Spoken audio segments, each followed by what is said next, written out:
It's resolution busting day. That's why I don't even make resolutions.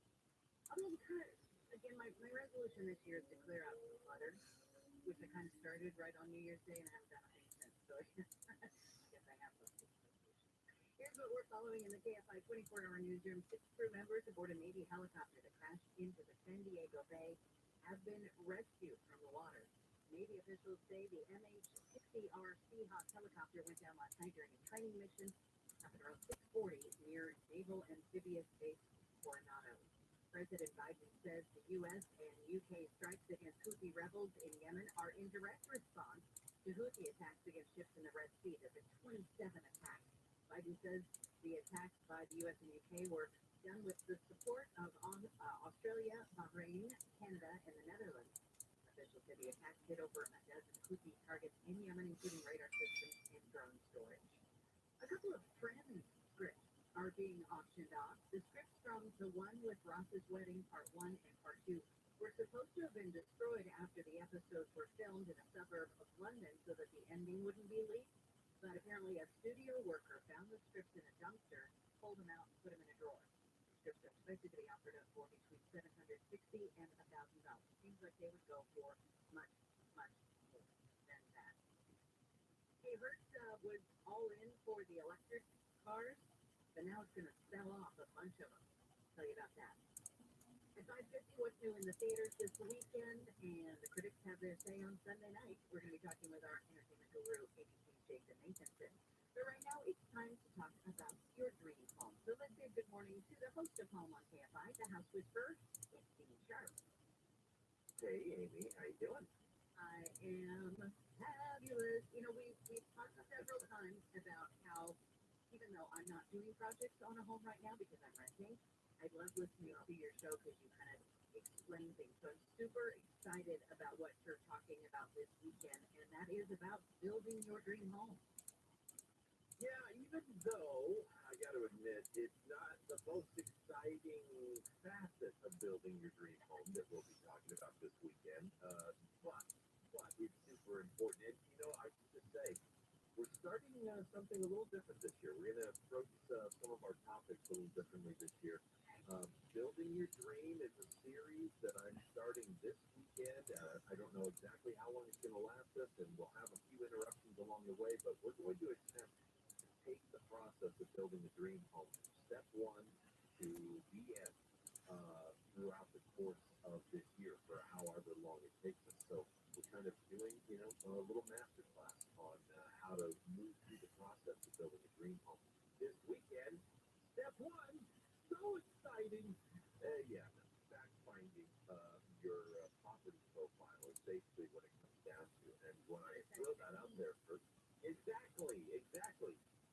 it's this. Before you play the game, you got to know the rules. Nobody lives in the middle of nowhere anymore. There's no more unclaimed frontier where it's a little house on the prairie, and you're like, well, this looks like a good spot to build a family home. Everybody, every house, everywhere, every square foot of buildable property anywhere in this country falls under some kind of governing jurisdiction. And to make the most of your money, your time, your efforts, before you even start to get serious about design, a good conscientious homeowner should do their homework and pull up all of the regulations, limitations, the profile, the history of their home, their property. I don't know, it doesn't matter whether it's just an empty lot that's ready to build a brand new home or whether you're remodeling. There's a ton of stuff to learn about your home before you even get started, because, and this is what's critical, I don't want to limit anybody's ability to dream or to build the home they want, but I've seen so many people waste time with all sorts of designs and investments into architects and contractors, only to find out when they get to the city that somebody there is wagging their head saying, you can't do that, you can't do that in the city. And so the city decides you can't do it. There's not a lot you can do about it. Or can you appeal it if you go, oh, I want to do this design, and the city goes, yes. Yeah, people talk about that all the time, and I've been involved in a couple of appeals. One we actually moved forward with, the other not. But by and large, these are hard and fast rules. So an appeal has to have a very, very strong case that something's being interpreted wrong or something like that. So generally speaking, no. When the city says, no, this is the way it's got to be, then guess what? This is the way it has to be. And I know that's kind of a bummer constraint on some projects, but I always say this as a designer, constraints catalyze our creativity, right? And so we just need to know, where's the envelope? What are the boundaries that we're working in? And then we work hard enough to come up with something that works really, really well. But we don't want to waste our design time and our design money working on something that just is a pipe dream in terms of this property in this city, in this county, in this location. Okay, so here's a question for you. So basically you're saying you got to do your homework before you really get started with your project. Do you do it, or do you have your designer do it, or your architect do it, or your contractor do it? Who does the homework? Well, most of the time you're not going to have your contractor do it, because a contractor, if we're building our dream in the proper order, comes along later down the road. We're not right there right now. Now, some people have a friend who's a contractor, has experience, and they're going to do it as a favor for them. That's, fine. But generally speaking, for most people, the contractor is somebody who comes down the road. The question is, are you going to do it, or are you going to have your architect or your designer do it? And that is really a question of, who do you want to pay to take the time to do all this? So my encouragement this weekend, I'm going to be laying out the list of things to look for, the profiling things that we want to find out, the information that we want to find out about the property. The fact of the matter is that a homeowner can save themselves a lot of money if they just want to, kind of hunker down, do their own homework, make a visit to the city, talk to the right people, find out what they need to find out, and then present that to your designer and say, hey, here's the profile of our property. Here's what we already know. Designers love it when you do that, because we have all the information we need right at the outset. Right, and then you're not wasting your time either. Okay, so just give us a couple of the things that we might not think of that are things that come into play that you have to consider. Well, okay, so right at the top of the list, a lot of people don't know that their property has a tract, a parcel, and a lot number on the tax assessor's map. That's super easy to find. Yeah, it's not exciting at all. It's not, and yet it is literally step one. Nothing moves forward without that, right? And in most municipalities in California, you can find that out online. County has tax assessor maps online. You enter your address, parcel number, do that kind of stuff. The second question is, who is actually in charge? In Los Angeles, Exactly. In Los Angeles, it gets a little foggy sometimes because we don't know. Is it LA County? Is it LA City? Is it a local city with their own building department? You got to find out who's in charge. The zoning designation, I'm shocked sometimes that the moroners don't understand what their zoning designation for their property is. That says an it says a huge amount about what you can and can't do. And by zoning, I mean, are you zoned residential, what we call R1? Is it RA, which is residential slash agricultural? That's my property here. It's not an agricultural property. It's not, a farm, but we are RA. So some folks in our neighborhood have large enough piece of property that keep horses, stop me. I don't have the necessary square footage on my property, but I have enough square footage to keep chickens and technically one goat. One goat. How do I know that? Yeah, no, we don't. We don't have chickens because we would like to have two goats. We'd like to have two goats. So they have to share the couple.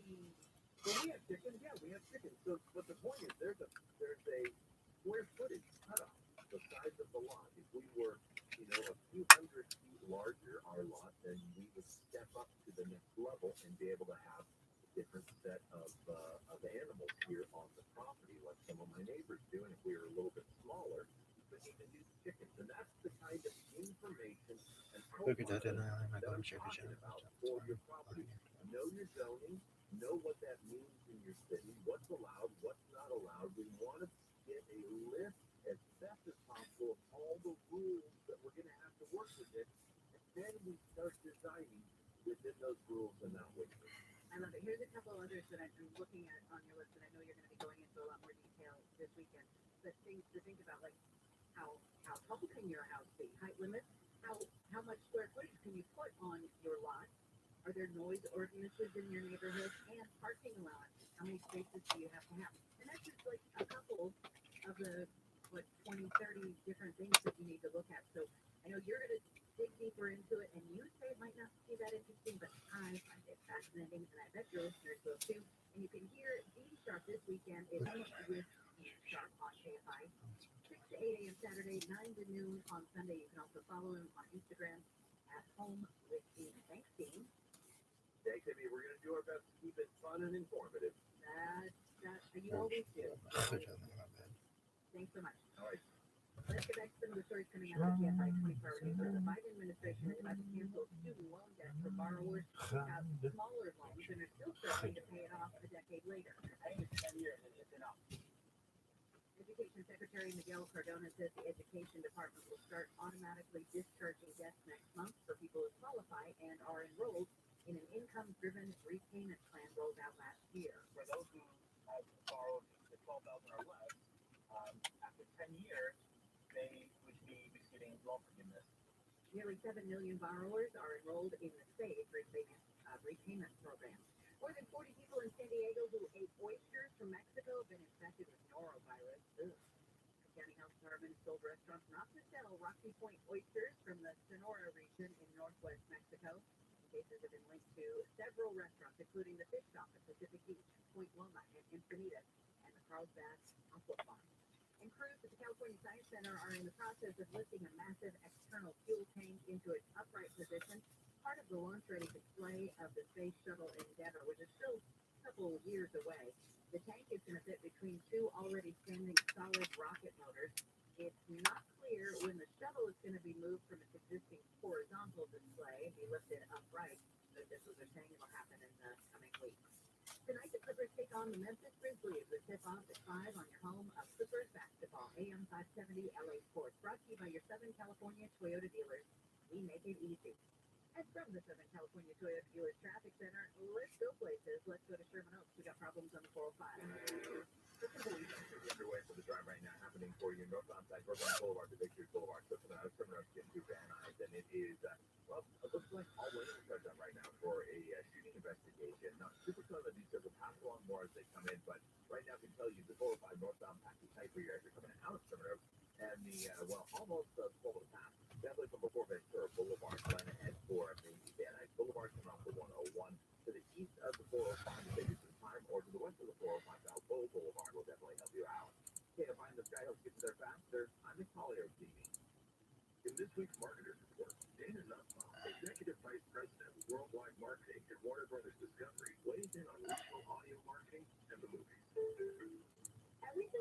are doing is incredibly data driven. We are getting signals in every single day about how specific audiences are performing. So although we're marketing at a very broad scale, and that does include specific local markets, that's really the beauty of iHeart's network. You're not serving the same message to a consumer in Nashville necessarily that you may be in New York. You have the ability to be very specific and very personalized, but at a tremendous scale.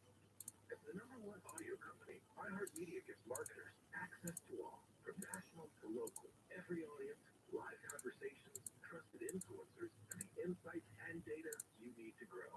Not just a media company, iHeartMedia is your access company. If you're a marketer, go to iHeartResults.com. This report is sponsored by Compassion International. Drought, war, and rising food prices have doubled the number of families facing malnutrition. You can help. $50 provides a good kit to feed a family for a month.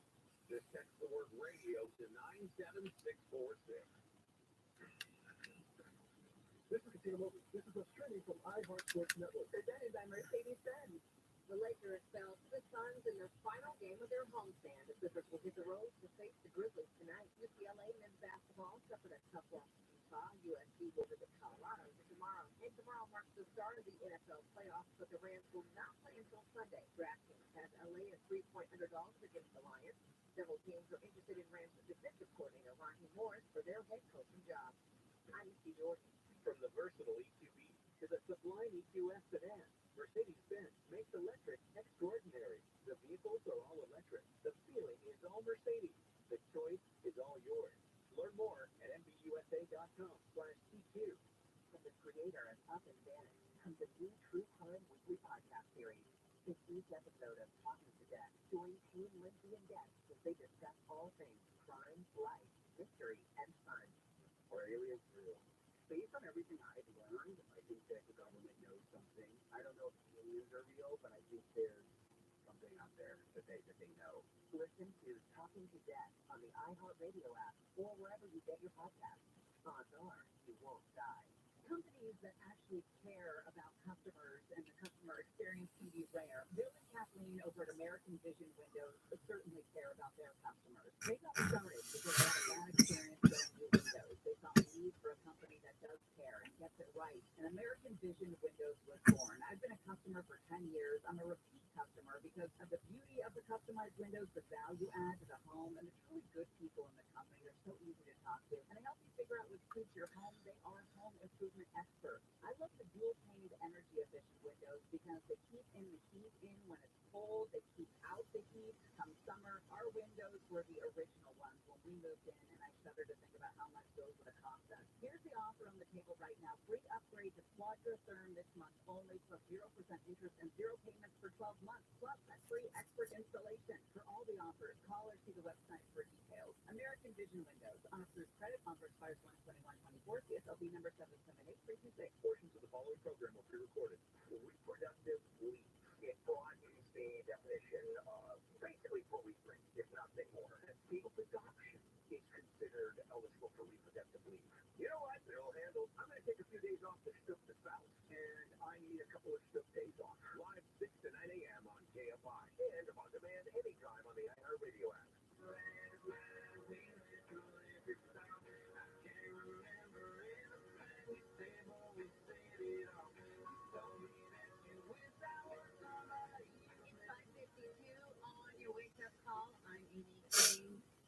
As I often say, where did the hour go? Our time is so short. And if you are just joining us, of course, thank you. But you have missed a lot this morning. And if you want to go back and hear what you missed, we talked to an aviation expert, Jay Ratliff, about what's going on with those MAX 9 jets and how it could be a more systemic problem than just that isolated incident. Kind of what's next. Super interesting. Also, got the latest on the U.S. and the U.K. attack on the Houthi rebels in Yemen. That's all available at the iHeartRadio app. Here's what we're following in the KFI 24-hour newsroom. A second avalanche has come down in Lake Tahoe, near where an avalanche killed a man on Wednesday. Ski Patrol searched the area with dogs, probes, and beacons yesterday and said no one was hurt in the avalanche. The area is expecting another foot of snow as the new storm moves in. Avalanche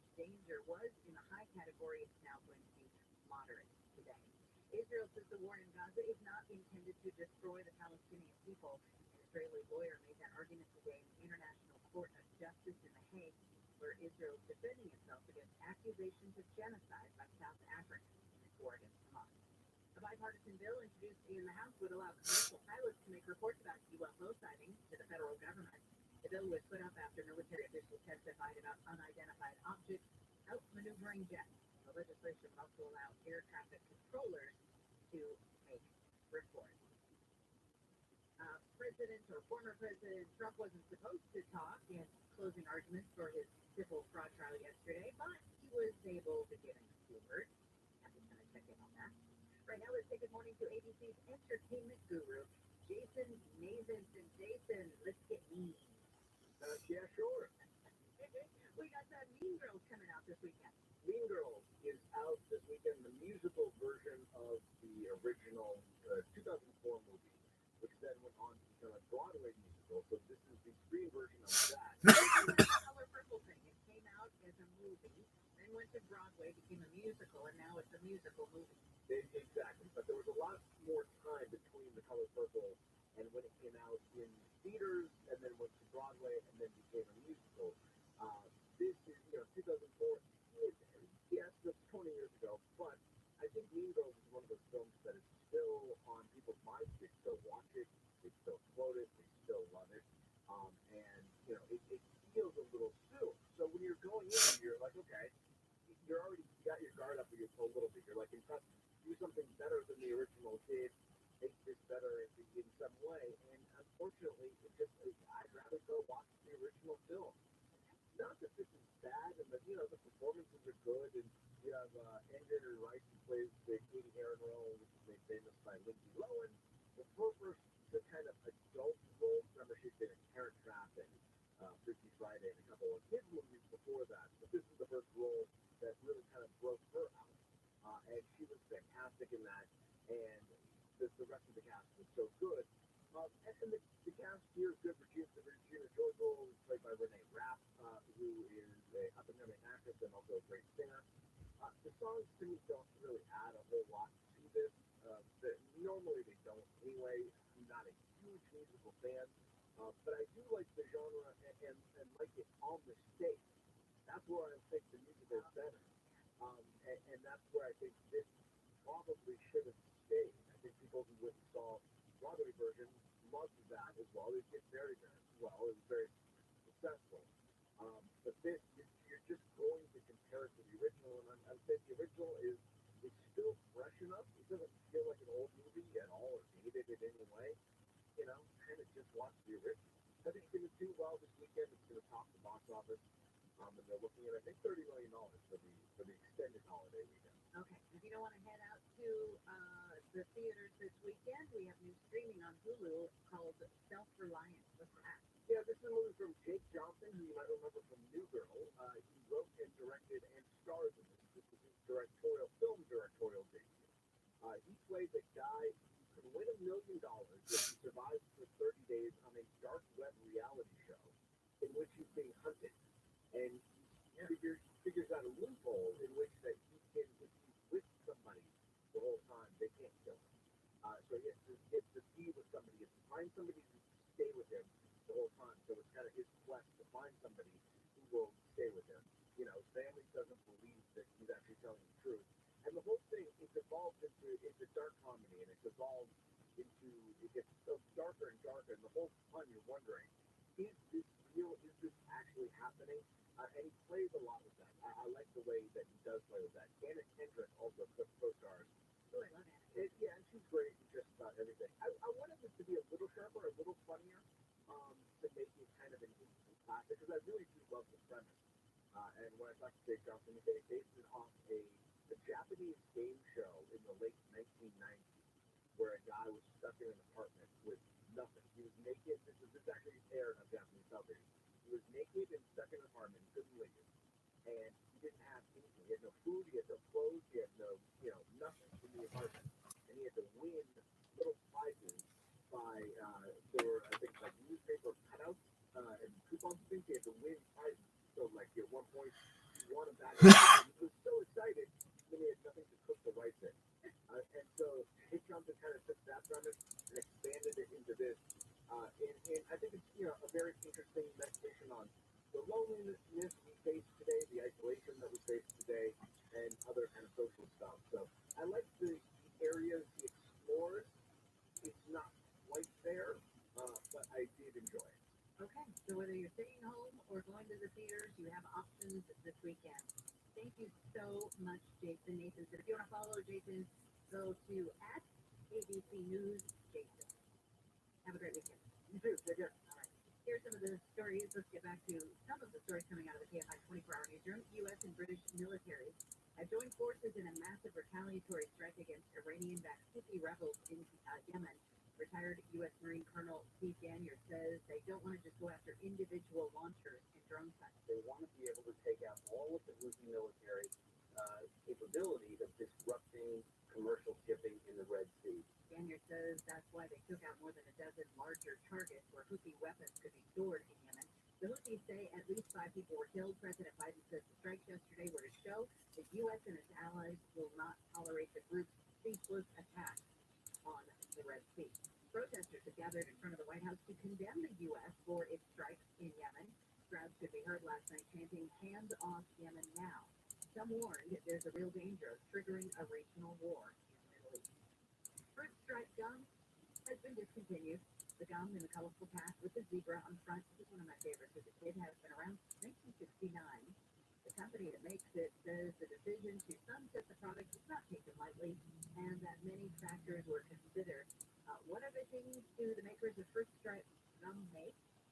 Fun dip, job stoppers, and nerds. This is KFI and KOST HD2 Los Angeles, Orange County. Southland weather from KFI. Chilly this morning with frost advisory up in the valleys and IE. Sunny skies on the way today. Highs in the low 60s at the beaches, Metro LA and Inland OC. Upper 50s to mid 60s in the valleys and IE. 40s and 50s in the Antelope Valley. Clear and chilly tonight with lows in the 30s and 40s. Sunny tomorrow morning, becoming partly cloudy in the afternoon. Highs in the 50s to low 60s. It's 41 in Diamond Bar, 43 in Newport Beach, 35 in Palmdale, 35 in Calabasas.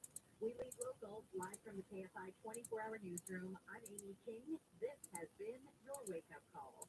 We have problems continuing in Sherman Oaks on the 405. It's going to be a bit of an improvement, but still got lanes taken right north on side from Burbank Boulevard to Victory Boulevard to Purple, and 2 left lanes that are shut down. 2 right lanes are reopened for you to get through.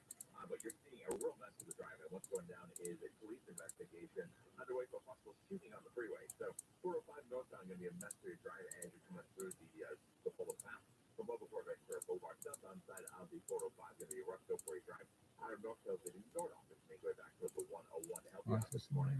Plans for Balboa Boulevard to the west of the 405 to help get you through a little quicker.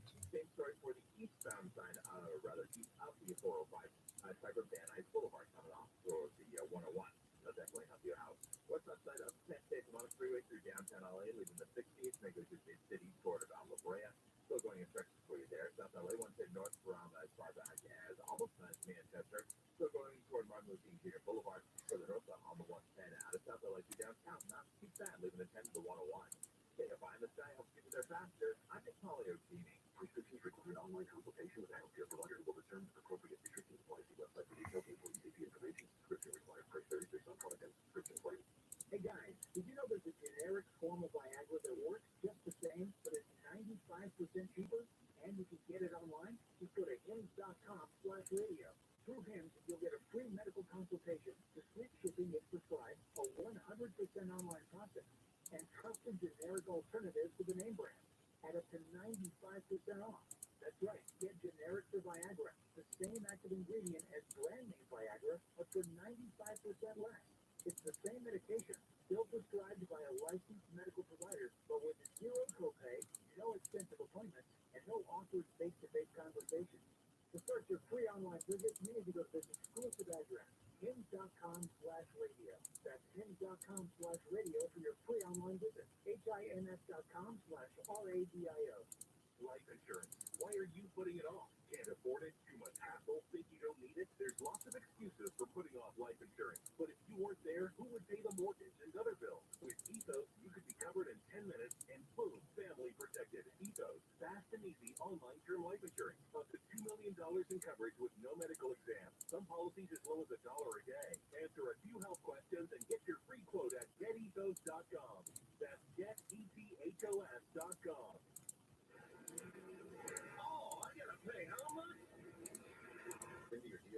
car repair lately?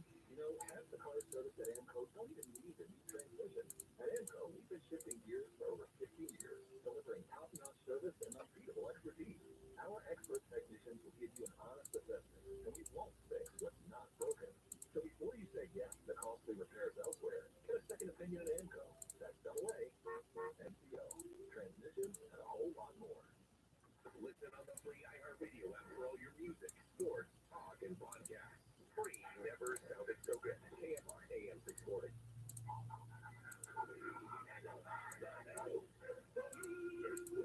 Just a couple of things. Don't kick them, don't argue, and if you are doing anything that puts you at risk in terms of a canine unit showing up, just please dog treat. It'll be a whole lot easier. It really will. And now, Handle on the news. Ladies and gentlemen, here's Bill Handle.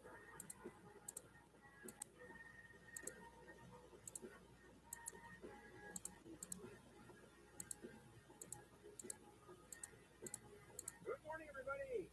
Friday! TGEFY Friday! Product of LA County USD. Yeah. Can't wait for that. Yeah. Well, I did wait for that. Actually, this, good morning, Neil. Use your words. Yeah, no, I know. We're just, Neil and I talk a lot prior to the show. Neil and I go back, actually, 8 years. So, we know a lot about each other. Neil knows more about me than I do, probably. Yeah, and we're celebrating Pants Optional Friday. Okay. Well, that's how close we are. Yeah, true. Okay, let's not go there.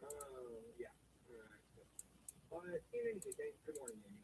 Oh, hi. Hi. All right. So, what can I talk about? I just forgot. So we knew each other a long time. Yeah. LAUSD? LAU, that's it. LAU, nice. Thank you. Well played. Yeah, thank you, Amy. And those were the days where you actually got a decent education.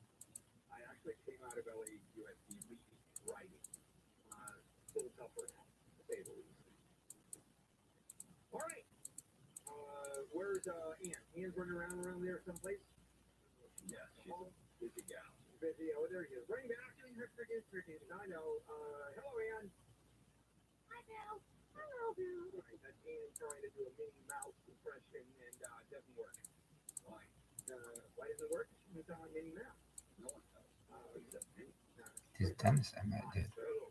How are you? Yes. And Kyle, good morning. Good morning. All right. All said and done on Friday already. We're loose. Oh, introducing a new segment today at 8:50. We're going to be doing on Friday. Let's try it out and see if it works. And that's sort of a world in review. What happened this week around the world, big stories in the United States. So sort of a deal with which I'm the only wheel.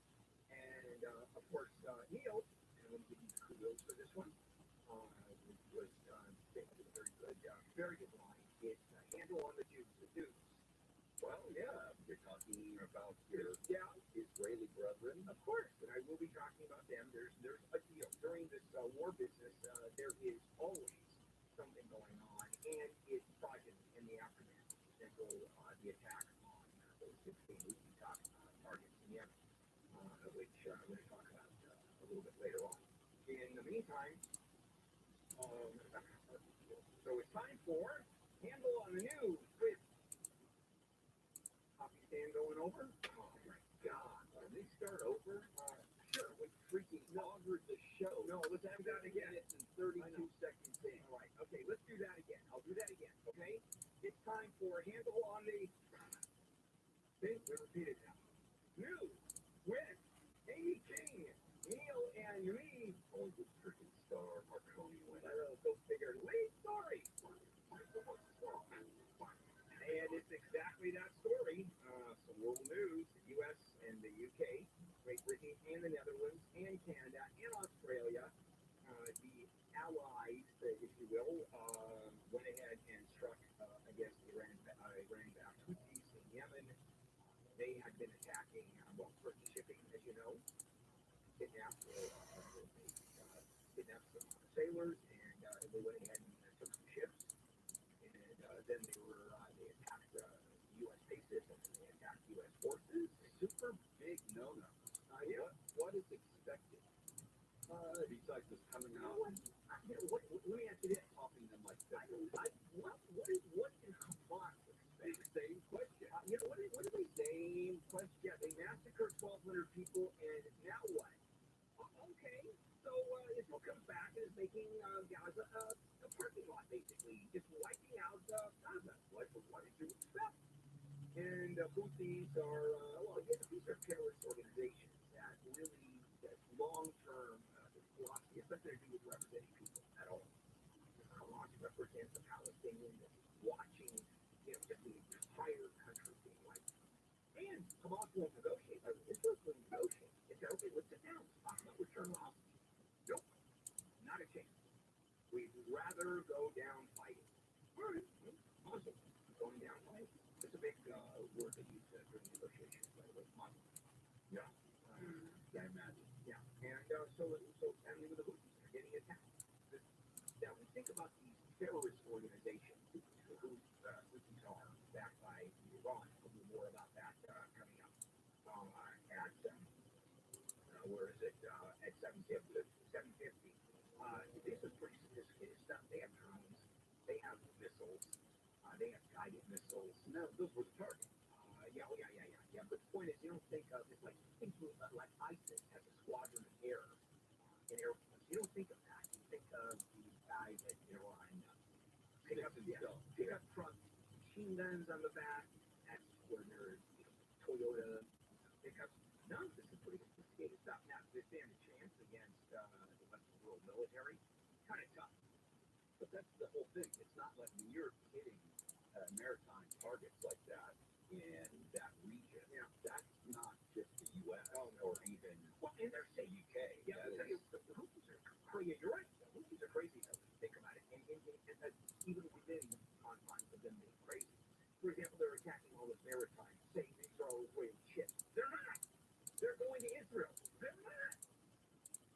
We're only interested in attacking shipping involved with Israel, Israeli companies, Israeli ships. They're not.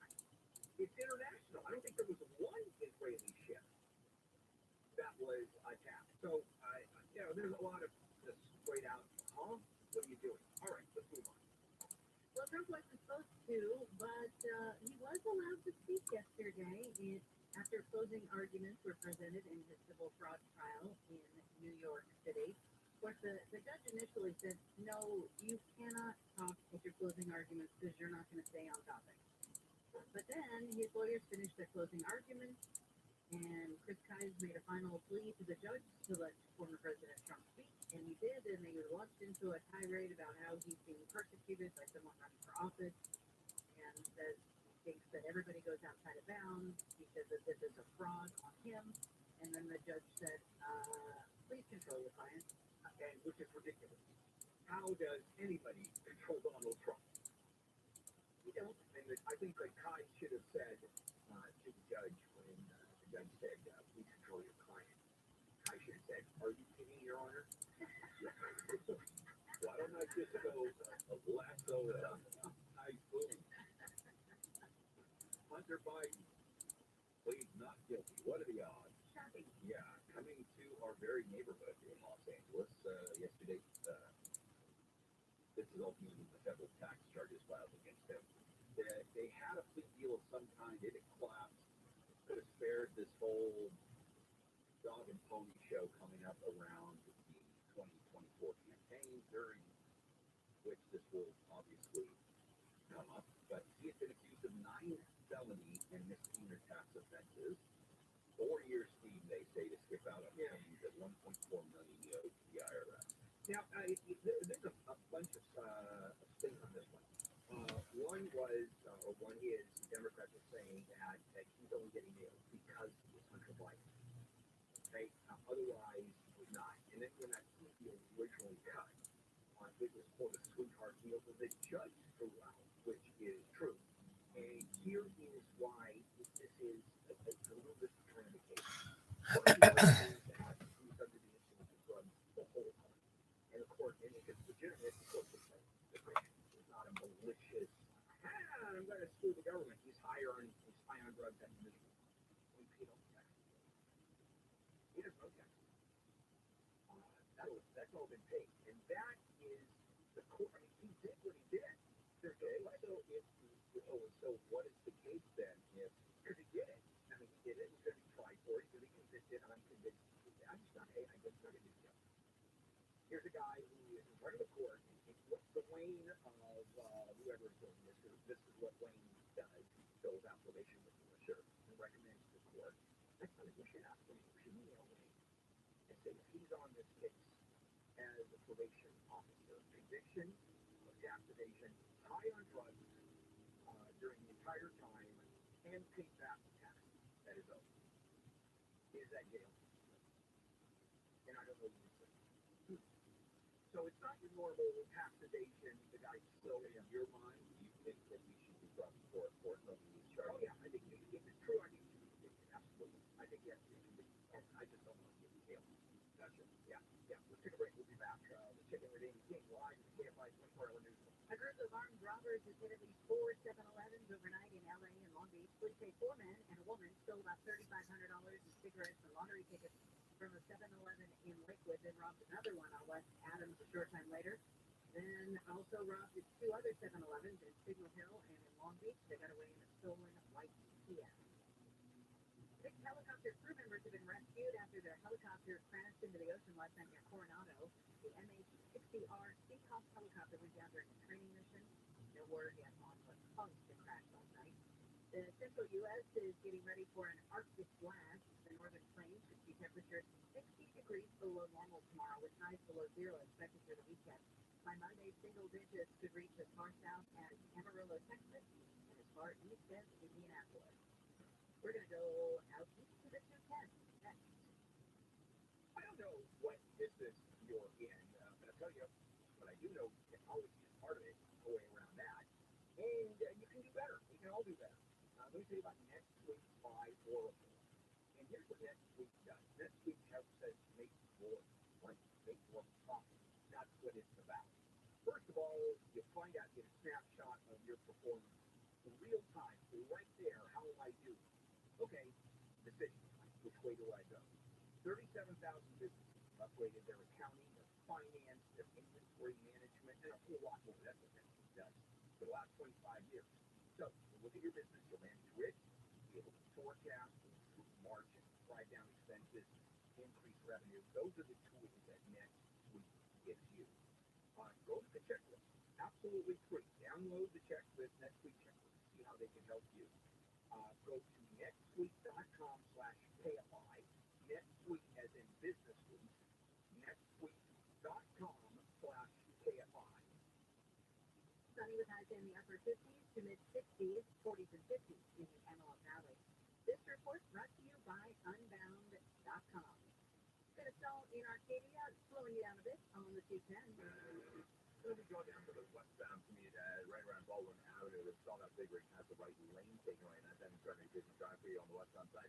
On the 210 coming out of Gordy from about Buena Vista, but overall, 210 westbound going to be passing delayed for you as you're coming out of Glendora from well before Grand, almost leaving Sunflower. Now, the 10 West San Bernardino Freeway is an alternate. Not looking too bad. A few delays for you as you make your way through Baldwin, Parkland, Route Rankin, to the 605. Also, 60 westbound. Once you get away from the 57, looks pretty good all the way into it, downtown LA.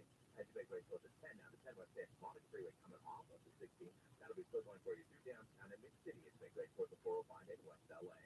KFI in the sky helps get you there faster. I'm the Colonial Cleaning. Right now, there are young people across the world facing a tough choice.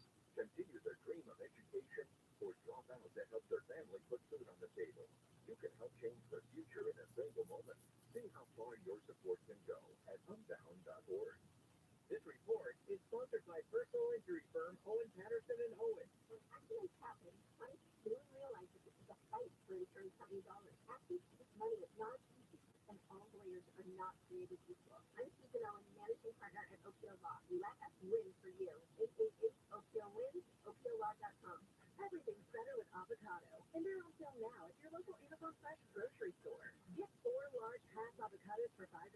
Now through January 16th, while supplies last. Amazon Fresh has wellness for every wallet. Find a store near you. New Year's resolution number 2. Do more work for my hotel suite at the Rondo. And hit the marketplace with bronze too. And now the top 5 reasons to visit the Rondo. Number 5. The best way to greet the new year is relaxing in one of our luxurious rooms. Get a special rate as low as $99.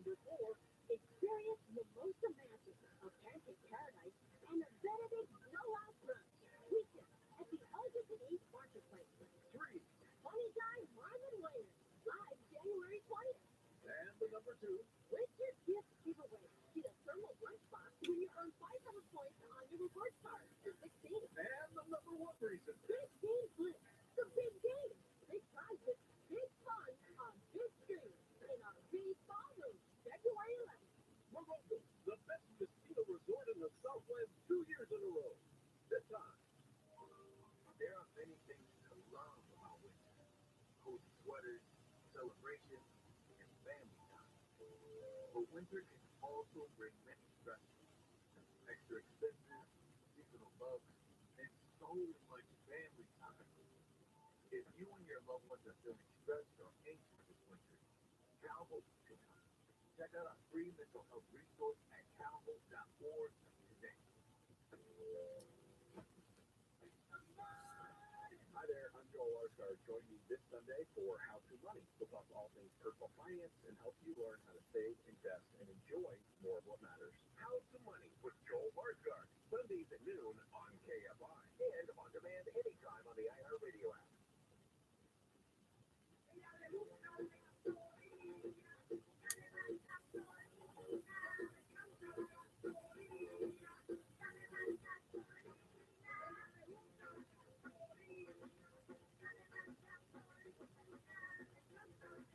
KFI AM 640 live everywhere on the iHeartRadio app. Hey everybody, it is the Bill Handle Morning Show with the Morning Show crew. I'm Neil Saavedra. He's down the hall doing something ungodly with a microwave and some frozen food is my guess. You know what? I've heard over the years that Bill does this, like sometimes he's just off wandering around. Oh yeah. But I've never actually experienced since I started doing the show with it. Oh yeah. This is So this is the first for no, this is nothing. This is totally normal. There he is. My understanding is it has to do with a 1-year-old flauta I don't know. from Costco that is in the freezer here at the station that he's trying to resurrect. I heard something that sounded like three-year-old flautas that were in the freezer. I thought I heard Aramaic, but whatever he was doing, he was trying to bring it back to life. Yeah, that's true. And getting a soda and peeing and putting it all together and not the same place, I hope. I hope not. But anyway, so where were we, everybody, by the way? We're just about to start your program, okay, with Handle on the News, second segment. Okay, Amy? Well, it's not a bargain, but gas prices are better. The average price for a gallon of regular unleaded in LA County has dropped to its lowest amount since last February. It's at $4.67 a gallon. Now, that big decrease is still 17 cents higher than this time last year, but gas prices have dropped $1.82 a gallon since they hit a record of $6.49 back in October. Now, am I the only person you know that actually is disappointed that the gas prices have dropped? Yeah. Yep. Okay. I am. Because I have an electric car, and I don't care. And he likes to rub it in our face. That He is has an correct. electric car. I hope you get stuck somewhere totally away from any sort of charger. One of the things is that there's a lot of rain anxiety with this. I'm sweating it a little bit right now. Yeah. Because yesterday I went to a supercharger. I drove a big distance yesterday, and the superchargers were all filled. The charger downstairs. Yeah. Right. It's a fortune. Yeah. It's more expensive, and it ekes out electricity. Yeah. So the point is, I was looking at this thing. I have the app, the BMW app, that tells you how long it's going to take. I'm not kidding. When I plugged it in, I still had 50% of my mileage. It says you will go to 100 in 1 day and 1 hour. 25 hours to fill it up. And these bastards down there charge $5 an hour. Not counting the electricity. I'm guessing in one day there will be mobile chargers and they will be gas generators that will come to the car, right, and fill it up. Well, no, I have at home. I've got, of course, a plug. I get it, and but if you drive long distances, that's the downside of having electric. That's the one. Yeah, I think I did. Love the car. Love it. The car that was written. Sterling BMW. Send him a bill. ESPN, this is the weirdest freaking story I've ever heard. I don't even know how to put it together. You have ESPN returning dozens of Emmy statues and disciplining employees after an investigation that was disclosed yesterday. The Sports Network had submitted fake names to the awards organization. I don't even know how this works. In a bid to secure trophies for on-air personalities who have been ineligible to receive them. So they I would literally... think fake would make you ineligible. No, but how do you win an award with a name that no one recognizes? And then what they would do is they would bring them back, have them re-engraved with the other people's names. Well,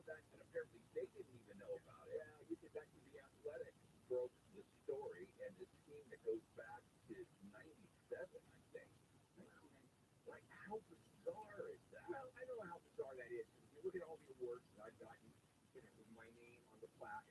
Yeah, it's like you see underneath that they sandblasted off the name of the person and put mine right on top of that. That's different. That's a real award for a fake talent. That's just a fake name. You got a real award, real name, fake talent. Totally different. These were fake names. So go figure. Hey, we were just talking about EVs. Apparently, they're not all they're cracked up to be, at least not for Hertz. So Hertz kind of went all in with electric vehicles in the last few days, but is now saying, we're going to cut back. They're going to sell off a third of its electric fleet. It's about 20,000 vehicles, and they plan to use that money to buy more gas-powered vehicles. Why? Because even though the EVs cost less to maintain, the damage repair costs are way higher, and they depreciate a lot faster. Yeah, and I can understand that. I can understand. Okay, Did you get a crash? yeah, but collision is a collision. It's the same whether you're a gas-powered car relative to an electric vehicle. Well, when you damage the battery on an EV, you're probably totaling as opposed to just doing like the front end damage. That makes sense. Okay, I'll buy that. That resonates. You know what I'm going to do? I'm going to buy an EV, okay, and I'm going to attach it to my house, and it's going to be a generator to power that up for my house. I won't drive it anymore. It'll just power up my house should there be an issue. They're going to use those. Is that a guy just throwing at me? No. Okay. Actually, I would love to have one. I wouldn't have it as my main vehicle, but I'd like to have one. Yeah, they're really nice. I really do like that. And by the way, that makes sense as far as the battery. And with the internal combustion engine, they are relatively easy to fix relative to the big battery pack, which is a third the cost of an EV. And Hertz doesn't pay for gas. Remember, Tesla pays for gas. Yeah. Oh, that's interesting. So they're looking at it differently. I would just think there's nothing in an electric car except the brake system and the gas, right? And motors. And there's two motors. Yeah, but you would think they'd be less expensive to maintain. They would be, except for Far less expensive to maintain. far less. And there's no tune-ups. It's brakes, gotcha, but and tires because tires go through like crazy. And brakes wear out pretty quick. Like that guy with his shoes. Yeah, pretty much. Yeah. Well said.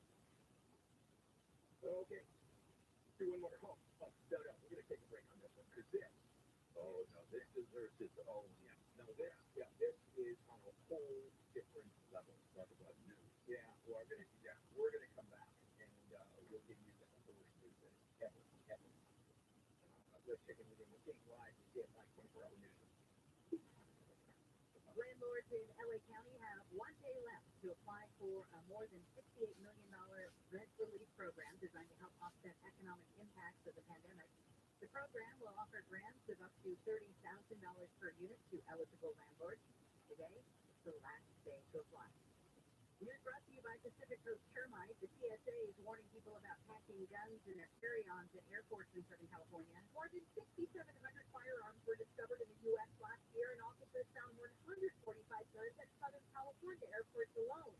TSA spokeswoman Lori Baker says some people simply forget, but it's not an excuse. Law enforcement will remove the firearms from the X-ray tunnel and the checkpoint. They'll remove the travelers, interview them, and what happens next to the firearm and the travel is up to law enforcement's discretion. He says people with registered guns are allowed to travel with their weapon, but there's a protocol to make sure they're not loaded and properly stored in checked baggage. U.S. and British militaries have bombed more than a dozen sites used by Iranian-backed Houthi rebels in Yemen as part of a massive retaliatory strike. Officials say missiles and fighter jets targeted logistical hubs, air defense systems, weapon storage, and launching locations yesterday. The Houthis say at least 5 people were killed. President Biden says the strikes were to show the U.S. and its allies will not tolerate the Houthis' ceaseless attacks on the Red Sea. There have been just 27 attacks on ships so far. Former President Trump has again criticized the civil fraud case against him in New York. He says it's politically motivated. We've proven this case so conclusively. We've asked the director's verdict many times. They don't have any facts. They don't have any evidence against us. Trump spoke to reporters yesterday after his defense team made its closing arguments and while New York Attorney General Letitia James was making hers. She said the case is about more than personal feelings. This case is about the facts and the law. The judge is considering penalties against the Trump organization for inflating the value of real estate to get better loans. A ruling is expected by the end of the month. Actor Harrison Ford, best known as Han Solo in Star Wars and, of course, Indiana Jones, will receive a Career Achievement Award at Sunday's 29th Annual Critics' Choice Awards. Ford is nominated for a Critics' Choice Award this year as well for Best Supporting Actor in a Comedy for his work on Apple TV's Shrinking. Over his career, he has starred in 8 movies nominated for Best Movie Academy Awards. He picked up a Best Actor Oscar nomination for Witness in 1985. The Critics' Choice Awards are at 4 o'clock on Sunday at the Barker Hangar in Santa Monica, hosted by Chelsea Handler. We'll check continuing problems on the 405 with the KFI News Contact. Tap water is certainly safe, but man, does it taste horrible. So for the last 10 years, I only recommended LifeSource, the whole house water filtration. LifeSource system delivers obviously highly filtered, delicious water from every single tap in the house. You never run out of filtered water. It's safe, tap water, but it's unfiltered and it's chlorinated. It just isn't the same. The LifeSource system filters out chlorine, other contaminants, and needs absolutely no maintenance. I'm giving stuff because the money system's in. Call 800-WATER-99. Visit likeforlike.com. 1-800-9-WATER-99. Likeforlike.com. LifeSource, taste and feel the difference. Warranty limitations apply. Southland weather from KFI, sunny with highs in the low 60s at the beach at Metro LA and Inland OC, upper 50s to mid 60s in the valleys and Inland Empire, 40s and 50s for the Antelope Valley. Going to see a mix of sun and clouds over the weekend with highs in the 50s and 60s. It's 42 in Santa Ana, 42 in Huntington Beach. Whirlpool, Schreiber, things are not looking any better in Sherman Oaks this morning. One of them. What's the mass of the 405? Good morning, Amy. Yeah, this is the northbound side. The northbound side of the 405 is Burbank Boulevard. Carpool, 2 left lanes are all shut down because of a lot of police activity. There was a crash and a possible shooting at that scene. So a big investigation is underway. We're on our way up there to check things out. The traffic stopped at Ventura Boulevard on the northbound side. And the southbound side, kind of slow, basically from Dornoff as you make your way down towards the suburban of Mass. We've got a work zone in Fairmont. And freeway eastbound between Town Avenue and I-15. It looks like we have alternating lane closures. They're working on installing the K-railway. That's going to go on until, well, it's supposed to end at 6. So apparently it's a little over the time limit there. And Arcadia, Salt Lake Rig 210 freeway westbound at Baldwin Avenue. Will Cole drivers, KFI and Sky. Start the year with savings at your local Amazon Fresh grocery store. Stock up on wellness staples you'll love, from supplements and smoothie ingredients to food stores and skincare. Amazon Fresh has wellness for every wallet. Find a store near you. This is Jacob Emma. If you've been in a truck accident, call me foodporn 24 Jacob. Looking for a vehicle that combines power, performance, and style? Then kick off the new year with a great deal on a new Toyota. The We Make It Easy sales event is going on now at your Toyota dealer. Drive home a new Camry, Corolla, or RAV4, a powerful new Tundra, or legendary 4Runner. And ready to show a brand new you in this brand new year? We make it easy. Toyota. Let's go places. It's easy to buy or lease any new Toyota and easy to own one. Every new Toyota comes with Toyota Care no-cost maintenance. Your comfort for all normal factory scheduled service for 2 years or 25,000 miles, whichever comes first. Performed by certified technicians using genuine Toyota parts. See your dealer for Toyota Care details and exclusions. Valid only in the continental U.S. and Alaska. Toyota, let's go places. I'm Cliff Albert with a report on the science of living well and being active during your liquid years. Healthy living can be fun to invest in yourself in a way that's non-prescriptive, movement that's enjoyable, lifelong learning. There's just so much in this next chapter of your life. That's Lauren Blacker, corporate director of Life and Richmond with FRG Senior Living, to explain what that new chapter is all about. Being exposed to new things all the time, challenging yourself, finding a new deep sense of purpose, social connection, remaining part of a very strong community. And she says seniors who take this journey to write about it. A resident grad student says, I should have done this 10 years earlier. I feel so vibrant. I feel so much healthier. I feel like I have so much more energy. That's Lauren Blacker with SRG in your limit. 2024 season ticket memberships are now on sale. All memberships include exclusive access to opening day and postseason tickets. Join the passionate community of fans who share your excitement for Dodger baseball. Visit Dodgers.com/membership. Amazing you're here. And on your screen. Follow us now at KFI AM 640. KFI AM 640.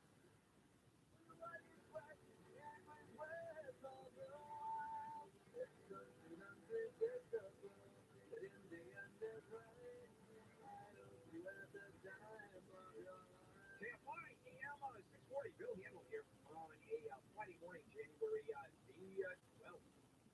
We continue with Handle on the news on this Friday morning with Amy King, News Today Drinking. Under the darkness of night, Costco quietly removes the churro from the food court menu. Oh, but you're mad at it all the time. Oh, stand it. But real fans' favorite churro is no longer on the food court menu. It is now, it is $1.49. Yeah, I mean, they're $5 at Disneyland. Yeah, $1.49 for a churro. And they're good. Although this is they're much, much bigger. And they've been replaced by a 7-inch. Oh, that's no. No, it's not a 7-inch. We know it's not a matzo ball. No, it's a 7-inch double chocolate chunk cookie. $2.49 each, but more. And it weighs in at a whopping 750 calories. Churros are so Southern California, so wonderful, so cinnamony and brown sugary, and the chocolate chip cookie. I mean, you can get a chocolate chip cookie anywhere. If you want to serve that chocolate chip cookie during the week, fine. But on Sundays, mi gente is out at Costco, and we want our churros. Has anybody tasted the chocolate chip cookie by any chance? I have not. I have heard there are some places that even have both. However, I'm told that at most locations they will have just the cookie. For those of you who want to flip the bird, Sam's Club, Costco's biggest competitor, offers both pretzels and churros in their cafe. I don't want pretzels. Well, I like pretzels. I like pretzels. Yeah, I like pretzels. But salted pretzels, mustard. So we'll see how this goes. Okay. This is the kind of thing that no parent wants to have to go through. But Michael Strahan, the co-host of Good Morning America, has come out, and his 19-year-old daughter is undergoing treatment for brain cancer. Yeah, Isabella Strahan was diagnosed in October during her freshman year at SC. She says she got headaches. They got progressively worse. She became dizzy, and near the end of the month, she woke up and was bleeding. So she headed to Cedar Sinai, had emergency surgery, and they removed a golf ball-sized tumor. She says she's doing good. She's had some radiation, and next for her is they're going to do chemotherapy. Yeah, that is tough, because you would think that with no radiation, no chemo, they remove the tumor. Now you indicate it's a benign tumor. We're not hearing that. All we're hearing is radiation and chemo, as Amy said, and that, well, you call it the brain, heartbreaking. No, absolutely heartbreaking. It shows me to the bone as a father does that song. CBS, of course, the pharmacy that gives you the longest receipt in world history. That's my favorite part about going to CVS. Wow. Seeing what's on the receipt. No kidding. The deals you get and how many trees are going down because of those receipts is fantastic. Well, this will probably make those that are normal happy, because they won't be cutting down trees if they don't have locations in Target stores. So early this year, starting next month, going through April, they're going to start pulling some of these the spaces inside Target. So they've got CVS. This isn't about their regular brick and mortar. These are the ones that are put into the Target stores. They're going to start removing them. They say that most were based on their evaluation of changes of population, future buying patterns, future health needs. I wonder if they can just, with the pandemic and all the activity going through there, set they do that. I don't understand the CVS model of considering what's going on. Number one, there are more CVSs out there than Starbucks. In every other corner has a What they're going to back It off. just doesn't make any sense. And that's for starters. Number two, God forbid that now the government is getting involved in their programs to reduce the cost of medication. And the retail pharmacy, CVS, the kind of money that they make. For example, I take Amazon, as you know. Yeah. Okay?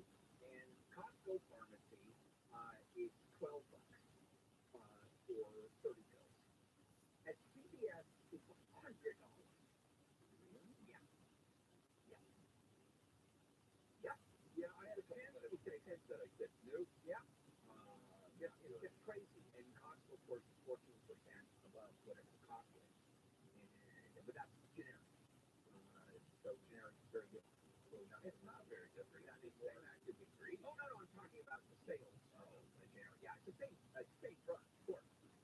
But it's everybody can manufacture what the drug companies did, the pharmaceutical companies did. Very, very smart. They bought all the generic manufacturers. So it's not your cheap anymore. But for some reason, both of them are so cheap. And it used to be $12 for 30 versus 100. I mean, it's just, that's the kind of insanity that goes on. That's not stopping. Well, they're not saying what, but something happened that has led to 8 LA County probation officers being placed administrative leave. Officials are saying it follows what they call significant incident last month at Los Padrinos Juvenile Hall in Downey. They're saying there was misconduct between the 8 officers and some detained juveniles. So what do you think that is? Between officers and juveniles and misconduct, what do you think it is? Of course it was sexual misconduct. I can't think of anything else. I may be wrong on this, but I would, that's the first place I would go, is what do you do? I don't think beating them up, because I think they would have said it. I said it. Yeah, I think it is sexual sobriety. Taking advantage of juveniles, and these are officers in the system. Man, talk about extra creepy. Yeah, this is jail time. It should be. With the same inmates, probably not a good idea. Probably not. Okay, let's take a break. We'll come back and let's finish it all up. Handle on the news on this Friday, anything live in the KFI 24-hour news. Passengers on board that Alaska Airlines flight that had a door plug blowout mid-flight are suing Boeing. The lawsuit says the incident caused economic, physical, and emotional pain for those on the flight. The FAA is opening an investigation into Boeing's quality control. A police officer in Fresno is recovering in the hospital after getting an emergency dose of Narcan. Officials say the officer started feeling sick and passed out after serving a search warrant and arresting a man yesterday. The naloxone reportedly did its job. The officer is expected to make a full recovery. Pasadena is one of the great places around the U.S. to visit. Well, that's according to the New York Times anyway. It put out a list of its 52 places to go in 2024. The Times says there's plenty to see in Pasadena, including the San Gabriel Mountains, the Norton Simon Museum, and the Pasadena Playhouse, also the Antique Mall. It also says there's lots of great dining options, including Marshall's. We'll check some continuing problems on the 210 next. If you're looking to bail out of your house, you're going to sell your house, not so easy anymore. Why? Because, well, some buyers out there can afford the mortgage rates. It's a tough way to go. So let me tell you a very easy way to go in selling your house. Let's say you inherited a house and you don't know what to do with it. Let me suggest calling the folks at directbuyers.com. Because here's what they're going to do. They're going to buy your house. And they're going to give you a fair price for it. Okay, that's for starters. And I'll tell you what's not going to happen. You're not going to pay a commission. You're not listing the house. You're not paying repairing. And you're certainly not dealing with any prospective buyers walking through when you can't be there. I've done that. That's no fun. And the thing has to be spot to look like that. And you've got escrows, negotiations, and contingencies. None of that happens at directbuyers.com. They'll come in, look at it, that's their price, give you cash within 10 days or less. No one even walks through your house, and you can even get a $15,000 cash advance for closing. And they won't ever lowball you. Directbuyers.com, call 844-242-SELL, 844-242-SELL. Visit directbuyers.com. Pretty chilly out there this morning with frost advisory up in the valleys and Inland Empire until 9 a.m. Sunny skies today, highs in the 50s and 60s, 40s and 50s in the Antelope This report brought to you by Lowe's. We've got crash in Arcadia on the 210. I just actually a stall on the 210 westbound right there at Baldwin Avenue. The right lane is blocked. Westbound, west side, west side, westbound. Look, bro. They cold. It takes a little bit longer to move it. Not big rig. It is slow back to the 605 on that westbound 210. Inglewood, we've got another disabled vehicle. This is not a big rig. It's the 405 northbound just before Manchester. The right lane block there. It's slow back from the 105. And of course, we still have all the police activity. We're just coming up on it right now. Looks like all lanes now closed on the 405 northbound between Burbank Boulevard and Victory Boulevard. Traffic is jammed from Ventura Boulevard. Local driver KFI in the sky. Shop the close out event now at Lowe's. Get up to 35% off select major appliances. Plus, an extra $100 when you spend $999 or more on all major appliances. Valid 1/4/24 to 1/24/24. Select your very location. What supplies last. See Lowe's.com for details. This report is sponsored by Tire Rack. Nearly 2,000 teen drivers die in car crashes each year. Tire Rack treats survival is designed to save lives. The one-day hands-on driving school gives teens experience in car control. New exercises that include emergency braking and speed recovery. Find a class near you at TireRack.com/survive. You don't hear the radio ads about the IRS. They tell you to be afraid, to be scared, and they try to frighten you into calling. I'm not here to do that. Tax Relief Advocates is different. TRA is here to tell you that if you owe money to the IRS, whether it's $5,000, $50,000, or $500,000, we have a solution. It doesn't matter if you're sitting in your car, at work, or with your kids. No matter where you are, call now. 800-506-9295. Don't lose hope. TRA can eliminate or reduce what you owe to the IRS. There is zero risk to you. If we can't reduce your tax debt, then you pay nothing. Our passion is taxes and helping individuals fix their IRS problems. We have a 5-star rating on Google and Yelp and an A+ with the Better Business Bureau. You don't need to be afraid of the IRS any longer. End your tax nightmares today by visiting us online at TRA.com or call 800-506-9295. That's 800-506-9295. Tax Relief Advocates. Real solutions for real people. If you're hired, it can feel like you're trying to find a needle in a haystack. You can hope the right person comes along, or you can just use ZipRecruiter. And now you can try it for free at ZipRecruiter.com/radio. In fact, ZipRecruiter has helped a lot of business owners find their needle in a haystack, like Marco, president of operations at Kelly Tires and Auto Centers. Because Kelly Tires has grown a lot in the last few years, Marco needed to hire everyone from a receptionist to a store manager to a head mechanic. ZipRecruiter helps me find all the right people, even though it's a difficult job to fill. ZipRecruiter helps me keep my business running. Take it from Marco and millions of other businesses who've used ZipRecruiter. ZipRecruiter can help you find the needle in the haystack. See why 4 out of 5 Where Boo? employers Boo is right get there. a quality candidate for their first day. And right now, you can try ZipRecruiter for free. That's right, free at ZipRecruiter.com/radio. That's ZipRecruiter.com/RADIO.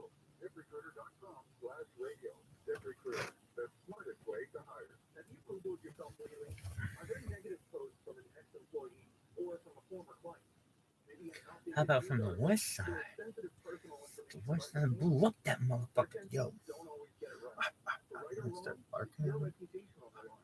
That's where Reputation Defender by Norton comes in. One of the most trusted means. Did you know that the bold, smooth taste of Dunkin' cold coffee can be brewed in your Keurig coffee maker and enjoyed at home? You heard that right. Dunkin's cold K-Cup pods were crafted to be brewed hot and enjoyed cold. Each Dunkin' cold K-Cup pod is packed with the smooth, bold Dunkin' flavor you crave. Pick up a pack of Dunkin's cold K-Cup pods and enjoy a Dunkin' cold coffee at home whenever you crave it. Just brew over ice and sip in seconds, because the home with Dunkin' is where you want to be.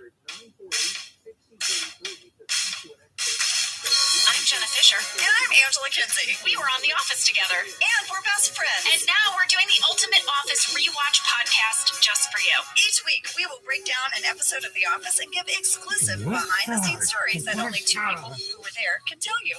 We're the Office ladies. On your mark, get set, go. Angela, it's a fun run. Wait, I got a carb load, a bunch of fettuccine 3 seconds before I run. Good idea. That's not going to turn on you. Give me the creamy carbs seconds before I take off on a huge adventure. Guys, it is Fun Run Part 2. This is the very beginning of Season 4, written by Greg Daniels, directed by Greg Daniels. Let me hit you up with a summary. Last week, Michael hit Meredith with his car, breaking her pelvis. And we discovered, though, that Meredith's trip to the hospital may have saved her life, since it was revealed she had possibly been exposed to rabies and has now received a vaccine. We also found out that Sprinkles died on Dwight's watch. On Dwight's watch? Well, this week, Michael organizes a fun run to raise money for rabies in honor of Meredith, and we find out what really happened to Sprinkles. Do you see what I'm wearing in honor of this episode? You're wearing your office lady Sprinkles sweatshirt. I am wearing my Sprinkles sweatshirt. Well, lady, I did not wear anything in honor of Sprinkles today. Well, you know what? That tracks for Pam in this episode, because she helps, like Angela, let's see, zero amount. Sorry. Okay. She's distracted because in this episode, it's also going to be revealed that Jim and Pam are dating. Listen, one thing I thought of when I watched this episode was, wow, Happy Pam is a sassy Pam. She gives zero F's about what's going on around her. She's a totally different person. Happy sass. Happy Is that a sass. thing? Happy Pam sass. Happy Pam sass. Well, let's get into these fast facts. Fast fact number 1. You know, this episode is technically the second part of the episode that we broke down last week, right? Because these episodes were an hour long. But if you notice, I feel like these episodes really stand on their own. They kind of both had their own little plots, right? For sure. Well, I talked to Greg about that, and he told me that Kevin Riley requested 4-hour-long episodes to kick off season 4. So the first 4 episodes of this season are all an hour long. Kevin loved our show, but was there any other reason besides he was like, I want more Office? I think it was just that would be a big announcement in the press. The return of The Office, 4-hour-long episodes. Maybe also they didn't have something for the other time slot, so we were filling 2 time slots. I'm speculating. I don't know. I like your speculating face and tone, because my husband does this sometimes when he wants to let the kids down easy. Like, it's like, hey guys, so about those pumpkins that we were gonna get, they exploded from the heat, but yeah. Well, I was excited that we got these big supersized episodes. It meant that for the supporting cast, some of our storylines would definitely stay in, and that was exciting. Yes. Well, Greg also told me that Kevin Riley told him they're only going to run in this hour-long length once at the beginning of the season. Then we're going to have to rerun them later as half hours. And that's really why they stand alone. Greg said it was a challenge because he had to wrap up the first episode in a way that would make it satisfying for a future viewer to watch it in a half-hour form, but he couldn't wrap it up too much for the people who were watching it as a 1-hour episode. He said it was kind of a writing challenge. That sounds like a challenge. I think he did it, though. I think he crushed it. Greg crushed Daniels, you crushed it. Fast fact number 2, lady, is a wardrobe breakdown with Carrie Bennett. I love me some Carrie Bennett. Let's hear it. We got so much mail about the wardrobe in this episode, which makes sense because we're seeing everybody out of their office attire, which Carrie said was always a challenge because she had created these office uniforms for people. So anytime we wore our quote-unquote street clothes, she was like, who are these people in their street clothes? Here's some of the mail we got. Alicia W. and Amanda Mitchenfelder said, did you get to keep your shirts from Fun Run? And Emily Thomas wants to know, did you get to keep a Support the Rabid wristband? Yeah, I kept both. I kept my shirt and I kept my wristband. I had my wristband for a long time. It's probably somewhere in my scrapbook bin. My t-shirt I did not keep. Carrie kept it in case we ever needed Angela Martin to wear it again, because we weren't sure how long this mourning process was going to go, you know? Well, we should remind people, Angela, you did not wear one of the famous blue Fun Run t-shirts. You wore a shirt with a picture of sprinkles on it. Yeah. Because people wrote in about this shirt too, Angela. Molly C. and Isaiah Johnson asked, where did Angela's sprinkle shirt come from, and did you get to keep it? You said you did not keep it. I did not keep it. And Carrie made that shirt. She had that shirt made. And also when I had my wardrobe fitting for this, Carrie and I talked, and Angela would not be in shorts. She would not wear shorts. So that's why I have sort of those little crop pants. And then at first they had kids for me, and I was like, I can't run in kids, and I have to actually run. So yeah, I need an actual sneaker. There you go. There you go. Well, Carrie told me about those blue shirts, the famous blue shirts with all the writing on them. So she designed those. We made them ourselves.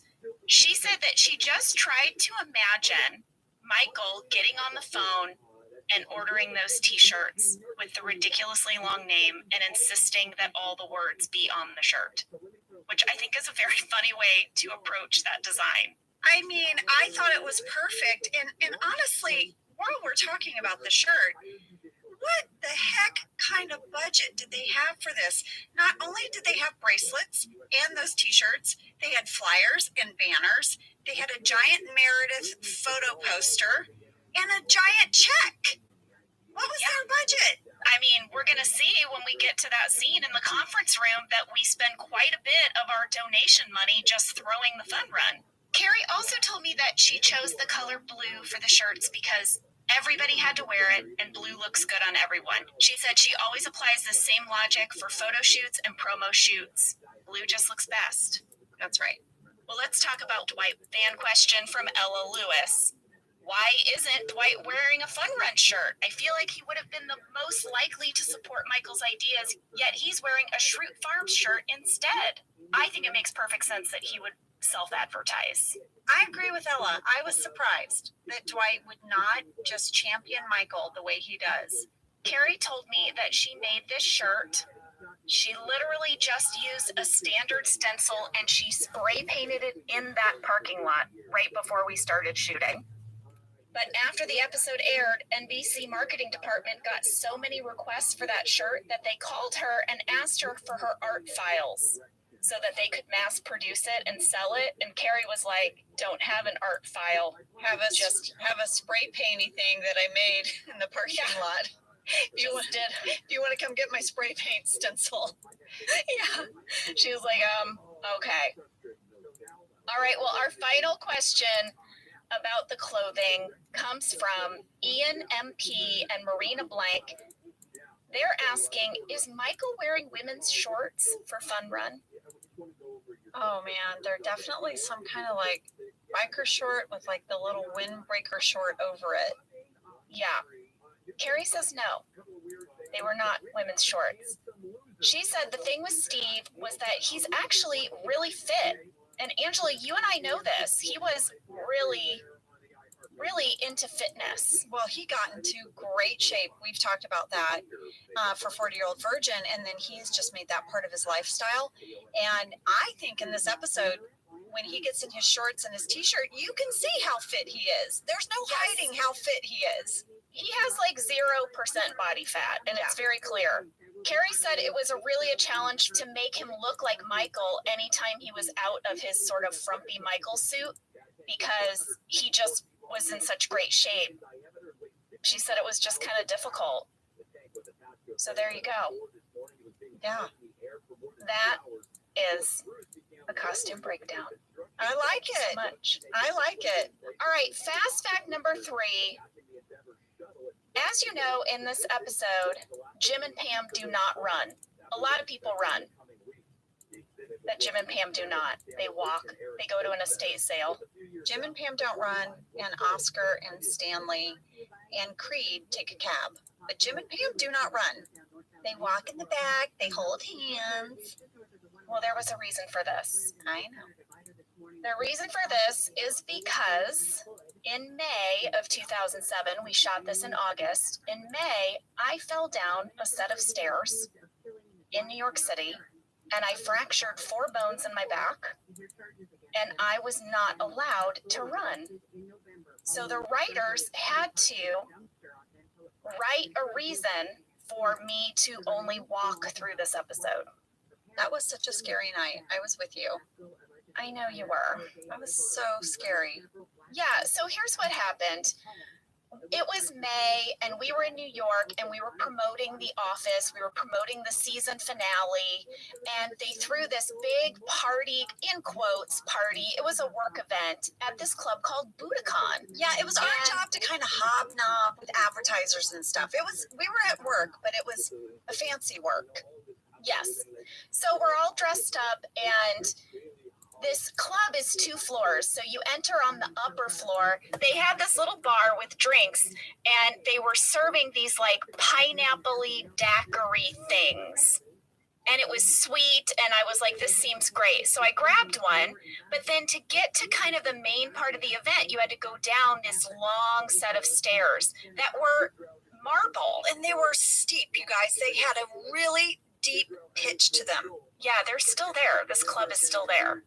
So I'm walking down these stairs. I've basically just arrived. I've taken 1 sip of my little daiquiri, and something happens. My foot slips out from underneath me, and I go crashing down on the edge of these stairs hard. To add insult to injury, I also threw my drink in my own face. So that was fun. So I'm sitting on the ground. I'm half covered in daiquiri, and I immediately start to feel like I'm going to vomit, or everything gets dizzy. And I remember this bouncer comes over and picked me up, and he was treating me like I was like a boozy, drunken Hollywood starlet. Like, he was in no way regarding me with much care. It was like, get her out of there, get the boozer out. And I was like, but I was all disoriented, you know? So I remember they took me back to the storeroom, Angela, and you were there.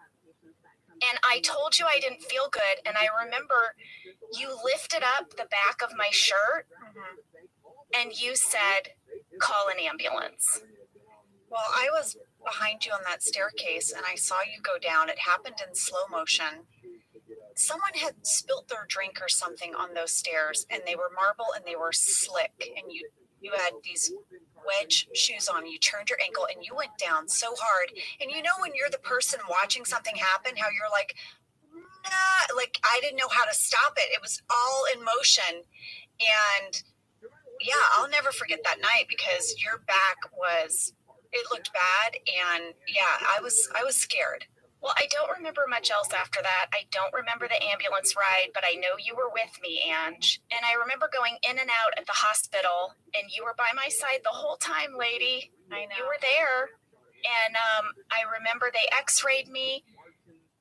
I remember you told me the guy in the bed next to me was handcuffed to his bed.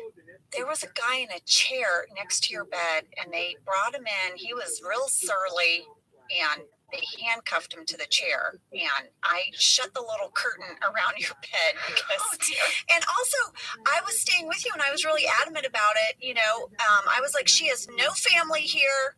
I am not like going anywhere. She's in an emergency room in a city that's not her own. She has no family, and you are stuck with me, buddy. So they didn't mess with me, and I stayed with you till 4 a.m. We got you a hospital room, and we knew more details then. And once we got you set up in your room, I was supposed to be on the Today Show that morning with Rainn Wilson. We were supposed to be interviewed for The Office, and they had a whole piece about Dwight and Angela. And I asked NBC, you know, I was like, I'm supposed to be on the air in an hour, but I'm in a hospital room with my friend. I can't be there. And they said, don't worry, we'll let the Today Show know. So years later, I'm at the White House Correspondents' Dinner. I'm sitting at the NBC Today Show table, and we're just talking about, oh, when was the last time we saw you? And they were like, you were supposed to do the Today Show with Rainn Wilson, and you were a no-show. And I was like, what? I wasn't a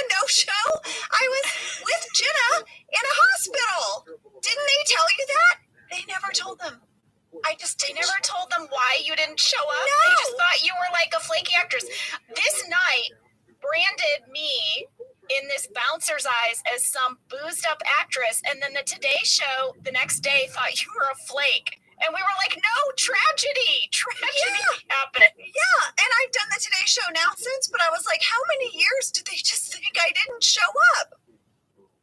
Oh my gosh.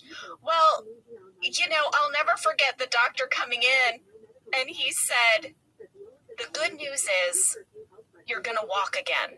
Oh my God. And I was like, that is good news, but that sounds like there's a lot of bad news coming. So as it turns out, I had fractured 4 of the transverse vertebrae in my back.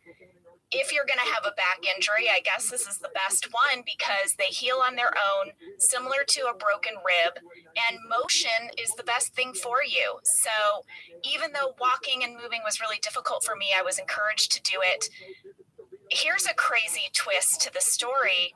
You know, NBC had put us up at the Ritz-Carlton for these 2 days that we were going to do press. They had a deal with the hotel and the entire cast was put up at the Ritz-Carlton. And remember, lady, we asked for adjoining rooms. And we were so excited. Talk about country mouse come to town. We're at the Ritz facing Central Park. 2 whole nights. We were so excited. Well, I couldn't go home. I couldn't leave. So NBC had to pay for me to live at the Ritz-Carlton for 2 weeks. And guess what? What? For the first week, I was with you the whole time. I know you didn't leave my side. I didn't leave your side because you had family on the way, but, you know, they needed a few days to get there. And so I was there. And I just remember that time. And, you know, I think every friendship has these milestone moments that you're forever bonded by. And we've certainly had a few. And best friends listening to this out there, you know those moments. This was one of those moments when you're helping your friend get on the toilet. Yep. And Jenna, you did this for me after my C-section. You helped me. Like, I remember this. This was one of those BFF moments. We have both been with the other while one has had a catheter. Yeah. Do you need your friend to step out while I give you this catheter? Nah. No, I'd actually prefer to hold her hand, please. Yeah. I'd like someone here with me. Yeah, so anybody out there, if you're wondering why Angela and I are best friends and will be best friends forever, friends who catheter together stay together, all right? Oh, man. My final piece of this story is simply that I couldn't shower for several days and my hair was so smelly. I'm sorry you had to live with that, Ange. That pineapple, it really turned real gross.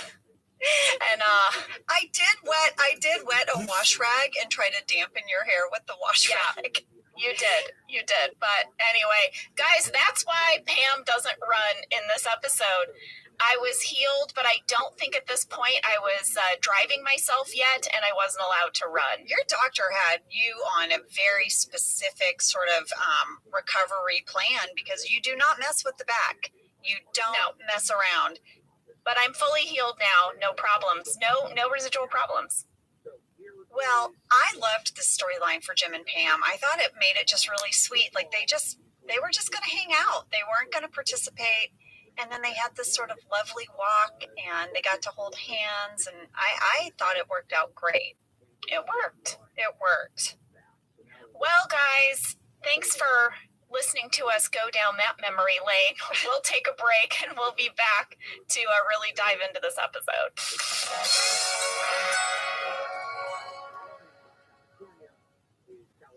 Jenna, you know you and I both love to learn new things. We like to explore new things. Mm-hmm. And I have to tell you a little something I did over the holidays. What did you do? Well, my daughter was very curious about the classic holiday movies. What are the holiday movies? And there are so many different genres, right, within a holiday movie. But we really sort of narrowed in on the rom-com holiday movie. Yes. And I went on Amazon Prime. And there were a bunch of movies on there. I now think I can write a holiday rom-com movie. Well, I think it's very important to stay curious, stay open to exploring new things. And you can do all of that with Amazon Prime. With Amazon Prime, you get Prime Video. Amazon Music Prime, and Prime's fast free shipping. Whatever you're into, it's on Prime. Visit amazon.com/prime to get more out of whatever you're into. For 175 years, Gorton's has been committed to spreading the goodness of the sea by making quality seafood accessible to everyone while responsibly sustaining its future. Over 99% of Gorton's seafood is certified as responsibly sourced. And Gorton's reached out to us and said, do you want us to send you some of our fish sticks, some of our products, so you can become familiar with it before you speak about it on the podcast? And I was like, Gorton's, I've got you in my freezer right now. Yeah, you do. You do. Your kids love the fish sticks. Yes, it's our fave. Guess what I got? I got the Southern style shrimp. It is so good. Oh, yeah. Yeah. You know, when you're looking in the freezer aisle, the Gorton's are in the yellow package. They've got the iconic fisherman on the cover. This brand has been around since I was a kid. Same. Gorton's is actually a brand that's been around for 175 years. Oh, my gosh. That's yes. so rare. Well, we love Gorton's, and it can help you make your mealtime easy. Visit Gortons.com to learn more, find a store, and get a recipe inspiration. This show is sponsored by BetterHelp. You know, around New Year's, we all reflect, and people really start making What up, lists Tim? of what they can do to be their best self for the next year. Yes, What I up, think, Tim? you know, the new year definitely makes you think New Year's resolution. What do I want to change? How you living, New year, baby? new me, that kind of thing. Yes, but perhaps this year Just one moment. we could be reflecting on what Just we're one moment. already doing right. Yeah. And therapy can help you figure out your strengths. I'm so that listening you to a can ditch this podcast, idea and I that gotta you turn need it some down. extreme change Just or one this moment. extreme New Year's resolution.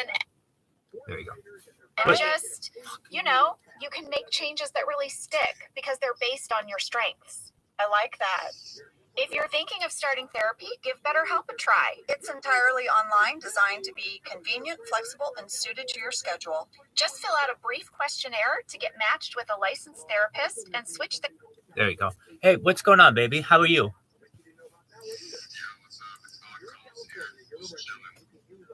Very well. Where you live?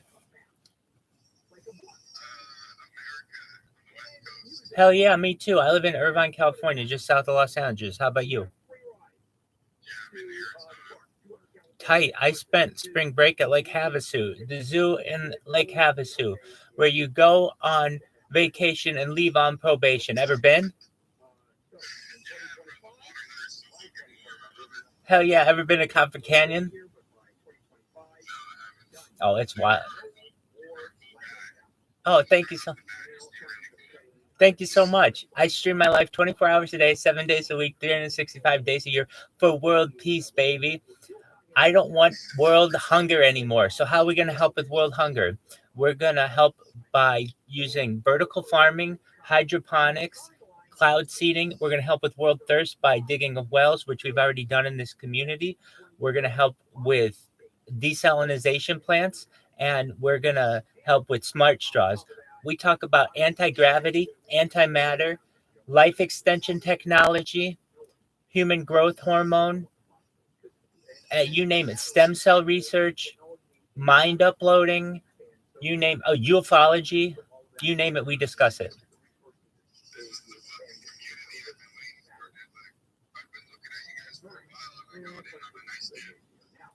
Well, you got the right one. Bongraker, what up, baby? We just got a new friend here.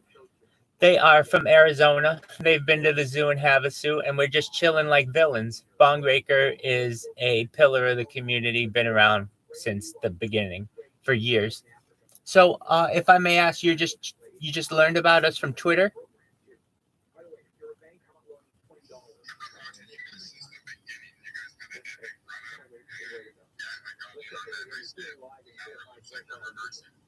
Hell yeah. I have more data on YouTube than any person in global history. What does that mean? I'm streaming right now on 4 different streams on YouTube, and I have been now for almost 3 years. I have more content online than any person. It's a time capsule going back to the pandemic. We've seen the death of a queen, the birth of AI, the coronation of a king, and everything in between. I've got the world's media that I've been able to essentially, I would say, spotlight. Every movie, every song, an album, every major work of literature we've listened to throughout this course of the 2 years. So essentially, it would be a compilation of the world's data. It's essentially the Truman Show. Have you ever seen the movie The Truman Show? Stars.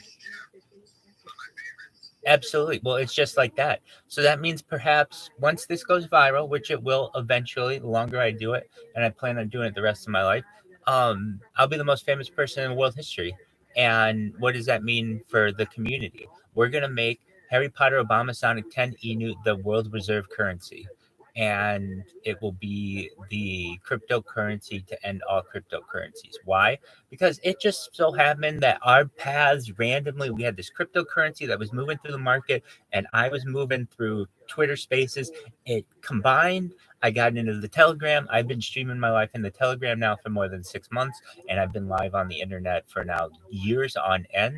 And not only that, I have years of footage on Instagram, on Twitter. Just you look at my videos, if you ever do, they're 12 hours long. Every single one of them is 12 hours long. And if you're wondering why, well, some of them are longer, some of them are shorter, but why 12 hours? Because that's the limit that YouTube gives you to be able to watch it in the future. If you go from, I've had videos as long as 244 hours. However, you can't watch all of that in one chunk.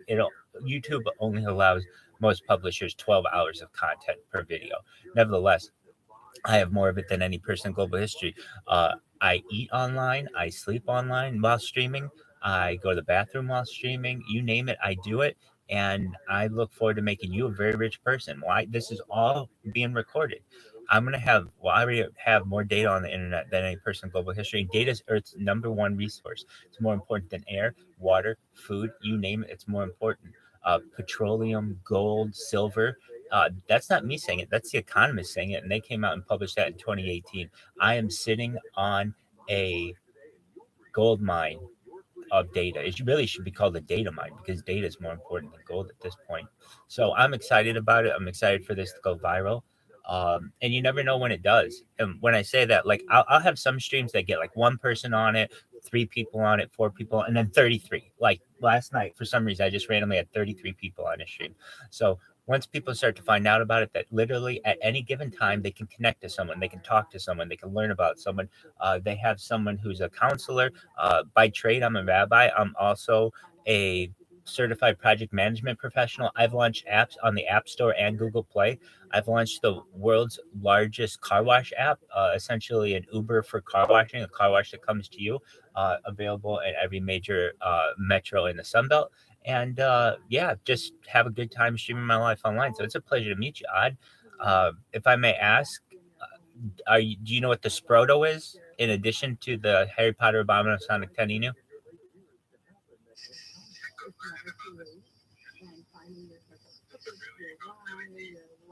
Oh, definitely. And here's why it's going to be successful. Okay, I can tell you. I don't own this coin.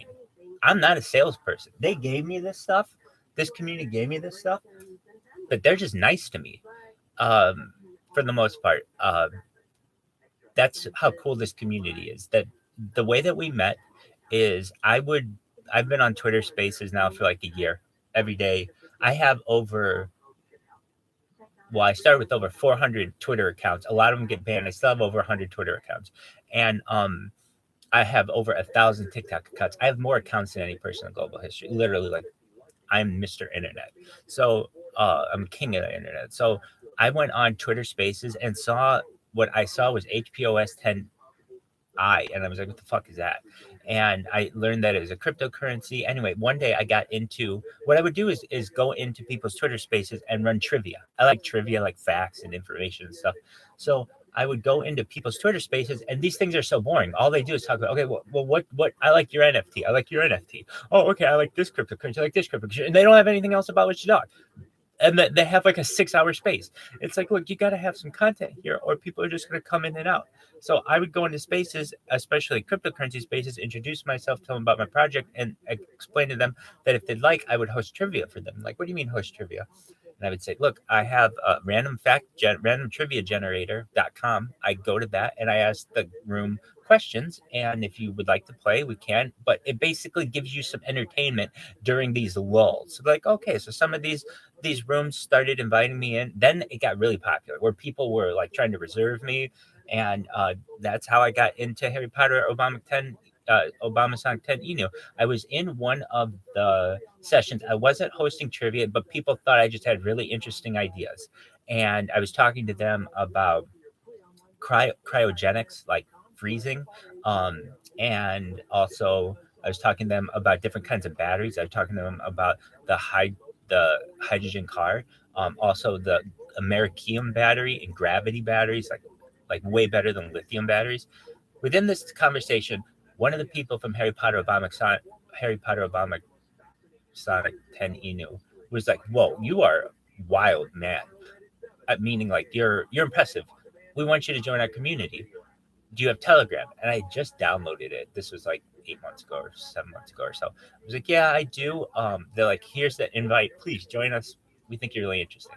So the next day comes around, and I start hosting trivia in their community, in the Harry Potter Obama Sonic 10 Inu community. And I learned, having hosted trivia amongst all of the different cryptocurrency communities, that this one, believe it or not, while it is a joke, meaning the name Harry Potter Obama Sonic 10 Inu is a joke, it was the smartest community. They did better in trivia than anyone. And I have this documented. It's documented better than any perhaps event has ever been documented in history of mankind. I mean, right now I'm live on 10 different streams that are being archived on. And so with that being said, I realized this is a special community and they're very smart. So then after about a month of being in the Telegram, there was another community that really liked me, and they started sponsoring me. A cryptocurrency started sponsoring me with some pajamas, and at that time, I was just like, okay, sure. And so I started doing augmented reality videos for this cryptocurrency just out of my own, um, goodwill, and they ended up posting them for 50 days in a row. I did it for them, and after like 40 days of Harry Potter Obama Sonic 10 Enu Sing, they said, look, we want to send you some stuff. We want you to rep our stuff. You're doing a really good job of it. I was like, sure, whatever you want to send me. So they sent me comforters. They've sent me all kinds of pillows. I have too many pillows to show you. I've got blankets in addition to comforters. So I am swagged out, as they say. And I don't get paid to do this. I just do it out of the goodness of my heart. I think it's a really interesting project. Additionally, I think the people are really nice in it. And so I'll get random people in here throughout the day who come in and say hello. Some people sleep alongside me. A lot of people want to just pick my mind on stuff. Sometimes people don't have a good day and they just want to talk it out. So that's basically what I do here. It's a pleasure to meet you, ODD.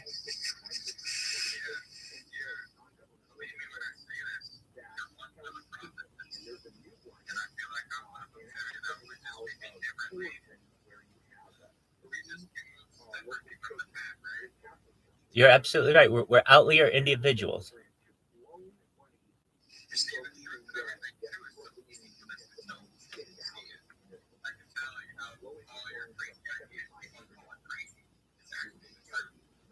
You're right. The CIA has said that their disinformation campaign will be complete when every fact that the American public knows is false. And you have to see through that. Plato, in Plato's Republic, he talks about the allegory of the cave. And this is a description of Socrates describing a cave. Essentially, it's like a movie theater with everyone facing the wall. And there are shadows that are displayed on the wall. And only a few really special individuals ever turn their head and see that what they see being cast on the wall of the cave is not reality, that these are just shadows, and that there are people who are casting a flame behind them, creating these shadows. And they begin to walk past those people out of the cave into the sunlight, which is known as the good. And so those people in society are known as philosopher kings. And I consider myself a philosopher king, or at least someone who longs to be one. And I think you may have the same type of aspirations.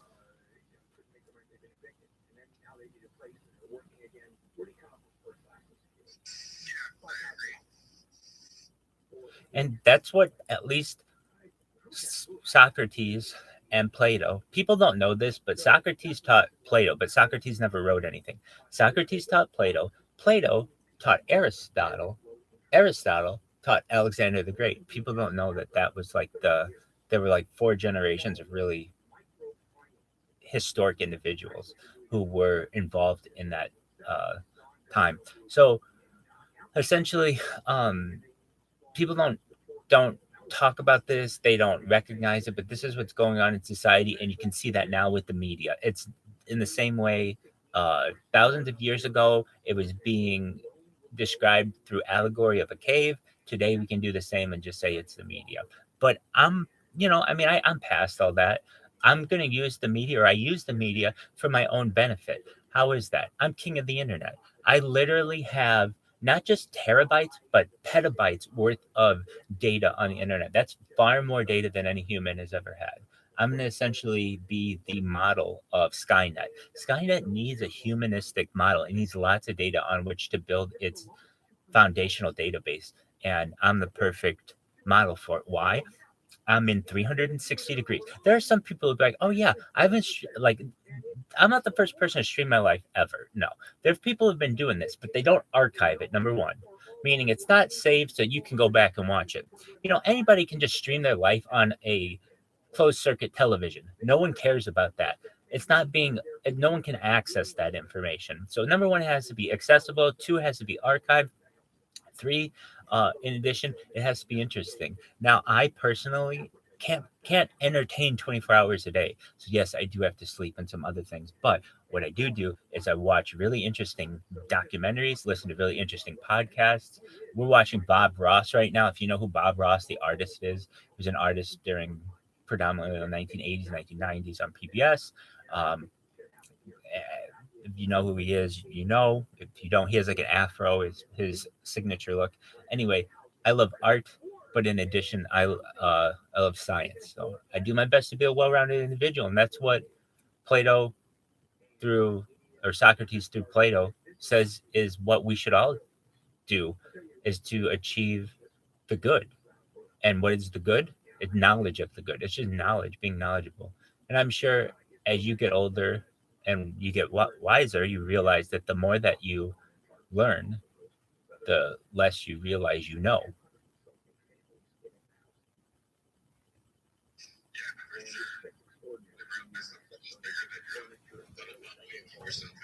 It's wild. One thing, I think that this is a very interesting topic. So, we could sit here and talk about what's going on in politics and things like that, but it doesn't really get us anywhere. I like to talk. Excellent. So when ChatGPT came out on November 30th, 2022, I was using it. I was using it on day 1. I used it on December 1st, 2022, December 2nd, 2022, December 3rd, 2022. I would use it every single day. And I used it, and if I say not every single day, I used it a lot, way in the beginning. And I could see its evolution from ChatGPT 1 to ChatGPT 2 to ChatGPT 3 to ChatGPT 3.5 to ChatGPT 4, and it has devolved, in my opinion. It has gotten worse. And so I want to say late 2022, it was Q4 2022 when Elon Musk bought Twitter. I think officially it was like November 1st, 2022 or something like that. It was like October 31st, 2022, something like that. So he announced that very shortly thereafter with Twitter Blue, you would be able to tweet no longer 248 characters, but now it was going to be 5,000 characters, which I knew was a game changer. I literally have like no money, but what I did have was the ability to buy Twitter Blue. And people don't know this. Twitter Blue launched in summer of like 2021 when under Jack Dorsey for $1. The only benefit of it was a undo tweet. And I was actually a Twitter Blue member when it was $1. Then it went to $8, $8 and $11 and all this other stuff after Elon Musk. Nevertheless, one of the features that was going to enhance the Twitter Blue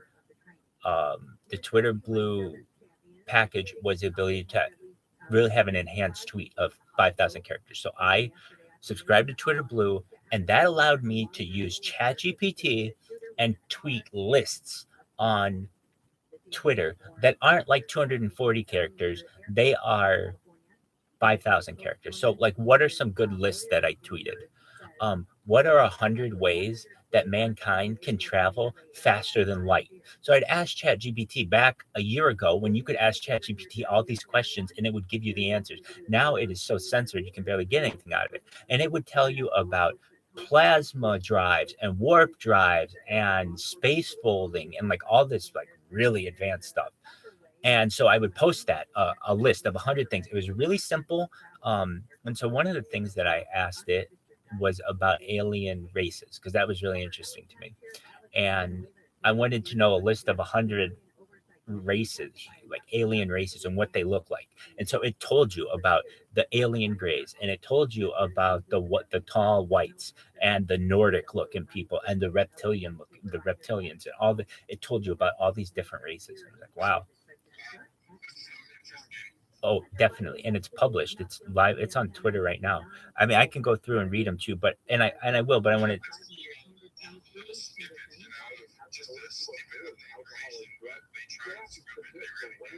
You're absolutely right, and so we know that they have different types of species, and so I was really interested in something called the Galactic Federation. Like, if you were to ask me right now, Rabbi Rothschild, what is the thing that is of most interest to you?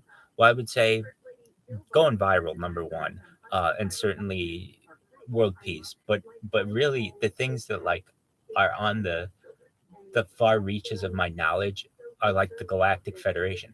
Who on Earth, who isn't an alien abductee or whatever, knows anything about that? And they don't. But it's really interesting to me, and it's like in sci-fi novels and things like that. But apparently, here's what ChatGPT knows about it. There is a galactic federation, basically a United Nations of the planetary level, at the planetary level instead of the international level, it'd be interplanetary, and then even it gets into intersolar systems level and intergalaxies, where there is they have alliances that kind of like we have, or we're supposed to have with NATO, but basically they're non-aggression pacts, where if one of the planets gets invaded by someone, they all go to war. And this has created some type of peace at the planetary level. The Earth is not quite there. Earth is seeded. If you know anything about the Bob Lazar story, he's been on Joe Rogan, but he's been consistent now for 30 years. His story about the more than 30 years about his work at Area S4, being an engineer at Area 51. And what he said during his briefing at EG&G was that human DNA has been altered at least 64 times, that we are essentially a seeded species, and that every single day there are some type of abductions and perhaps genetic mutations that are being done by third-party species. And so our evolution basically has not been natural. That's what he says. And that is what I know to be true. What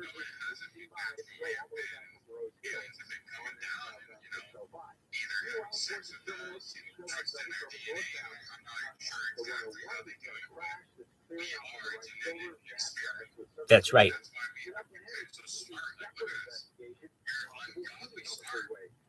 That's right. And we're moving into a new type of species. So we've had Homo erectus and we've had Homo sapiens. We're moving towards something else. And what do I mean by that? When I get into the discussion of life extension technology and mind uploading, where you upload your mind, you literally scan your brain. It knows where every atom is in your brain and knows the exact location and velocity. The database stores this information. You can download that into a clone of yourself, into an avatar, into a cybernetic being, into an ethereal being, into a robot, into anything that cyborg, anything that you want. So and you could create 100 of yourself. Really, at that point, it's going to be just a matter of cost. Uh, that's a different kind of species than Homo sapien. Homo sapiens die. If we have a new type of being that doesn't die, that changes things evolutionarily. That, the Darwin evolution of the development of man. Essentially, we create a new type of being that now doesn't die. And then you get into worlds where you can get into shape shifting. How can you get into that? There's the argument that we shapeshift now, just very slowly. And how? Well, essentially, I'm growing a beard, or like I'm not growing a beard, but like I have a beard. Like, we don't always keep the same look as a species. Now I can adjust that. I can take pills and have longer hair, and that isn't to say in 100 years or 1,000 years we won't be able to use um that type of um technology, or 10,000 years, to be able to shapeshift. So what I'm trying to just say is that our development has changed on the Darwinian chart. Back to the Galactic Federation, though. As I understand this is just from like whistleblowers in the government, but also like alien abductees. What they've said is that humanity is on the cusp of being able to join the Galactic Federation, but we're not there yet because you're not technically one species. And we always say like, oh yeah, we're all one people and yada yada yada. But technically, we're not a homogenous people. We still have too much genetic diversity, apparently, for the Galactic Federation. Because when they say, well, what are you? Well, you say, well, like, what does somebody from your race look like, or your species, I should say? We say, well, it depends where you are on the planet. At that point, the planetary people are like, stop. Once you have a homogeneous planet, that's when you are able to join the planetary union, essentially. Now, what I had always understood and what ChatGPT basically pretty, it didn't, I don't want to say I learned too much from it. I learned a little bit from it, but it really took all that I knew and outlined it. And then I was able to tweet all that. But some of the things that they said were that, like, there's a main planet of the Galactic Union where they have their meetings. There's like a ring at which they all sit, like in some building. They described the planet on which this major, it was every there was the society was all pacifist. There was no war. Everything was like socialist. There were two levels of people. There was like your normal people, and then there were like the leaders, um, who were in this galactic union, or like, I don't know, all the connection that was there. But I had always thought that once you get to a certain point, everything's peaceful in the universe. Incorrect, apparently, according to ChatGPT. Now, I've also confirmed this with the only person with whom I could confirm it. I would go to UFO Twitter and I would say, hey, does anybody know about the Galactic Federation? Yada, yada, yada. Somebody put me in touch with someone who they say is a channeler who has published books on this and is on UFO Twitter every day. I mean, I would say they're probably one of the better sources that we have. I'm just somewhat skeptical if somebody says they're a channeler. I'm not going to deny them, but I'm skeptical. Nevertheless, I showed them what ChatGPT said. They took it to their sources or whatever, and they said that that's consistent. So, what does it say? There's the Galactic Federation, and then there's another type of species or civilization that are antagonists of the Galactic Federation, that are known as the Zenodians. And I didn't know anything about these guys. So it was like, whoa, there's a civil war going on in the universe that we don't know. Like, I always thought everything would be peaceful. It seemed like all of these alien species, if they're coming to Earth, they're not going to war at each other. It seems like they're peaceful. Apparently, there's some type of civilization that is anti all of the good that's in the universe. Now, we as people on Earth don't get involved in that. That's like way too big for us. But we're getting to the point where we're maybe over the course of the next 10,000 years, may be able to sit at the planetary table, the Galactic Union, and have some of these discussions. So that's really what is interesting to me. This guy's gone. I've just been having these discussions with myself. Should have. That was cool though when you were like,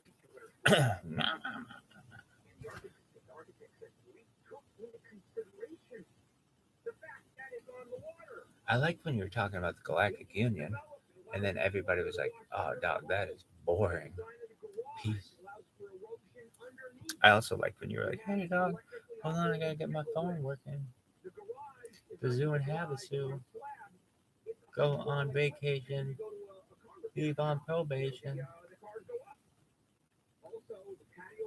Dream change or this extreme New Year's resolution, and just, you know, you can make changes that really stick because they're based on your strengths. I like that.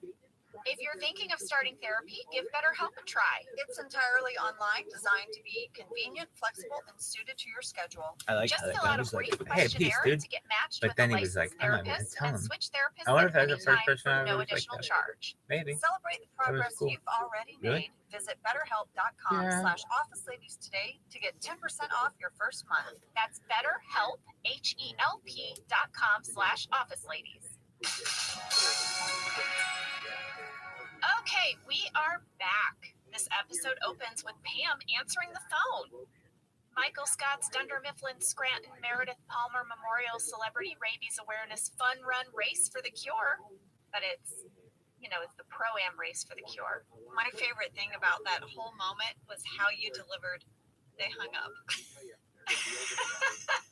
It's so good. It's so good.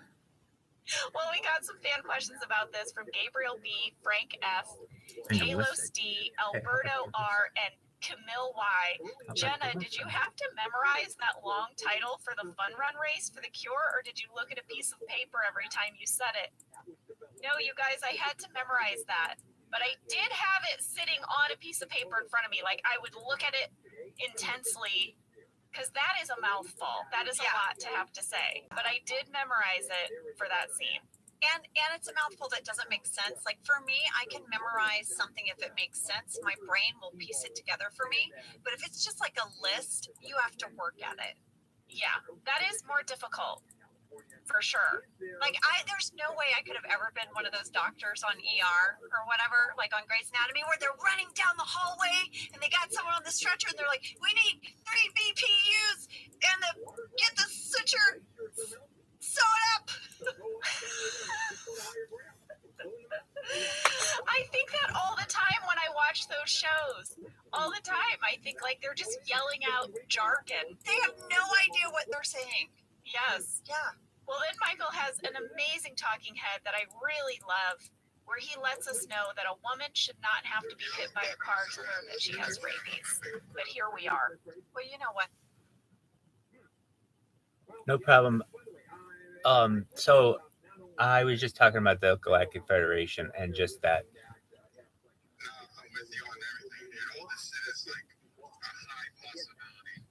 Oh, for sure. Anyway, so that's what I do.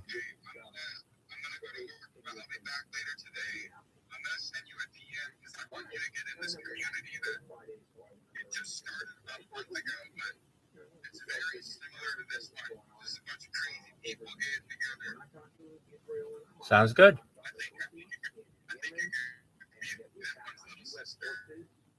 Sounds good. Send it to me. I'll join. It was a pleasure. It was a pleasure to meet you. Best wishes with work. Take care, baby.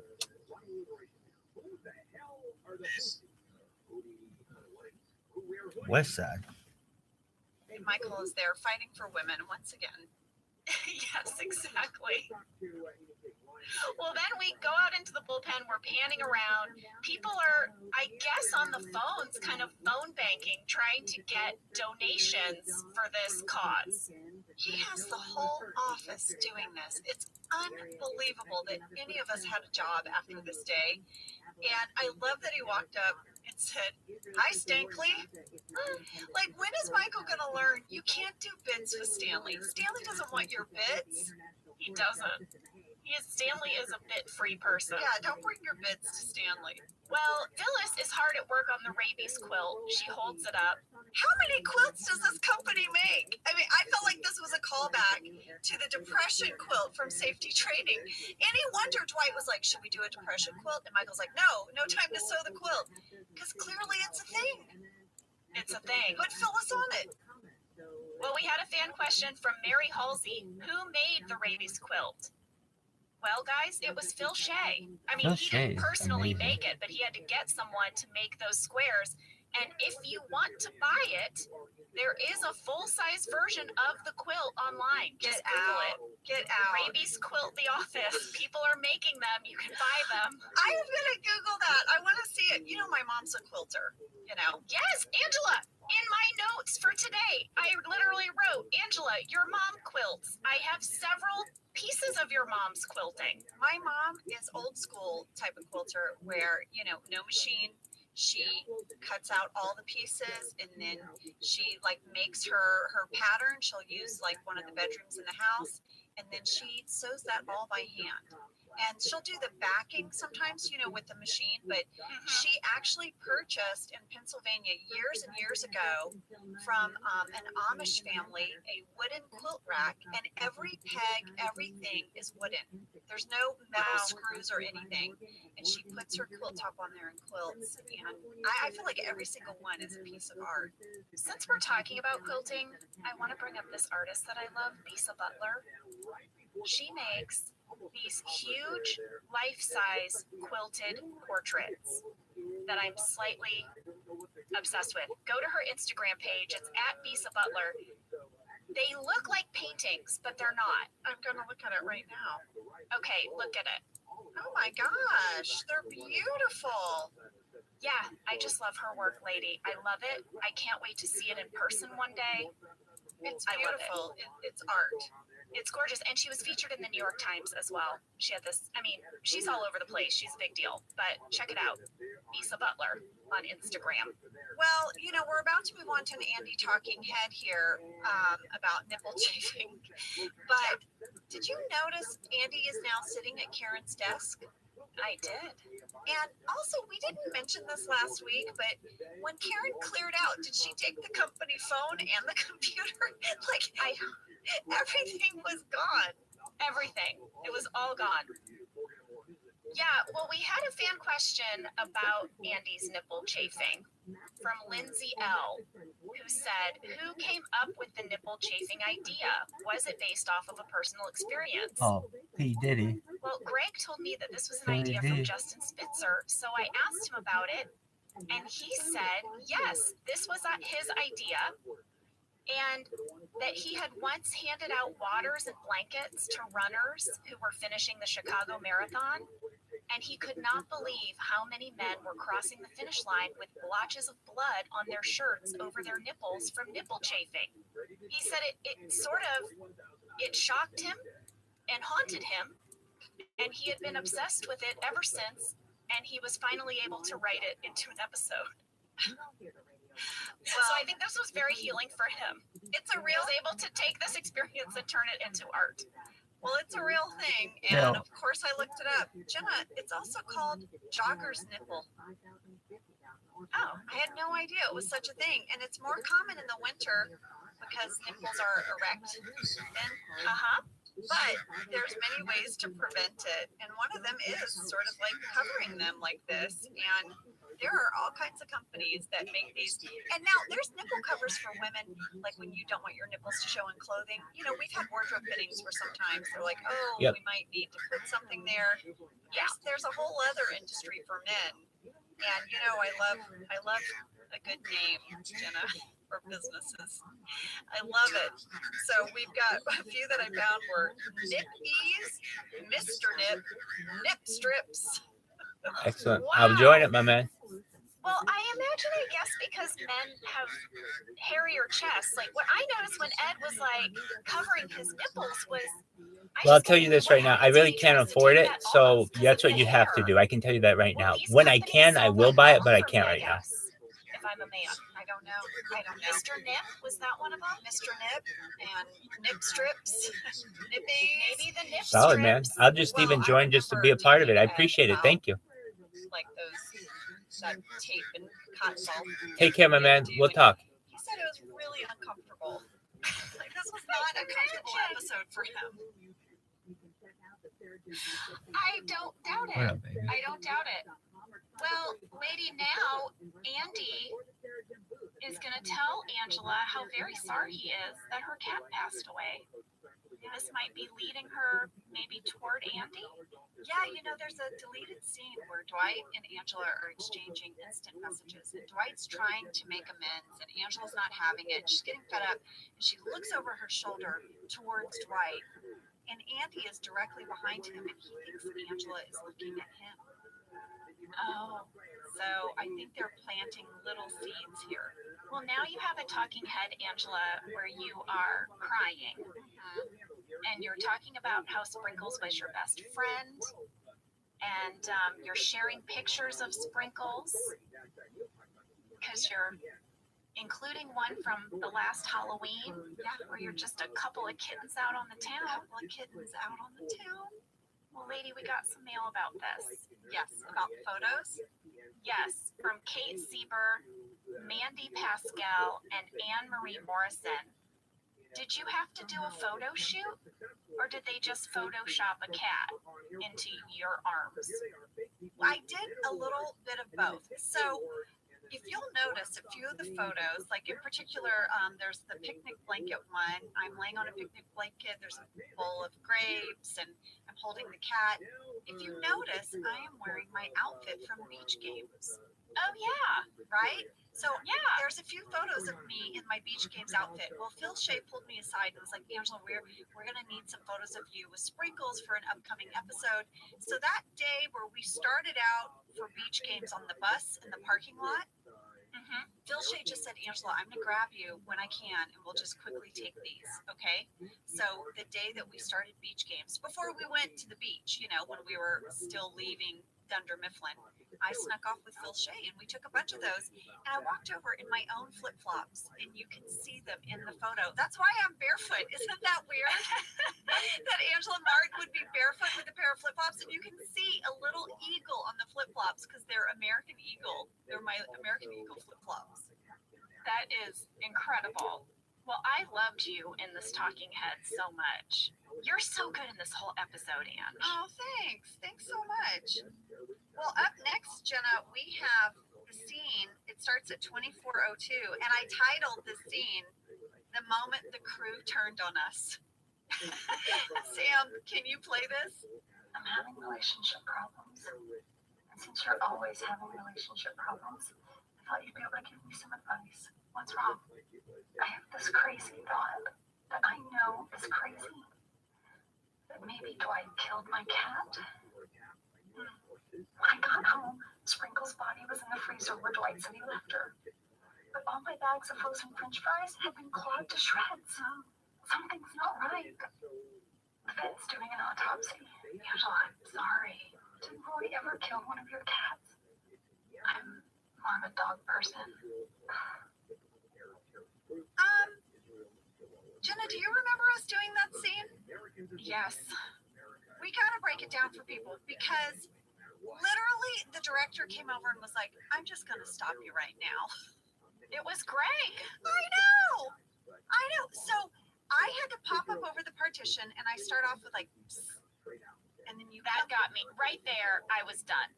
I just started laughing just from your head popping over the partition.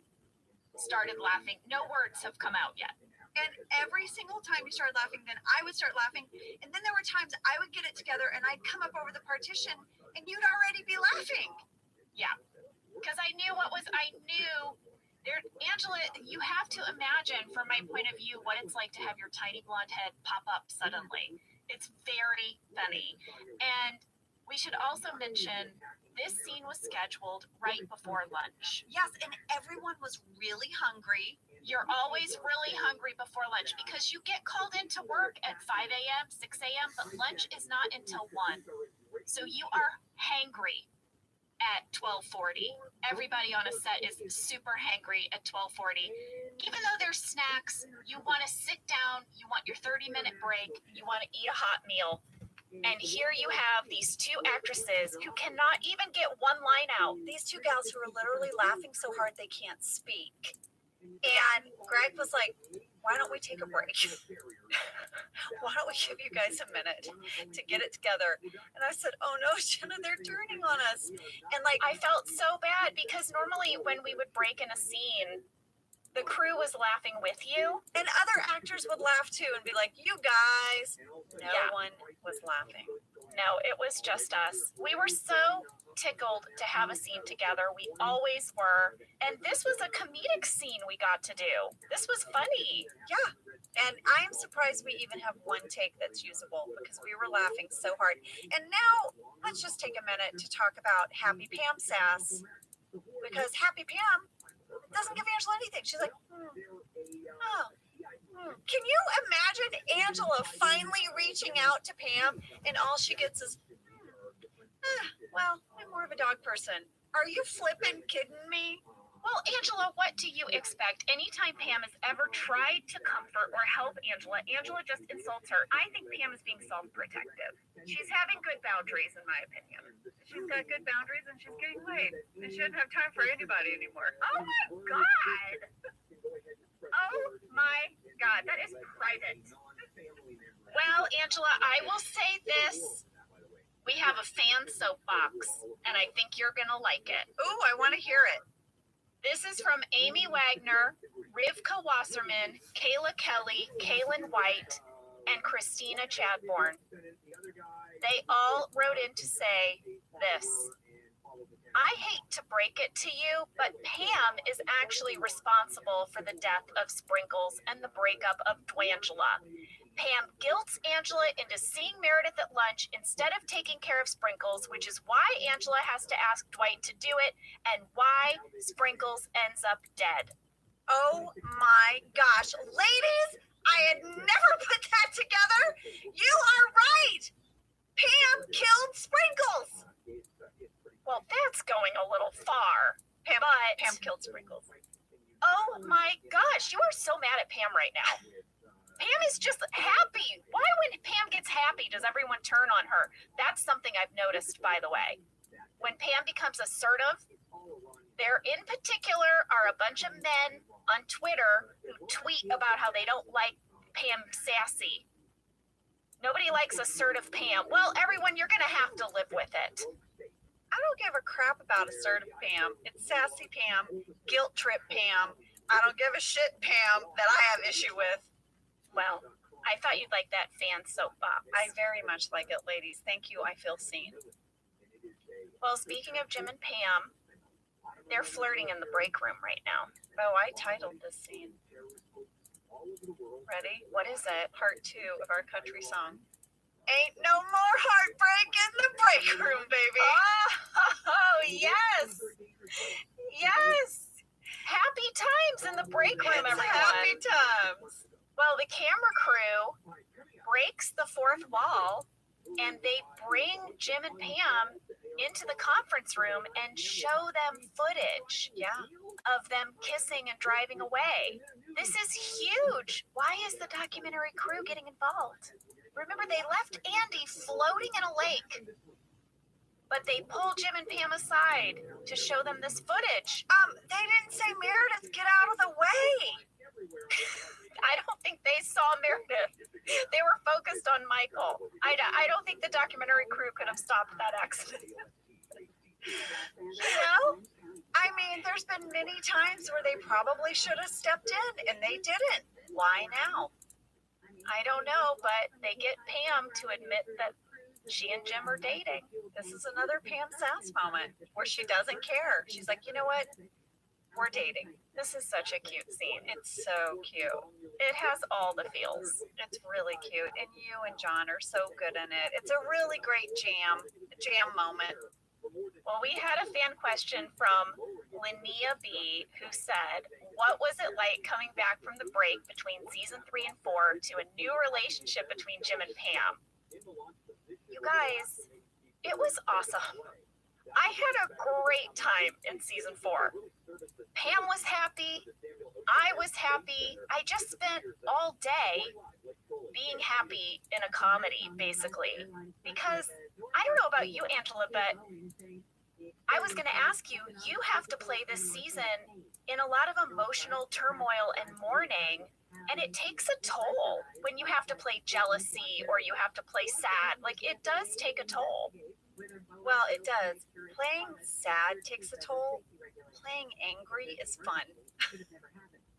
Yeah, I'll say that because I loved the juxtaposition from this very sweet, cute moment with Jim and Pam to me body checking Dwight by the file cabinet. It's so great.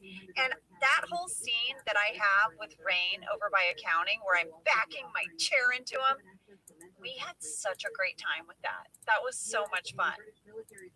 Well, that is a really good scene. Dwight seems to think you're going to feel better after you run the 5K because exercise helps with depression. And you're just like, you're not getting it. I'm not depressed. I'm pissed off. You're grieving. I'm grieving and I'm angry. Yes. So now we go into the conference room, Angela. Jim, Michael, Pam, and Dwight are putting sort of the finishing touches on the fun run plans. And Michael wants a giant check. What is his thing with giant checks? He got a giant check in product recall.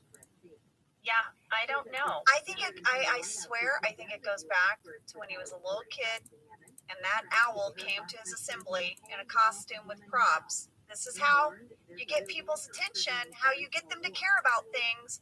You have big props and costumes and outfits. Why have we not explored Michael's feelings about Carrot Top, the most famous prop comic? I think he loves Carrot Top, and I think he loves, who's the guy that hit all the watermelons? Gallagher. Yeah, I think you're right. Well, here's what he wants. He wants a giant check, even though it will eat up 25% of their funds. He wants a rabies doctor to present the check. Yeah. Jim suggests maybe they hire a nurse, like by the hour, like you would for a party. Michael's like, sounds great. Dwight suggests they just donate the money to Meredith's son's college fund. Dwight is the only person making sense in this meeting. Yes, surprisingly, Dwight has the best idea. Jim and Pam are just egging Michael on. But Michael's like, have you seen that kid? He's not going to college.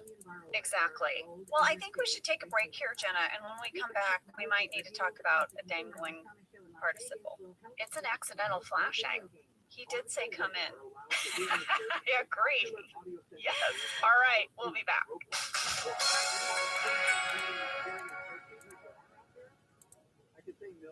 Well, folks, you know I have a lot of family in Texas, and I just want you to know, if you travel to Texas, there are vast landscapes, cultures, regions, destinations, activities that allow for an infinite number of different travel experiences. You can have fun in the sun. Texas has 350 miles of coastline. That's right. Or if you like more of a rugged vacation, there are campgrounds, hiking trails, state parks, and the food. Can we talk about the food?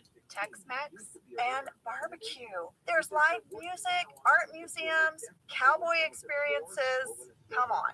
Right now, Travel Texas offers a one-of-the-kind online trip builder that allows users to generate a custom visually led trip matched to their unique interests. So you go in there and you click your interests and it'll say, here's where you want to go in Texas.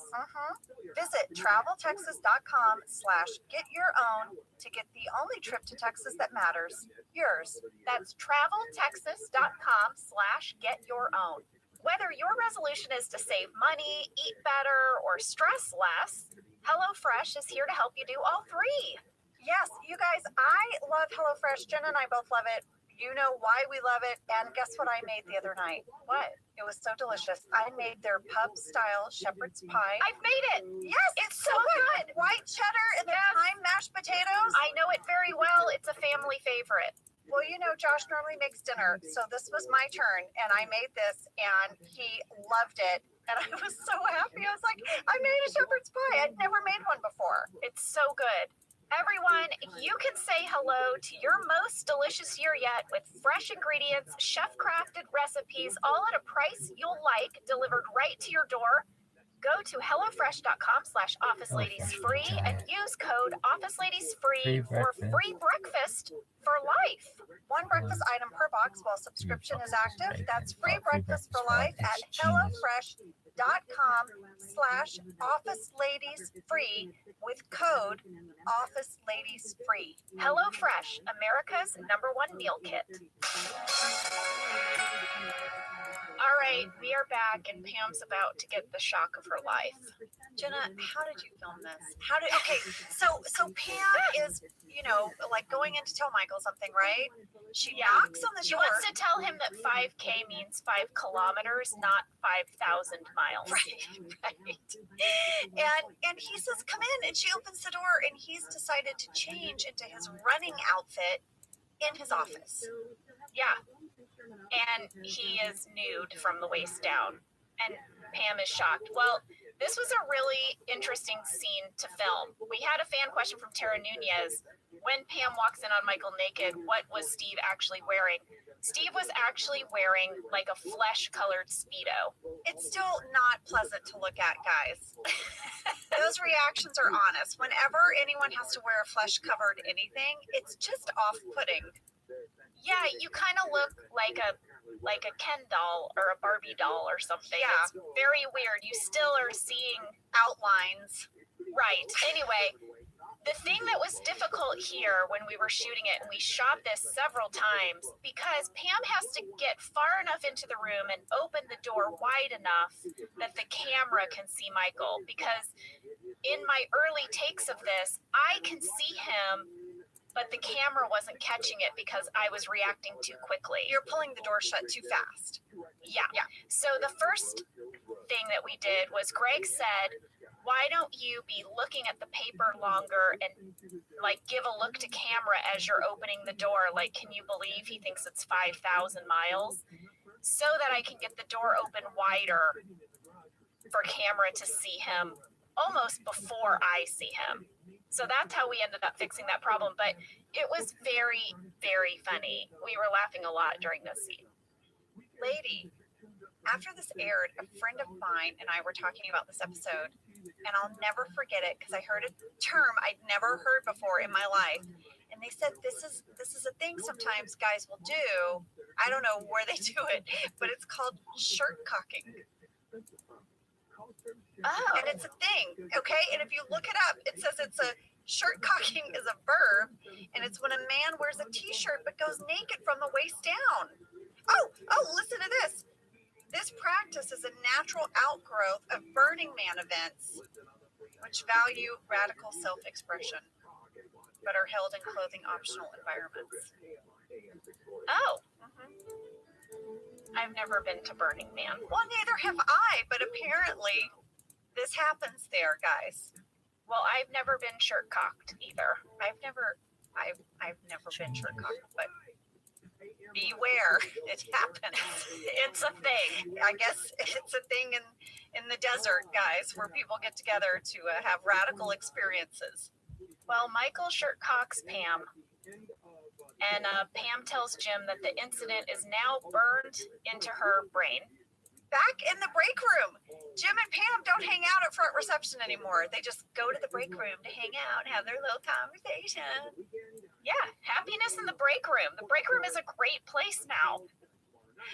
Well, Michael knocks on the break room door and enters. He's trying to teach Pam how to properly enter a room. Can I come in?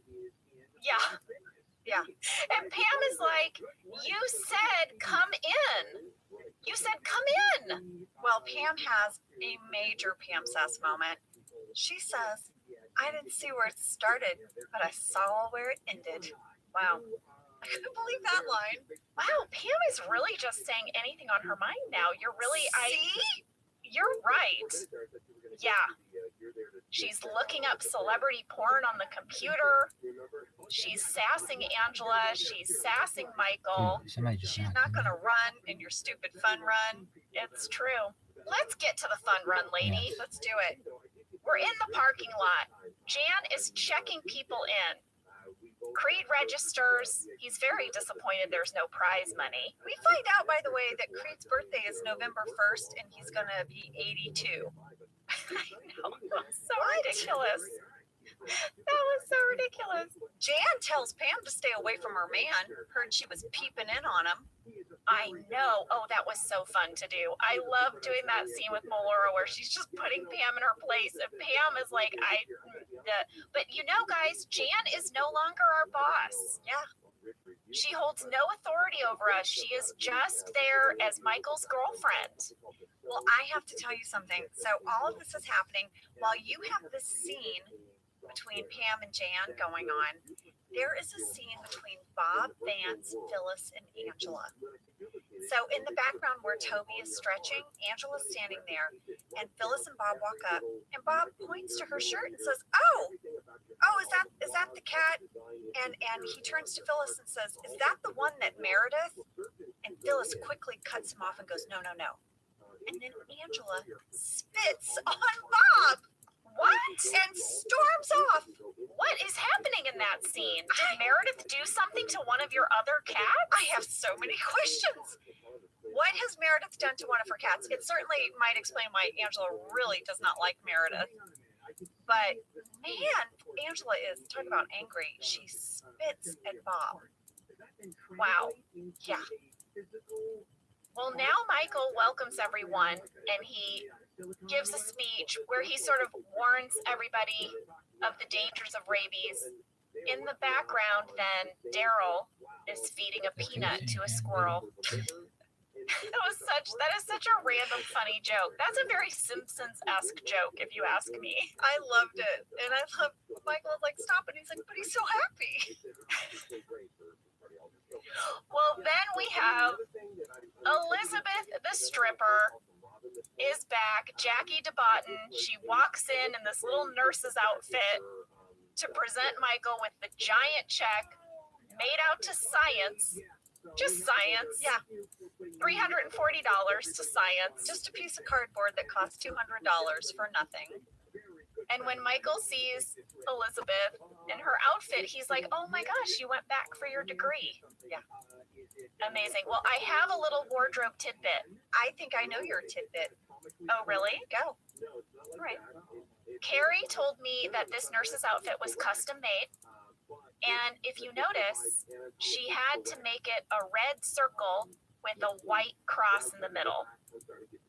And this is because the Red Cross does not like their symbol to be used for fictional content. So she could not have a red cross in a white circle. She had to invert it. Yes, lady. Well, do you know that is the same costume that Angela Martin wore in season 7? They saved that costume. Season 7, the Halloween episode, where we have a costume contest. I wore that outfit. What? Yep. I wore that outfit, the exact same one, and it was a little too big for me, so I had to wear a little lace tank top underneath it. And you know, we'll get to season 7, but they gave me the chicken cutlets to make everything a little bigger. Yep, same costume. Wow. I guess in our Dunder Mifflin world, this is like a little costume that you could buy, I guess. But Carrie Bennett told me that she made it. There it is. You're wearing it. You can see it's the same white cross, same hat. I just have a tank top because it's a little big. That is crazy. I know. What can I say? Well, speaking of crazy, Michael is now downing some fettuccine Alfredo. Just downing it. He's carbo loading before the run. Oh. Is that a thing? Do people carbo load? They do, but like not moments before they run, right? I looked it up. There's two things happening in this moment. First of all, we have a fakey bag catch. Fakey bag. Fakey prop bag. That bag that Dwight is holding is not a real bag. It's one of the ones that doesn't make noise. And here's the thing about carbo loading. So, guys, this is something that people will do, but it's recommended that you do it the week before a high week before. Yeah, a week before a high endurance activity. Yeah, the reason why you do this carbo load the week before is to boost the glycogen that's stored in your muscles. right? So you can sort of burn on that while you're doing your high endurance activity. You don't do it minutes before. It's so gross. So gross. It's so gross. A lot of people wrote in asking how much fettuccine Steve had to eat. Pretty much none. I don't know if you noticed, but we cut away before he has to really swallow the fettuccine. They had a bucket there, so he would shove a bunch in his mouth and he would spit it out. Thank God, because it was almost 100 degrees that week every day. Yeah. And we were outside, hot outside eating fettuccine. Bleh. Can we talk about the ginormous gun that Dwight shoots off to start the race? Not a starter's pistol, an actual gun with actual bullets in it. Obviously, we shot off blanks, but what the heck? I know. So, according to Dunderpedia, Dwight uses a 6-inch Colt Anaconda, and it's the same caliber gun used by Dirty Harry. Well, it's ridiculous. I believe, though, that he would have some gun that Clint Eastwood fired, like a Dirty Harry gun. That tracks. It's perfect for his character. Well, the race is underway. We fired this gun. Creed, Stanley, and Oscar immediately get into a cab. Yeah. Which is amazing. Brilliant. Stanley says he will work out today. He will work out a way to avoid running for a stupid cause. Yeah, they all three have talking heads and deleted scenes that talk about why they're not doing it. Stanley had an alt that said when he runs, his feet swell up to the size of a pot roast, and you don't want to see that. Oh, well, Angela Martin certainly would not. She does not like gross feet. No. Well, we sort of see everybody's approach, right? Like Andy's going to run, Michael's going really fast, and this is when we find out that Pam and Jim are happily in last place together, just strolling. Andy's going to draft behind Kevin. Well, now we have a scene that I love so much where Jan is handing out water to the runners. She's somehow moved from the starting line where she was checking people in to a new table where she's handing out waters and people haven't even gotten to her yet. I found that interesting. Yeah, She obviously drove, I guess, she to this quickly new drove. spot. Yeah. Well, Michael refuses to take the water. He explains that rabies victims have to live with an irrational hatred of water, so it's really the least he can do to refuse the water. Well, I looked it up, Angela. You know, last week I told you a lot about rabies and the importance of getting a shot if you're ever bitten by an animal. Hey, I did not look it up. In fact, I wrote myself a note. Ask Jenna, rabies expert, is this true? No, you did not.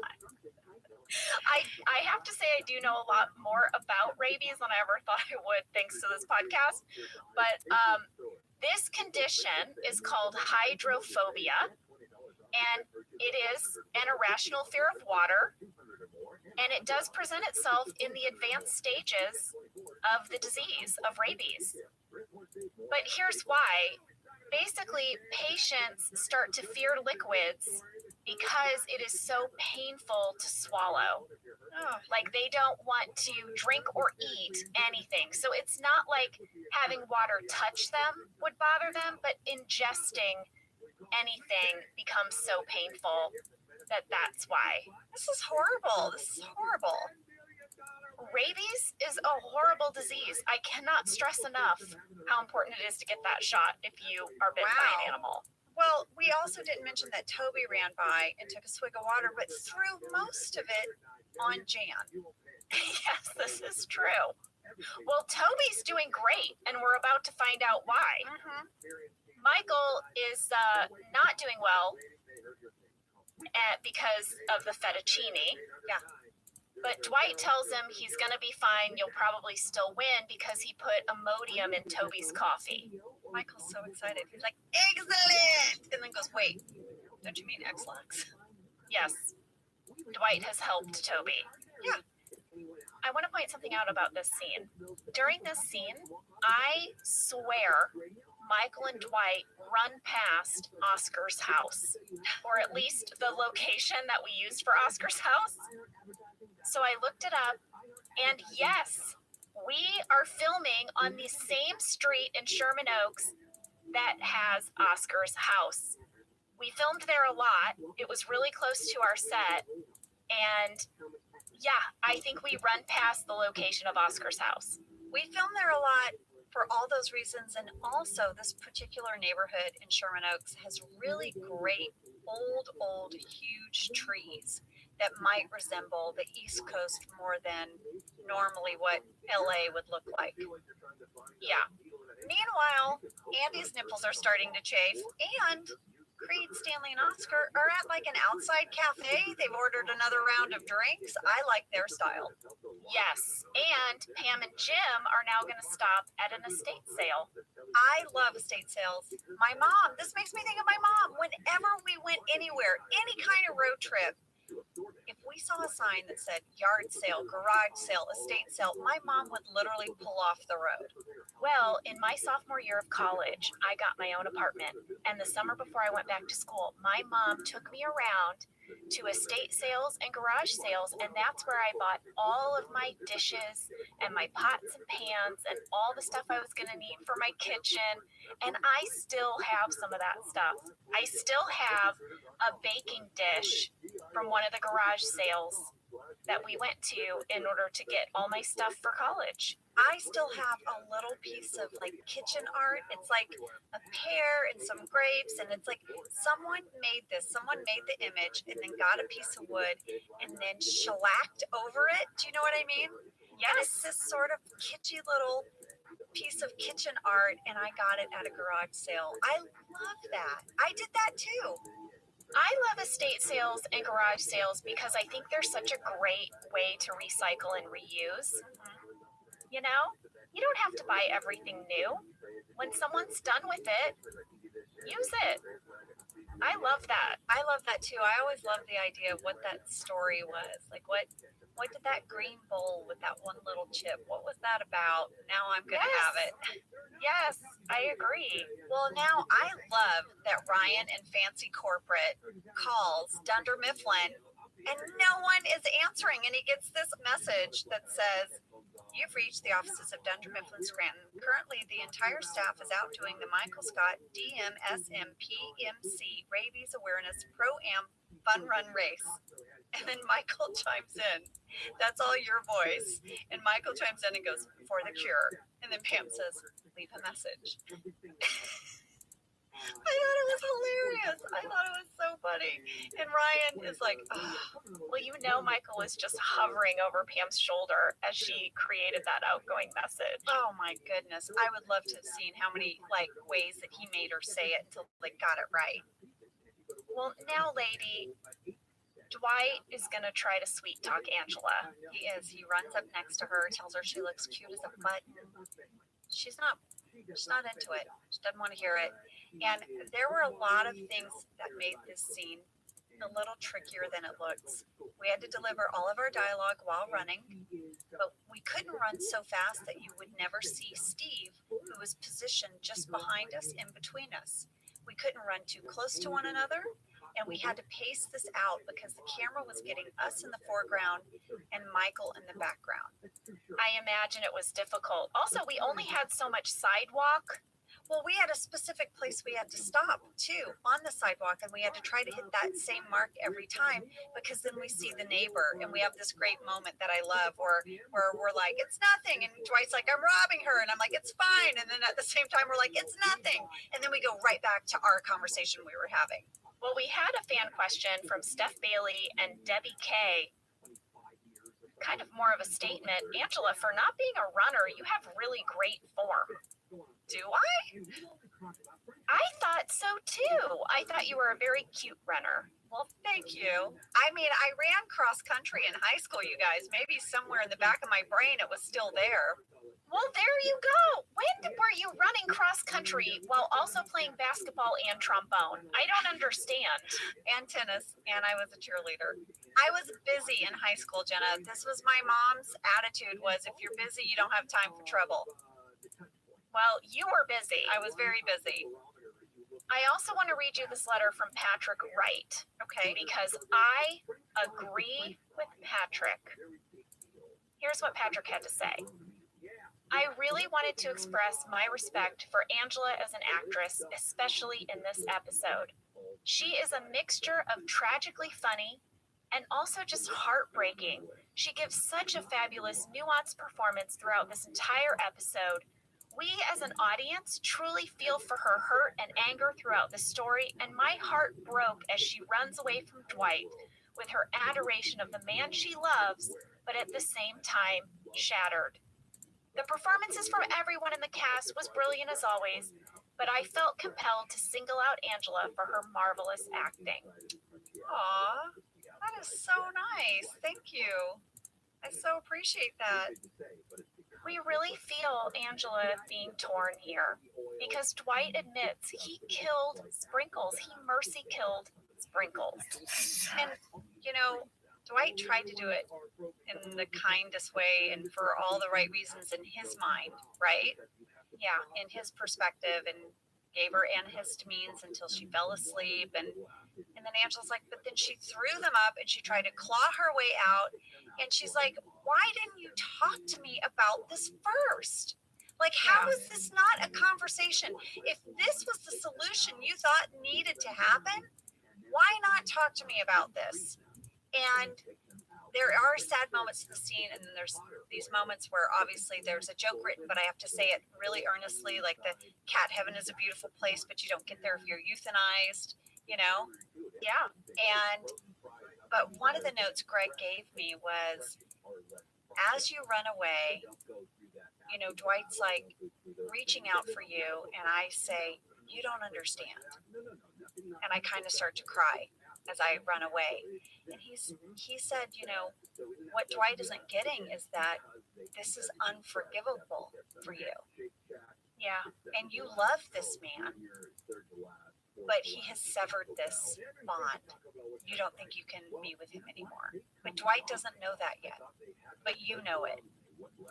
Well, I've had this happen in relationships where you're dating and you're so in love and the relationship is just all promise and optimism.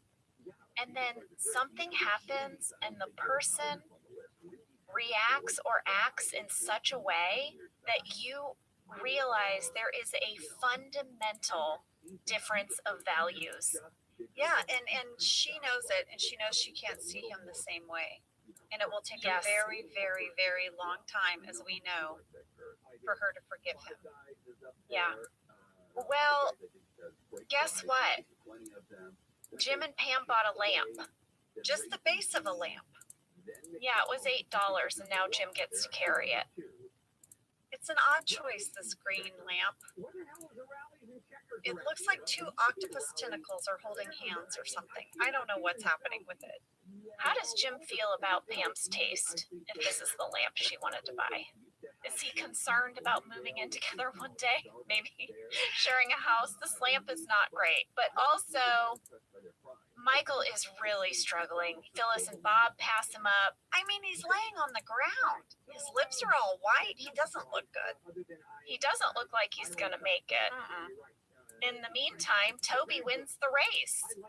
Yeah, and I thought it was so perfect that Kelly is at the finish line, like on her phone. Yes. And he's like, where are we? And she's like, we're about 5 kilometers from the office. And Toby's like, why didn't Michael make it a circle? No, he couldn't have made it easy. He made it a straight line.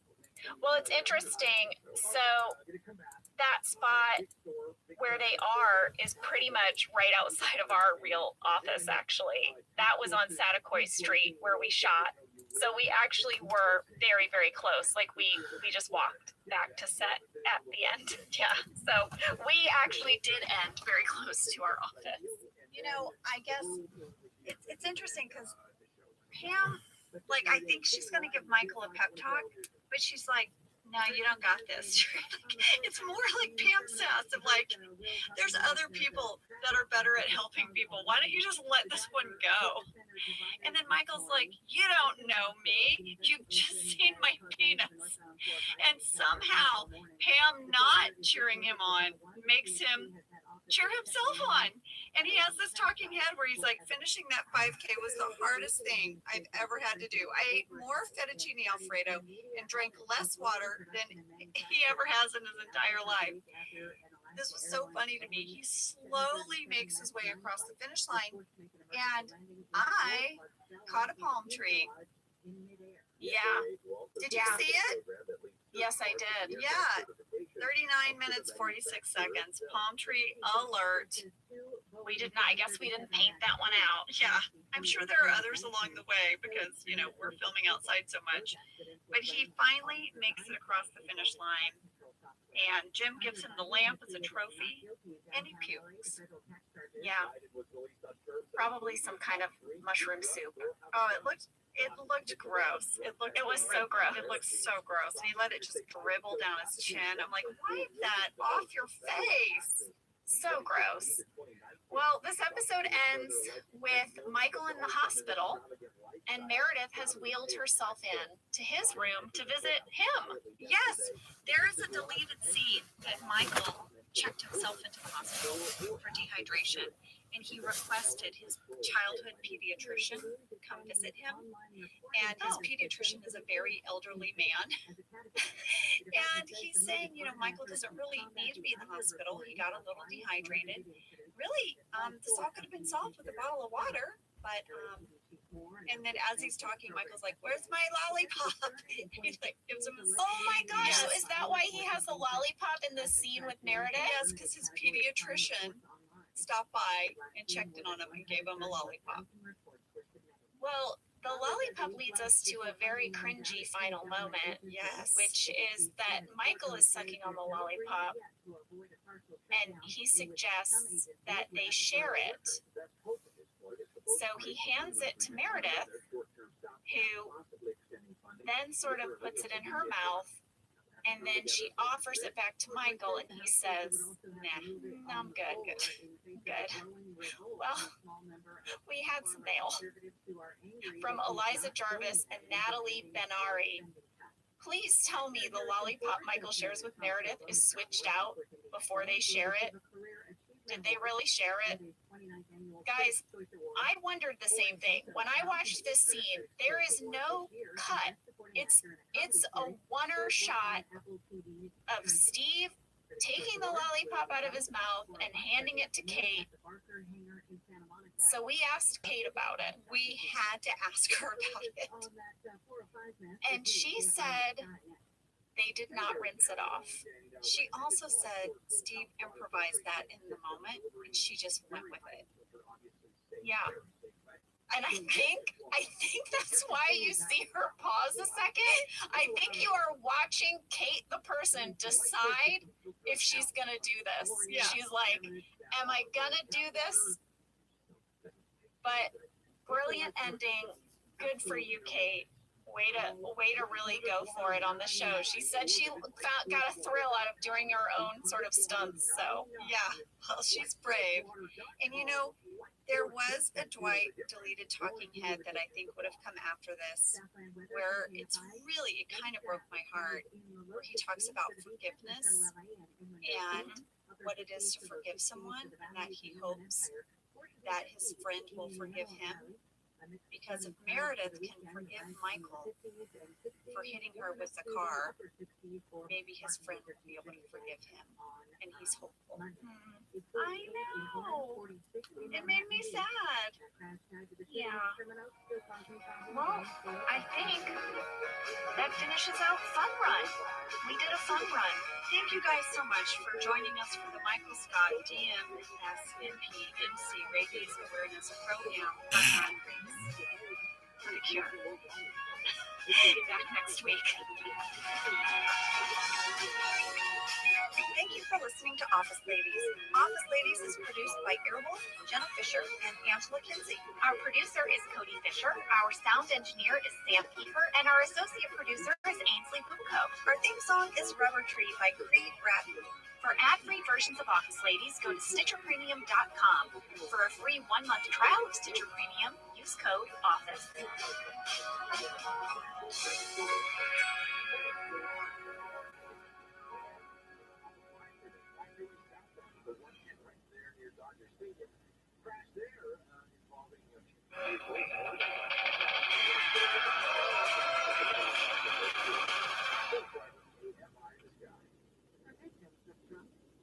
Did you know that the bold, smooth taste of Dunkin' cold coffee can be brewed in your Keurig coffee maker and enjoyed at home? You heard that right.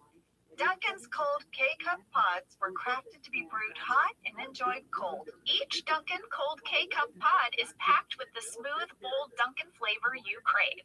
Pick up a pack of Dunkin's cold K-Cup pods and enjoy a Dunkin' cold coffee at home whenever you crave it. Just brew over ice and sip in seconds. Because the home with Dunkin' is where you want to be.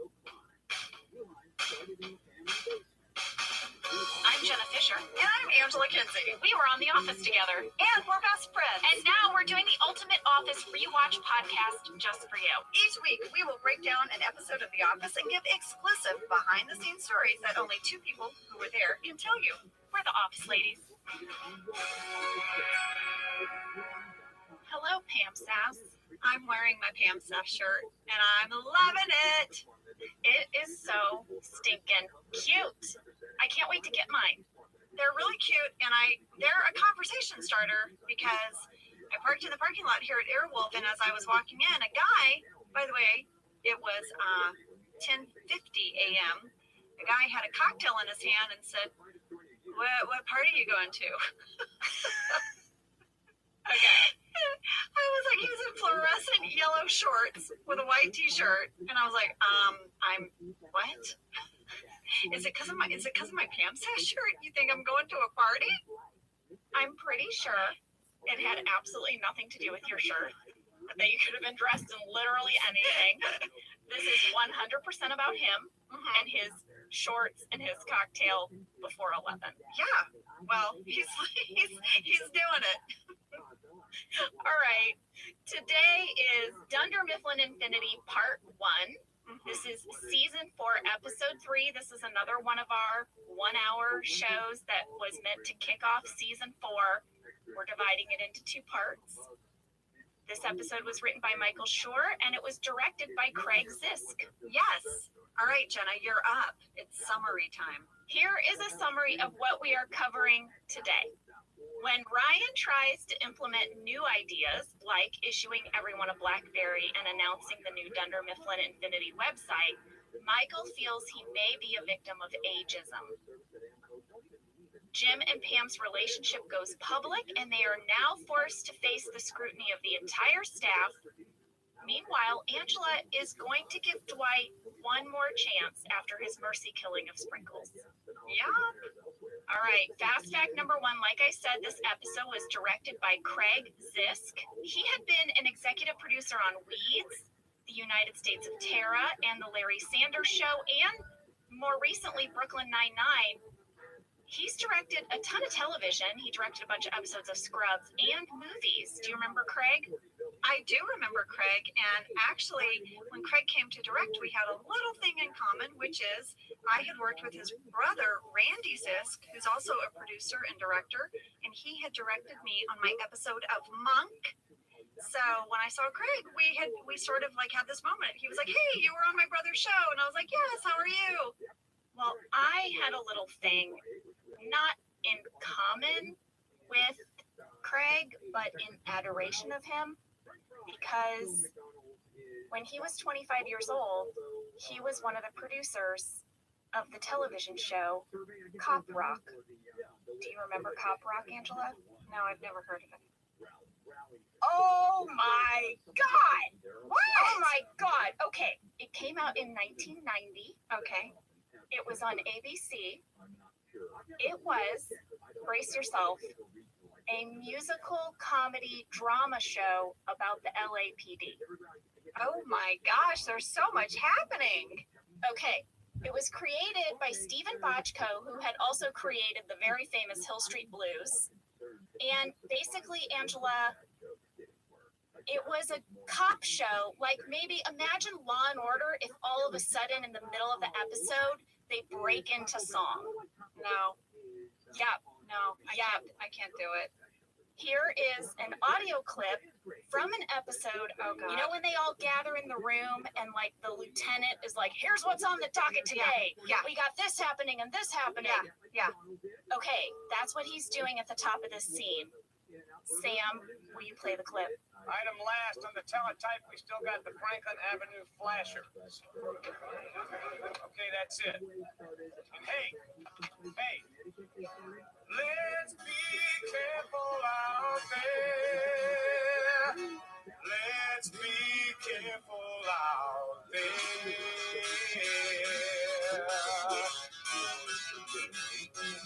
We had a 187 at the 7-Eleven on the corner of 4th and Main.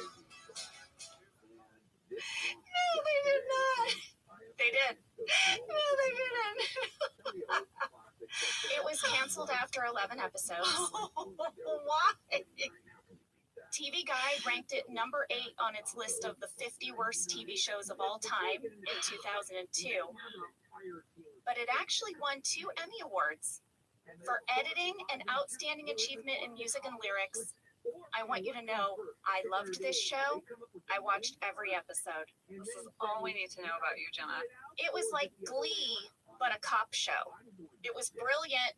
You can find it on YouTube. It sounds like an SNL parody of like a cop show or something. That is amazing. I now have to go see just one. I mean, Yeah. I have to see one where they're like, we got the perp in the cell. We're gonna frisk him now. I think that's a song. I think there's. I got the perp. Frisk him up. Ooh, frisk 'em up. Frisk him That's a up. good one. Frisk him up, frisk him up, frisk him up, frisk him down. What did you find? Is there a gun? Is there a knife? You I gotta just frisk him have up. The show really rates itself. Oh my gosh. Wow. I want you to be All right. safe out there. You heard him. This is now like a hybrid West Side Story cop rock. That's all I could picture in my mind. Oh my lord. Okay, that's amazing. And Craig worked on it? He was one of the Going producers. country. Well, I'll bring us Listen. back with fast fact number 2. Okay. This episode, Dunder Mifflin Infinity, aired in October of 2007. And also in October 2007 was a big office convention in Scranton, Pennsylvania. Yes, and a whole bunch of us went, a huge group. I mean, it was like Greg went and Mike Schur and Jen Salata, a bunch of the writers and the cast. I think the whole entire cast was there, except for you and Steve, right? And John. Everyone else went, like the whole shebang. I was not allowed to go because remember I shared last week about how I broke my back. And I was not cleared for plane travel at this time. I was super sad you weren't there. I found some emails where we traded emails. You're like, please tell everyone I said hi. But it was a absolute blast. Scranton was so much fun. Scranton, everyone there was great. And then me and Craig and Brian went on the Today Show with Al Roker. Al Roker came to Scranton. And we did the Today Show from there with him. And it was just a blast. I was so jealous. That looked like so much fun. You guys did like a whole Q&A panel and like a meet and greet, right? And we did like a concert. Like there was a concert and a bunch of people from the office performed, like Craig and Melora, like everyone got up on stage. It was so much fun. But you know, lady, this was something you and I both share because I was able to go to this convention, but then at the end of the show, there was another one, like a big rap party convention. And it was my daughter's birthday, so you went to that one. So I found all these emails, Jenna, where we sort of bookend this experience for each other because I went to one and you got to go to the other. Yeah, I remember that. I was so glad I got to go to that one at the end of the show because I couldn't like leave the experience of the office having never visited Scranton. I just remember I was really jealous that you got to go and I was bummed that I had to stay home, but you know.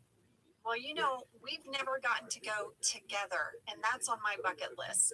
When this podcast is done, I want you and I to go to Scranton. That's on my wish list. I want you and I to go to Scranton and just anonymously sign up for the office tour. Oh my God. Just show up and be like, take us on the tour. Yes, to all the spots. I want to do it. Well, listen, there was something else going on during this time. I don't know if you remember, but we were on the cover of Entertainment Weekly magazine. We were? It came out October 5th, which was the day after this episode aired. And there were a few sets of couples. Steve and Melora, as Jan and Michael, were on one cover. And then Angela and Dwight were on one. And Jim and Pam. And then Ryan and Kelly. So you could pick which issue had the cover, but then we were all on the inside in this big group photo. I remember doing that photo shoot.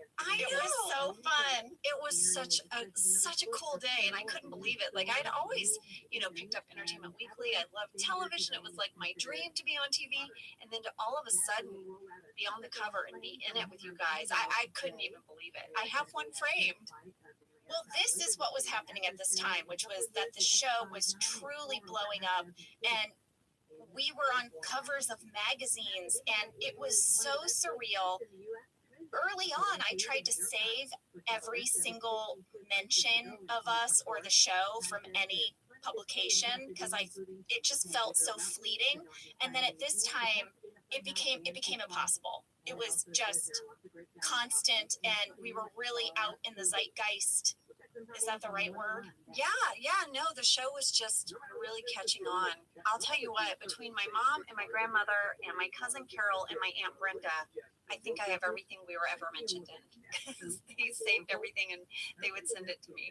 Well, speaking of being out in the world in a big way, fast fact number 3, we got a lot of fan mail from people about the Dunder Mifflin Infinity website.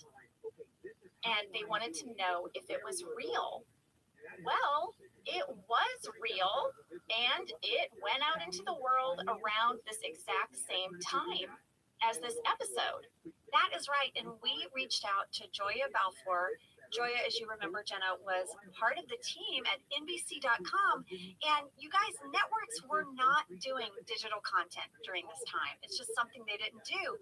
So NBC was really on the forefront, and I talked to Joya, and she was saying they were trying to find ways to sustain the fandom to keep fans engaged. And one of the things they did was they launched DunderMifflinInfinity.com. You could go on and play these games. There were virtual branches that fans could join. They could perform tasks where they would earn Shroot Bucks, and then they could spend their Shroot Bucks on virtual items in sort of like The Office, and they went around to all of our desks. They took pictures of the set so that they could actually buy virtual items, and this site ran for 3 years on NBC.com, and fans got signed items from the show, and also if they submitted their artwork, it would be displayed in episodes.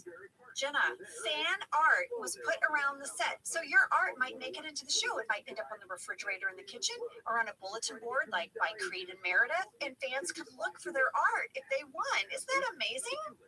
It's really incredible because I just want to remind everyone, there was no Instagram. There were no apps back then. Like, this was really revolutionary in terms of that idea of fan engagement and getting to participate in some way actively with your favorite show. Yes, and they even made a video, and actually I have audio of it. Sam, can you play the video of DunderMifflinInfinity.com? Like paper? Well, we like you. Dunder Mifflin is looking for bright, energetic paper people to open up their own branch and become part of the Dunder Mifflin family. Interested in your own future? Go to DunderMifflinInfinity.com to find out. I love it. Isn't that great? And I asked Joya who did that voiceover, and she said that's just a voiceover actor that they hired. She has a whole page on her website, joyabalfour.com, where you can look at Dunder Mifflin Infinity and what all they did with it. You can actually watch that video that we just played for you. And I told Joya over the next few episodes, the next few seasons, I'm going to reach out to her, kind of like your Kentopedia, because I really started becoming a more active participant on NBC.com. I did a thing called Adventures with Angela. We had the accountant's webisodes. There were a lot more fun things we started to do, and I'm going to hit her up along the way. I love that. They should relaunch this. They should relaunch Dunder Mifflin Infinity as an app. I know. And you can do all these same things. Someone, Joya, I don't know, who does this? Peacock, get on it. Peacock, are you listening? Do this. Yeah. Well, lady, listen, I think we should take a break. Those were incredible fast facts. We are killing it today and giving us compliments. But let's take a break and then we'll come back and get into this episode. Okay, great, because I've got more details, lady. More details. I know I'm not Kinsipedia, but maybe I'm Kinseypedia on this one. Kinseypedia after the break. Kinsipedia.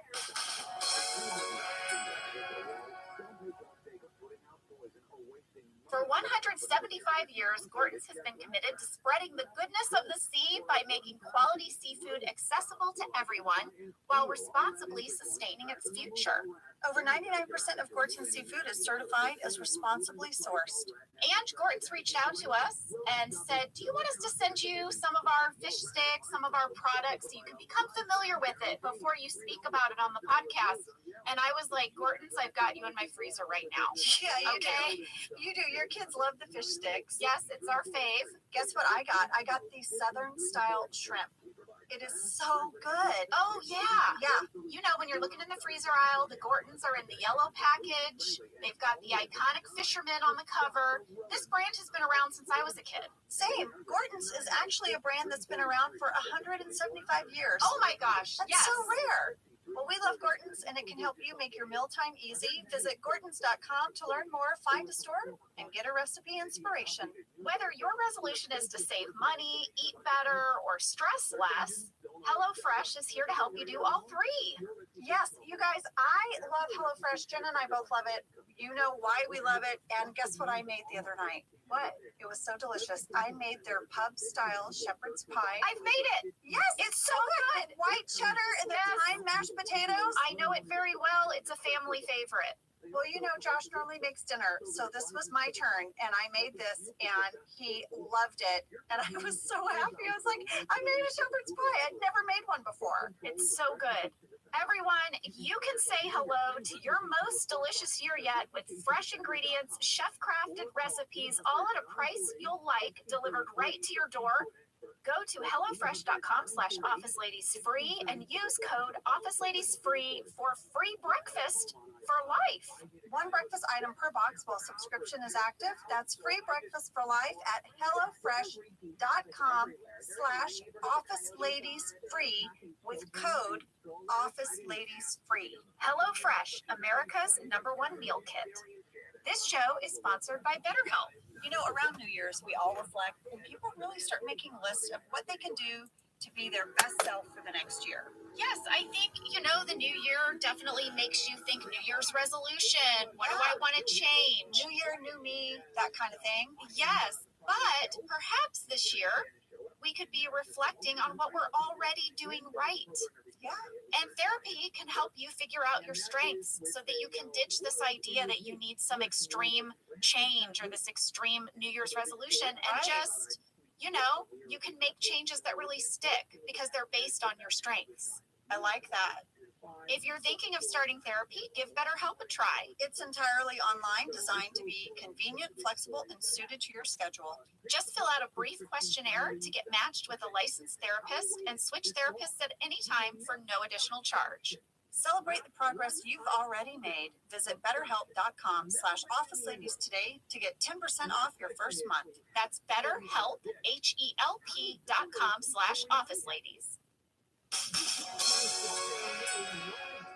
All right, we are back, and we open this episode in the break room where there is no more heartbreak. In fact, there is flirty flirt cuteness in there. In fact, I'm pretty sure it's now called the flirt room. I think you're right. Jim and Pam. Pam has already gotten Jim a soda. Because she knows what he likes, because she's his girlfriend. And she gives him a little peck, a little kiss as she's leaving. But Toby sees. Can we talk about Paul's expression? We can. I froze on his face. I was laughing so hard. I don't even know what all it's conveying. It's conveying so many things. At 20 seconds, Toby's face. Well, Paul does some amazing reaction acting in this episode. If you are an actor and you would like to study great reactions, this is a real good one to study. Yeah. Well, what happens after this is that Toby puts out a memo regarding PDA in the workplace. and everyone's reading it. And Jim and Pam are like, what is this about? Toby is so passive aggressive. He really is. He clearly has issue, but he's going to put out a memo? Come on, Toby. Well, Michael thinks that the memo is about that night that he and Jan did some stuff in his office. But I mean, he says almost everyone was gone for the day. This is ridiculous, Toby. Yeah. And then Angela thinks it might be about her and Dwight. So she yells from across the room and makes this big statement that she's never been intimate with anyone in the office. And that is when Toby says, no, it was a complaint about Jim and Pam. And then he basically outs their relationship to the whole office. I mean, Toby, this is twice now. Because he did this with Oscar. And now with Jim and Pam, he's announced they're dating. And everyone freaks out. But no one freaks out more than Michael. Well, Michael is giddy. Michael doesn't even know what to do with himself. And Steve's performance is so sweet. He is so genuinely excited that Jim and Pam are together. He makes them hold hands and he makes a big declaration. This day will go down in infamy. He makes you guys hold hands and then he really bear hugs Jim. And then he goes to hug you, but your phone starts ringing. And Pam's like, oh, like rescued by my phone. And he's like, no, Pam, let it ring. Let the bells of Dunder Mifflin chime out your love. But then he has that really famous line that I've seen people write on their graduation hats. I've seen it everywhere. I've seen it like stitched on a pillow, on a graduation hat. It's so good. Say it, Ange. My heart soars with the eagle's nest. Incredible. Now, we said this episode was written by Mike Schur, and that has to be a Mike Schur special right there. It has to be. Now we see a series of talking heads, and Jenna, I was very curious about this because you like to deep dive on positioning. Oh, that sounds like that's what she said. That sounded different than what I think you mean. But go on. As it was coming out of my mouth, I knew it was wrong. Ah, that's what she said. That's what she said. So Dwight's talking head, he's like, I don't see it. I think they could do better. He is sitting in front of the wall, and off of his left shoulder is the bullpen, right? Yep. Then it cuts to me, and I say, I'm not surprised. Pam is the office mattress, which is such a great line. But I'm sitting in front of the window with the wall to my right shoulder. Yeah, there's more wall and more window depending on whose talking head it is. It's not always the exact same shot. I noticed that too.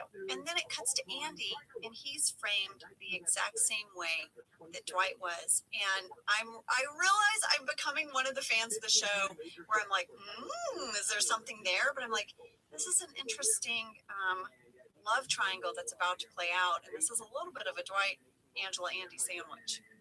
I don't think you are reading into it. I noticed the same thing. I feel like they purposely didn't set all the shots the same, and they also differentiated Angela from the two men. Yeah, that can't be an accident. It can't be. All right, well, now we're going to get into the episode, right? We have our opening credits, and the first scene is the party planning committee. They're setting up for Ryan's return. Phyllis and Angela are hanging a banner that says, "Welcome back, Ryan." 3 minutes, 28 seconds, skin alert. What's a skin alert? Well, my sweater in this episode, I feel like the dry clean shrunk it. Like it fit one day and then the next day it got a little tighter. And as I'm hanging the banner, you see like my midriff. Oh my gosh, that's very out of character for Angela. Very scandalous. It's scandalous. Well, double skin alert, Kelly arrives. She is all zhuzhed up. She's like, oh, is Ryan coming back today? I had no idea. She looks super cutie pie. We also, in this scene, have a list of that's what she said that Michael had ready to go. Oh, please read it. Here it is. Can you make that straighter? That job looks hard. You should put your mouth on that. You might want to trim it a little. Yeah. I liked it when he said you might want to put your mouth on that, and Pam says, I don't understand how you were even planning to use that naturally. And he was like, under his breath, he's like, if you were blowing up balloons, Just balloons. Had it ready. It's ready to go. Well, now we have sort of an interesting little spy shot. We've got some black and white footage of the elevator bay, which is meant to be, I guess, security camera footage. Yeah, but this is like something we don't do on the show. So it was jarring to me when I saw it again because I hadn't seen this episode in so long. And I was like, whoa, what's up with the security camera footage? Well, what was odd is that we then switch to a spy shot from our regular documentary camera. Yeah. So it was a little bit, I found it a little bit odd as well, but that's what that black and white footage is supposed to be. And the reason they're showing this is because Dwight and Angela have met in this elevator vestibule so that he can present her with a new cat, a feral barn cat. Feral? Feral? How do you say Feral? Feral? You say Tomato, feral? tomato? You say feral? Feral? A feral cat? A feral cat. Feral? It's feral, right? It's tomato. Sam? Feral. Sam sided with me! And Dwight says feral in the episode. But anyway, Jenna, we'll just chunk that aside and let you say feral. Listeners, do any of you say feral? Please write us. All right, so yes, Dwight gives her garbage, and this poor cat, they put like stuff in its hair to make it look kind of grungy, like it had been eating garbage. Well, we had a fan question from Rivka Wasserman. Did they gel the cat's hair before the shoot to make him look like more of a stray cat? Well, I reached out to Kim Ferry, and she said they did, that her memory is that the trainer had a little bit of honey. We had warned the trainer of this very well-trained, domesticated cat that we wanted it to look feral. And so they suggested something natural like honey to kind of rough up the cat's fur. And so that's what they used. Yes, these trainers were so great with the cats, and obviously honey isn't going to do anything, that's just like organic. I do have amazing memories of this scene. I want you guys to know that this cat was crawling all over Ray, all over him. Well, you can see it in the episode. Like every shot, the cat is in a different position. It kept jumping out of his arms, and so we really had to sort of deliver the emotion of the scene, but get our lines out quickly because this thing was climbing off Rain and wanted to go exploring the whole scene. Well, my favorite is the shot where it's like clearly crawling over his shoulder, and then 1 second later, he's holding it like a baby. Yeah.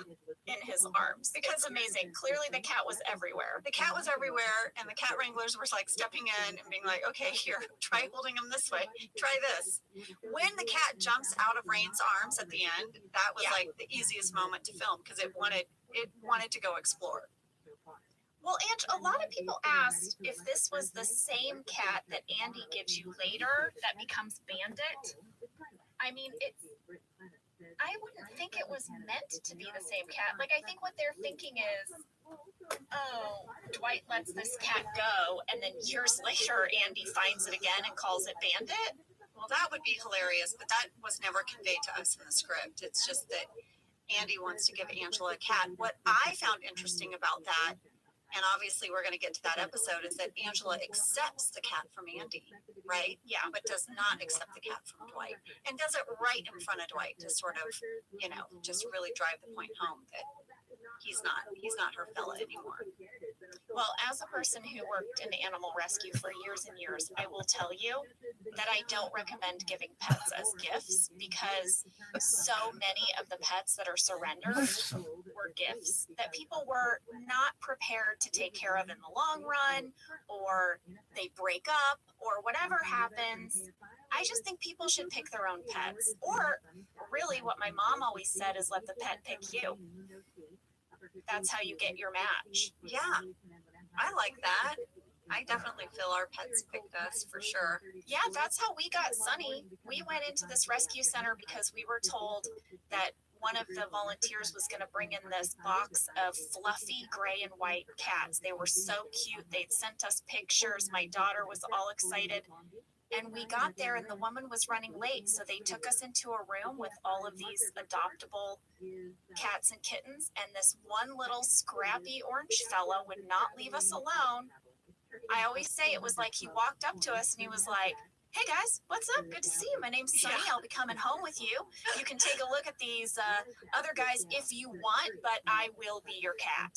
Yeah. And that's kind of how we got Sunny. He wouldn't leave us alone. Yeah. We could have never been happier.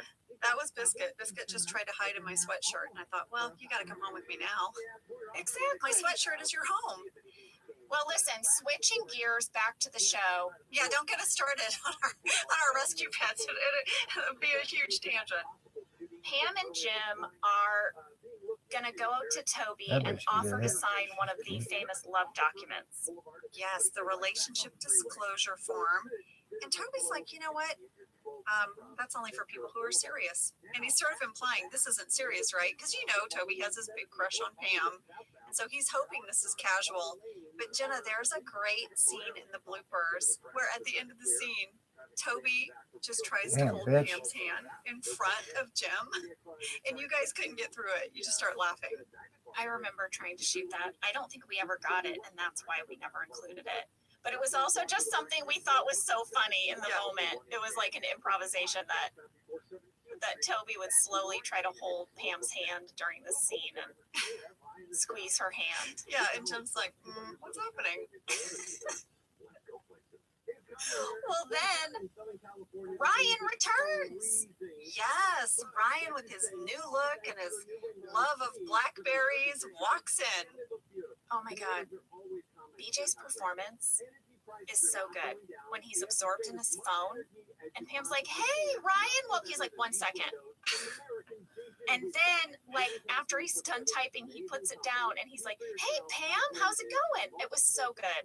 Well, you know, in this scene, I know what you guys are all really here to find out about is a sad plant alert. Oh no. 6 minutes, 7 seconds, sad plant. I think Pam now, for sure, the plants aren't going to have a chance because she's in love. Yeah, she doesn't have time for that. It's the tiniest little, like, two, like, green leaves sticking out of the pot. It's, like, so tiny.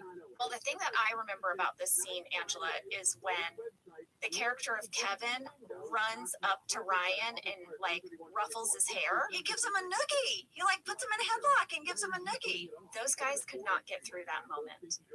Every time it would make BJ laugh. BJ thought it was so funny, and he would break. And I remember we couldn't get through it. And Brian too.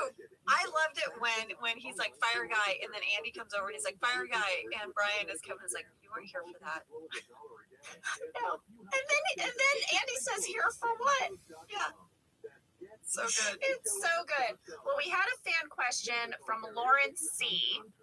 She wanted to know about Ryan's new look. You know, he's got the facial stubble. He's slicked his hair back. He's wearing a fancy suit. Lauren wants to know, was BJ told to grow facial hair for this season where he's the boss, or did he just personally decide to grow some? Well, I texted BJ about this. He said this look was definitely not a personal choice. He said he thinks it was a pitch by Gene and Lee. At first, the pitch was a goatee, but Greg said no. He said it was too on the nose. Yeah, goatee was too much. The whole look was very kind of like Gordon Gekko, you know, the movie Wall Street. It was like, you know, Ryan thinks he's the king of New York now. Yes. BJ said that he always just kind of rolled with pitches like this. And then he said, case in point, the upcoming blonde hair. Oh, yeah. Yeah. Ryan's going to go through a few looks before this whole thing is over. Well, Ryan in this scene, though, really puts Michael in his place and everyone. He's like, hey, you know what? Enough. This is inappropriate, and it stops right now. And the whole bullpen, it's like, you could hear a pin drop. We're like, oh, my God. And then Michael has this fantastic talking head. I just loved it so much. He's like, yeah, maybe he spoke to me like that, but there was a twinkle in his eye. And that twinkle said, dude, we're friends. And you know me, and I'd never take you for granted in a million years. I miss you. I love you. And then he's like, he goes on and on. He's like, his words, not mine. This episode, in addition to having great facial expressions from Paul, has amazing Michael talking heads. They're so good.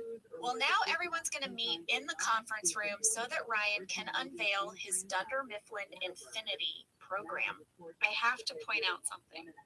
First of all, where did the giant TV screen come from? It's not in there when the party planning committee is setting up.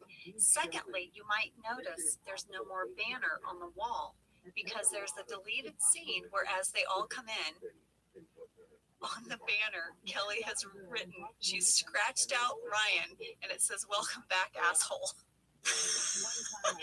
And Michael runs up to it and quickly rips it down so Ryan won't see it. That is amazing.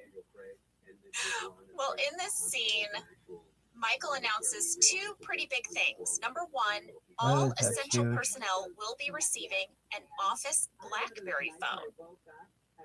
And second, we are soon to be launching the Dunder Mifflin Infinity website that is going to streamline ordering. It's going to streamline efficiency. These are his two big announcements. Yeah, he says the company is going to get younger and sleeker. And this starts a Creed storyline that is so fantastic. Creed played this so well. His reaction to the words younger, sleeker, he starts looking around. And then he goes up to Ryan at the end. He's like, "When's this new website launch?" And then he's like, "Cool beans." Like he's trying to be hip or something. Well, he runs into Michael's office after the meeting, and he's like, "You realize what this means, right? You, me, Sammy, Phyllis, the chick you hit with your car, we're all goners." Who is Sammy? Who is Sammy? Who does Creed think Sammy is? I don't know. Did he mean Stanley? Probably. Also, he has sat across from Meredith for years and couldn't think of her name. See, this is what happens. It's incredible. It's just great. Well, he calls my character Andrea, the office bitch. So Sammy is probably Stanley. So now we have a very cute scene back in the flirt room. The flirt room, break room. Jim and Pam are eating lunch together, and Jim's like, "I can't believe I, didn't tell you this. This is going to blow your mind." And he tells Pam that Dwight and Angela are dating. And Pam's like, "Yeah, I already knew that. It's been like a long time." Since before your barbecue, she says. Yeah. And then I love this. This next moment is just titled Phyllis Sass. Phyllis walks in and says, "Sorry, I didn't know you guys were in here." And Jim says, "Oh, we're just sitting here." And Phyllis goes, "Couldn't see your hands." What? What is she implying? First of all, she knew they were in there. Okay, so she knew they were in there. She went to find Pam to tell her this information. Secondly, couldn't see your hands. Well, and then John does this awesome move with his hands where he shows them the camera like, they're so clearly right here. I loved that moment. That was a Krasinski special right there. No, it was perfect. And then Phyllis with a smile, Sass with a smile, is like, "I'm glad you guys are dating, but Pam, when we get a new client, you have to just send it to, the first available salesperson, not whoever you're sleeping with that week." That week! That week! It's like Phyllis and Angela both are in cahoots this episode because Pam is the office mattress. Well, Angela, I'm calling this a fan sass catch from Sneha G. She points out the major Phyllis Sass as well, but she added this. According to Phyllis, Pam is in charge of assigning clients to salesmen randomly. Well, according to my husband, who's in a similar kind of office, this is a lot of power given to one person. That is not how the customers are typically assigned to salespeople. The assignment is based on the client's zip code or county to ensure that there is always a clear rule regarding this assignment. Well, I have to say, after college, before I moved to Los Angeles, I was the only receptionist / administrative assistant at a small marine audio company in Missouri. Marine audio. They made like water-resistant, waterproof stereo systems for boats. Thank you. I needed clarity. Thank you. You're welcome. Okay. Whenever we got a cold call, for marine audio, right, I would just transfer them randomly to an available sales associate. It was kind of my call.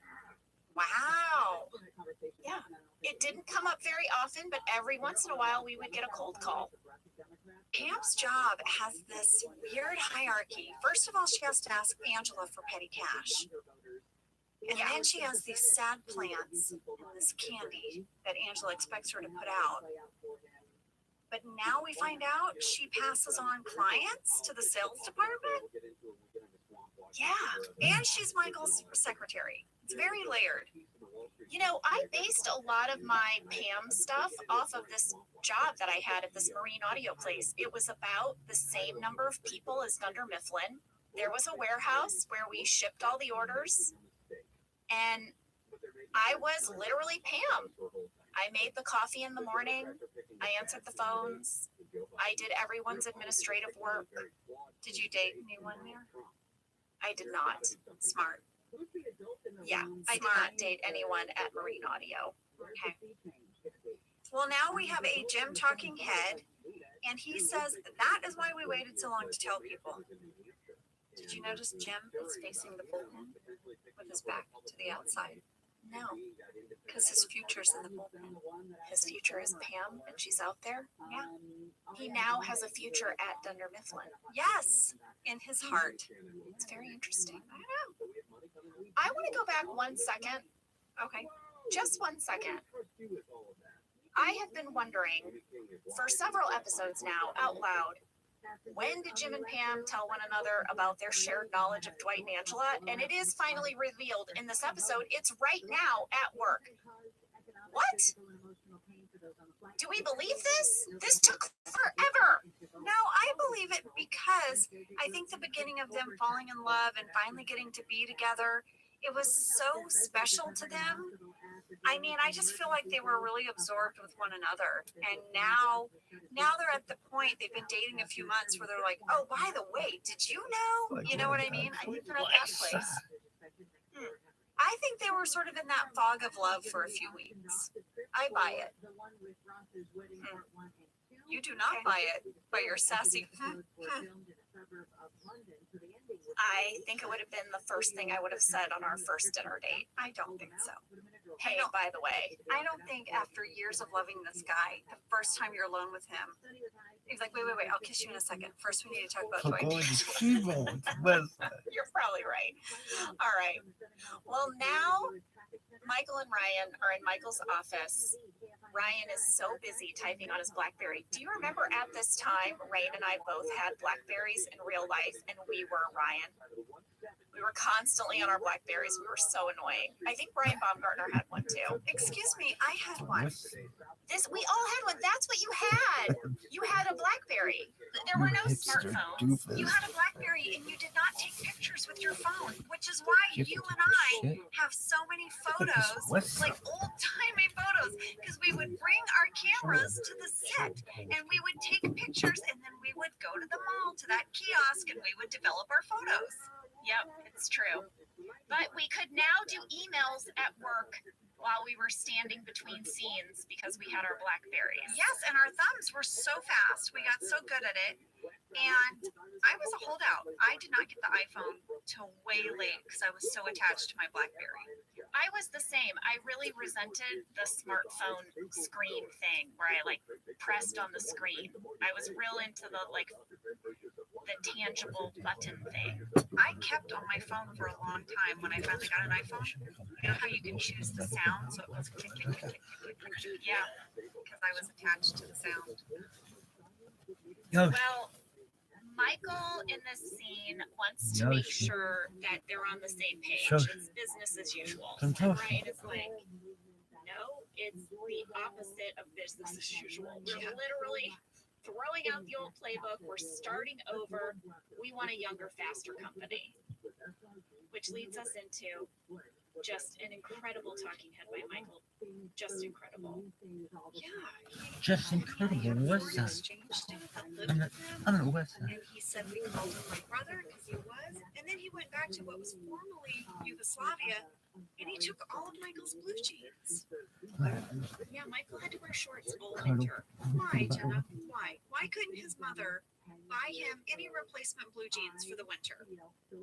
I don't know, but we had Several people write in and wonder if this is why Michael covets his blue jeans today and why he dry cleans them. Because of this traumatic event where this foreign exchange student stole all his jeans. And his mother punished him by not letting him buy any new ones.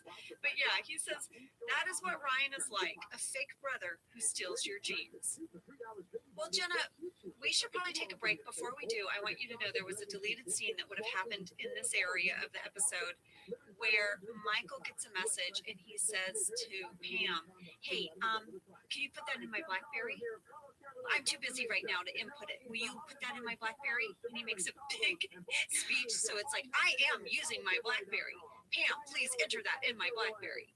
And then there's a Pam talking head. And she goes, yeah, Michael doesn't know how to use his BlackBerry. And so when he says for me to put it in his BlackBerry, he means for me to write it on a Post-it and stick it on top of the BlackBerry.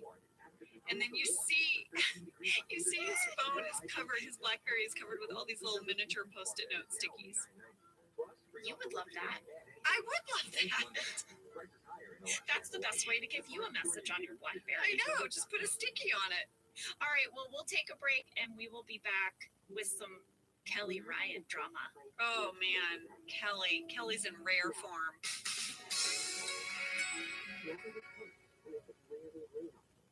Let's talk a little bit about hydration in the new year, particularly about Liquid IV. Angela, you turned me on to this, and I'm going to have to give you props. Oh, thanks. It's pretty great. You told me that you use this when you travel to stay better hydrated, and I started doing the same thing. You know, whenever we go on a road trip, it's like I don't want to drink too much water because then I'll have to pee, and then I find myself so dehydrated. So I use this. Well, I like it for hikes. Here's what it is. You get a little packet and you put it in your water, and then you're going to get 3 times the electrolytes of a leading sports drink, plus 8 vitamins and nutrients. It's non-GMO and free from gluten, dairy, and soy. It is perfect for daily use before a workout or when you feel run down or after a long night out, Hint, hint. hint, or even on really long flights. Rehydrate yourself for the new year. Grab your Liquid IV Hydration Multiplier sugar-free in bulk nationwide at Costco, or get 20% off your first order when you go to liquidiv.com and use code OfficeLadies at checkout. That's 20% off your first order when you shop Better Hydration today using promo code OfficeLadies at liquidiv.com. So now we're in the annex, and Kelly is telling Ryan, you know what? I'm doing great. In fact, I am dating a lot of guys. And he's like, Kelly, and she's like, what? She's like so pissed. And of course, Toby is listening to the whole conversation. Well, then Kelly says she's pregnant. Yeah. And then she has a talking head where she just shakes her head no. It made me laugh out loud. It was so funny. And then this is how she gets Ryan to go to dinner with her. He's like, okay. She's like, I'm keeping the baby. And he's like, I can't talk about this now. Let's go to dinner. And then she has a talking head where she's like, we have a date. Yes. Well, also in this conversation, Ryan says, I did take our relationship seriously. Karen asked me out 6 months ago, and I said no. Oh, he's such a liar. He's such a liar. Well, this was a fan question from Hannah Carlson. Do we think Karen really asked Ryan out, or was he just saying that to make Kelly jealous? No, he was trying to show Kelly how committed he was. The truth is, he hit on Karen and asked her out, and they talked about it in the bathroom in Women's Appreciation. That's right. It came up. Jim was like, yeah, she told me about that. So no, Ryan's being a big old liar right here. Well, we got a letter from Renata in Brazil about the Ryan and Kelly relationship. Okay, Renata. She was very passionate about it, and here is what she had to say. Okay. She says, I love this episode so much, but I just need to make a comment about Kelly and Ryan's relationship and how relatable it can be and how it shouldn't be. I've met a lot of Ryans in my life, and ladies, it is not worth it. I just want to send some love to all of you and say that you deserve someone who's going to put your love on top. So I hope that this crazy relationship will teach you something about what not to accept because you deserve more. I don't know, maybe someone out there needs to hear this. That's from Renata. Renata, Applause. You're right. You're absolutely right. Another thing going on during the scene is we quickly see Phyllis and Stanley trying to figure out the BlackBerry. And Jenna, if you go to 12 minutes, 41 seconds in the deep background, you can just see me surfing the internet. You see me like scrolling through. I jot something down. I scroll through some more. I'm probably shopping. That's amazing. Well, then we move into Angela and Dwight having another one of their back-to-back conversations in the kitchen. Yes, but do you know who we have to thank for this moment? Who? Pam. Why? In a deleted scene that would have come right before this, Pam is going to give Angela some advice. Sam, I'm going to play the clip.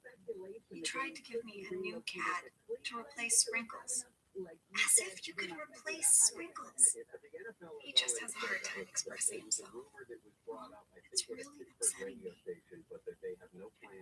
You probably noticed, but this last week I've been a raging bitch. What should I do? Look, there's a lot of good parts of this relationship, right? Your business, right? We'll just try to focus on those. Why don't you guys go out to dinner tonight and talk about whatever you always talk about? Maybe you're right. Yeah. I said maybe. So yes, Angela and Pam met at the elevators, and Pam gives her this relationship advice. I am so sad that did not make it in. That was delightful. It was so fun. It was so fun. So Angela actually takes Pam's advice and is like, okay, there's something worth fighting for here. I'll ask him out to dinner, and maybe I'll be able to forgive him, and I'll start with this dinner. Well, Dwight offers to make you dinner. He says he will cook you noodles and cauliflower with a side of baked potato. I want you to know, Angela, what? For whatever reason, this caused me to Google noodles and cauliflower. I just saw it as like, she loves her starches and she's a vegetarian. What'd you find? Noodles and cauliflower is a very popular vegetarian dish. Oh, the New York Times cooking page had a recipe that looks so good. I think I'm gonna make it. Ooh, send it to me. Guys, Google noodles and cauliflower. Okay, it's a bonanza. It's fantastic. I can't wait. My Lord, who knew? Well, now we have what I think is such a deliciously tacky scene. It is a tacky off, if you will, between Jan and Ryan. Ah, it's so good. He's like, well, we should probably talk about the elephant in the room. I got your job. And she's like, didn't get my job, not my salary, but you'll get there. And it's super tacky. And then Ryan says, Scranton suits you.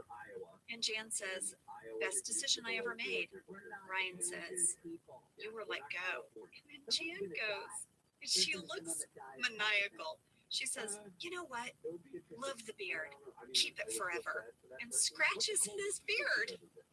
And that makes him super insecure about his beard. I thought it was amazing. Love the beard. Keep it forever. Well, did you notice what she's wearing in this scene? It's a velour jumpsuit, right? A juicy couture velour jumpsuit, which were all the rage at this time. Yeah, and they said juicy across the butt. Do you remember that? Some of them did, not all of them. But the zipper for the hoodie, because it was a hoodie and pants set, the zipper, it had a little J as its, what do you call that thing you hold in your thumb and finger to zipper? The zipper toggle? Yeah, is it called a zipper toggle? I don't know, but that's what I call it. Yeah, well, it was a J. I remember there was this really, really popular thing, which was that brides would change into a white, juicy couture jumpsuit after the wedding, some point during the reception, and they would get it embroidered with like just married or like Mrs. whatever their new last name is going to be. and I might have done that.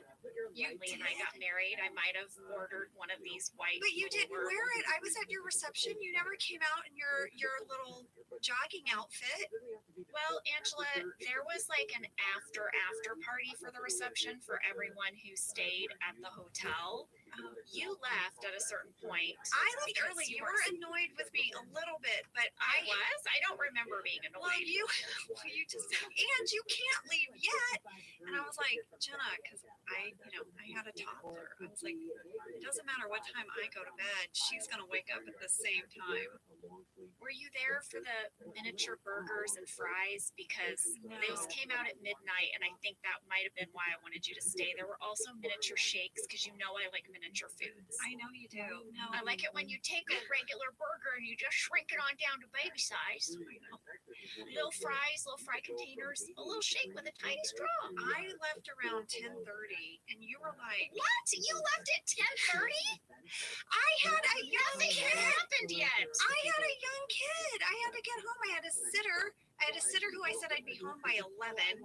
And you said to me, you're like, Angela, we're going to watch the sun come up. And I don't know if you know this about yourself, but every once in a while, you're determined to party until sunrise.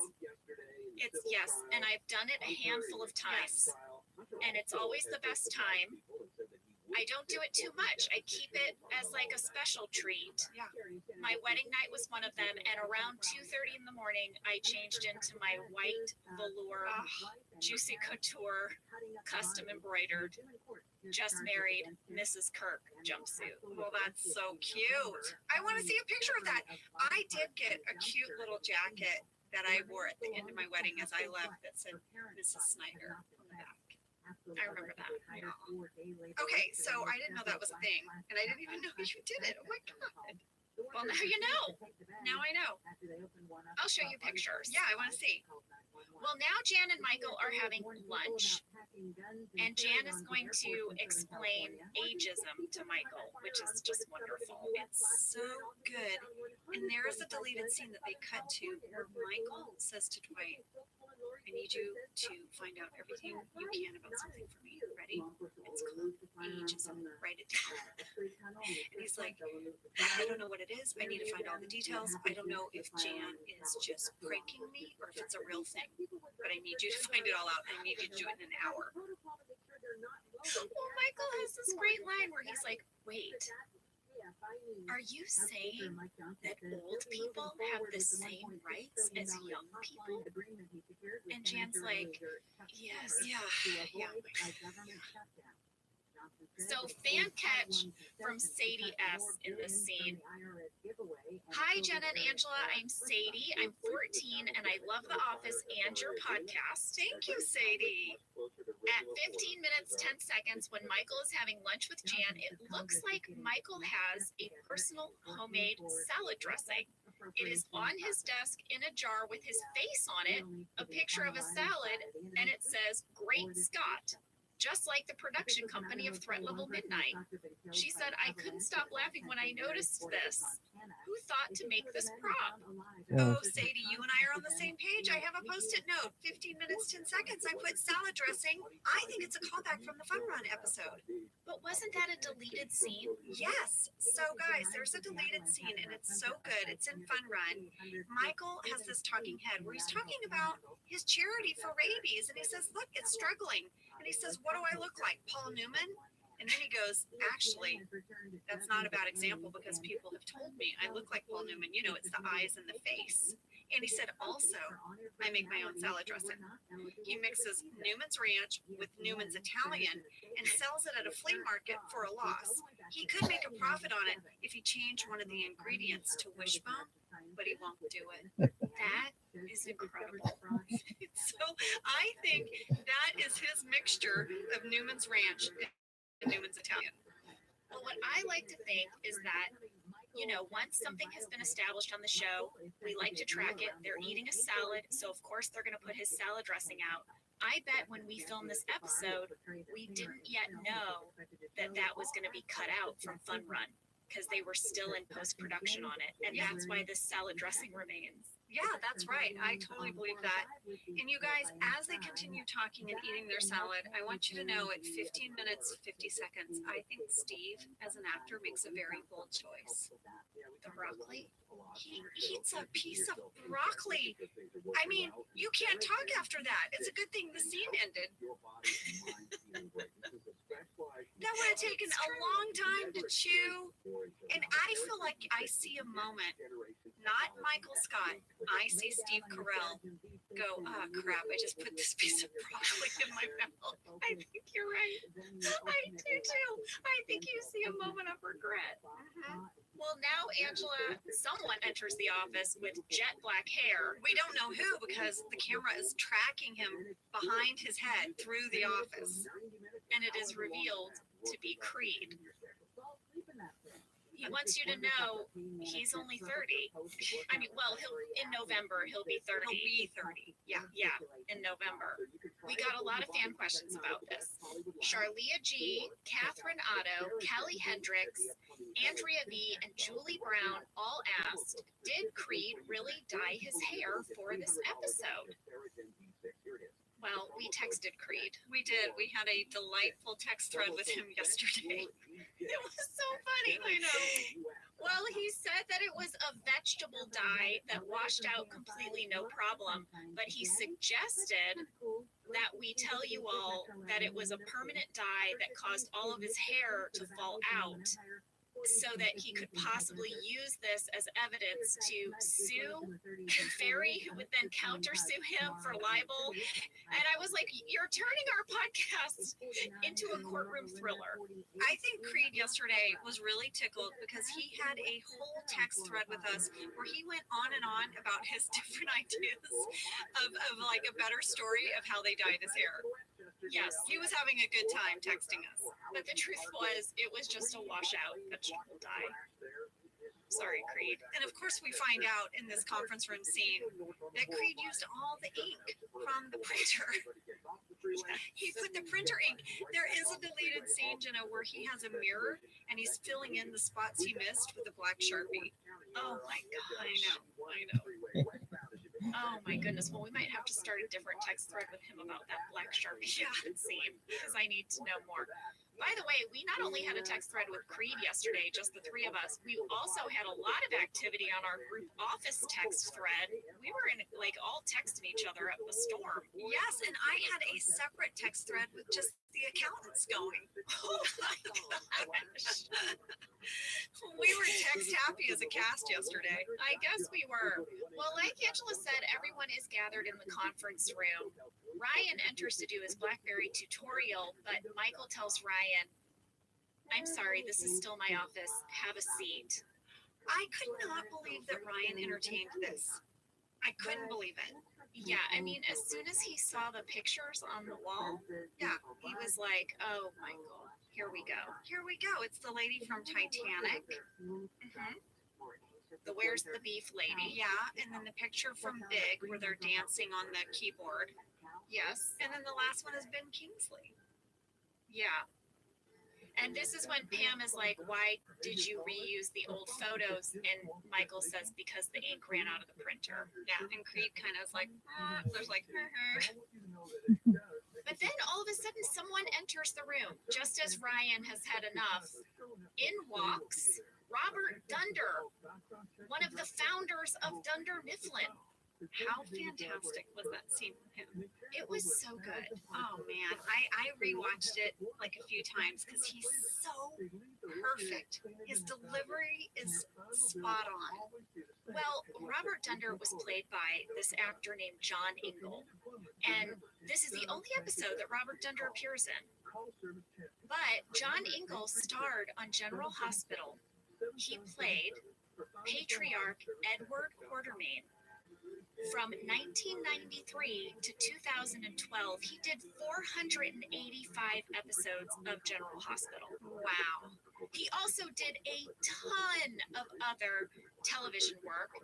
He was also an acting teacher at Beverly Hills High School from 1964 to 1985, and listen to who he taught while he was a teacher there.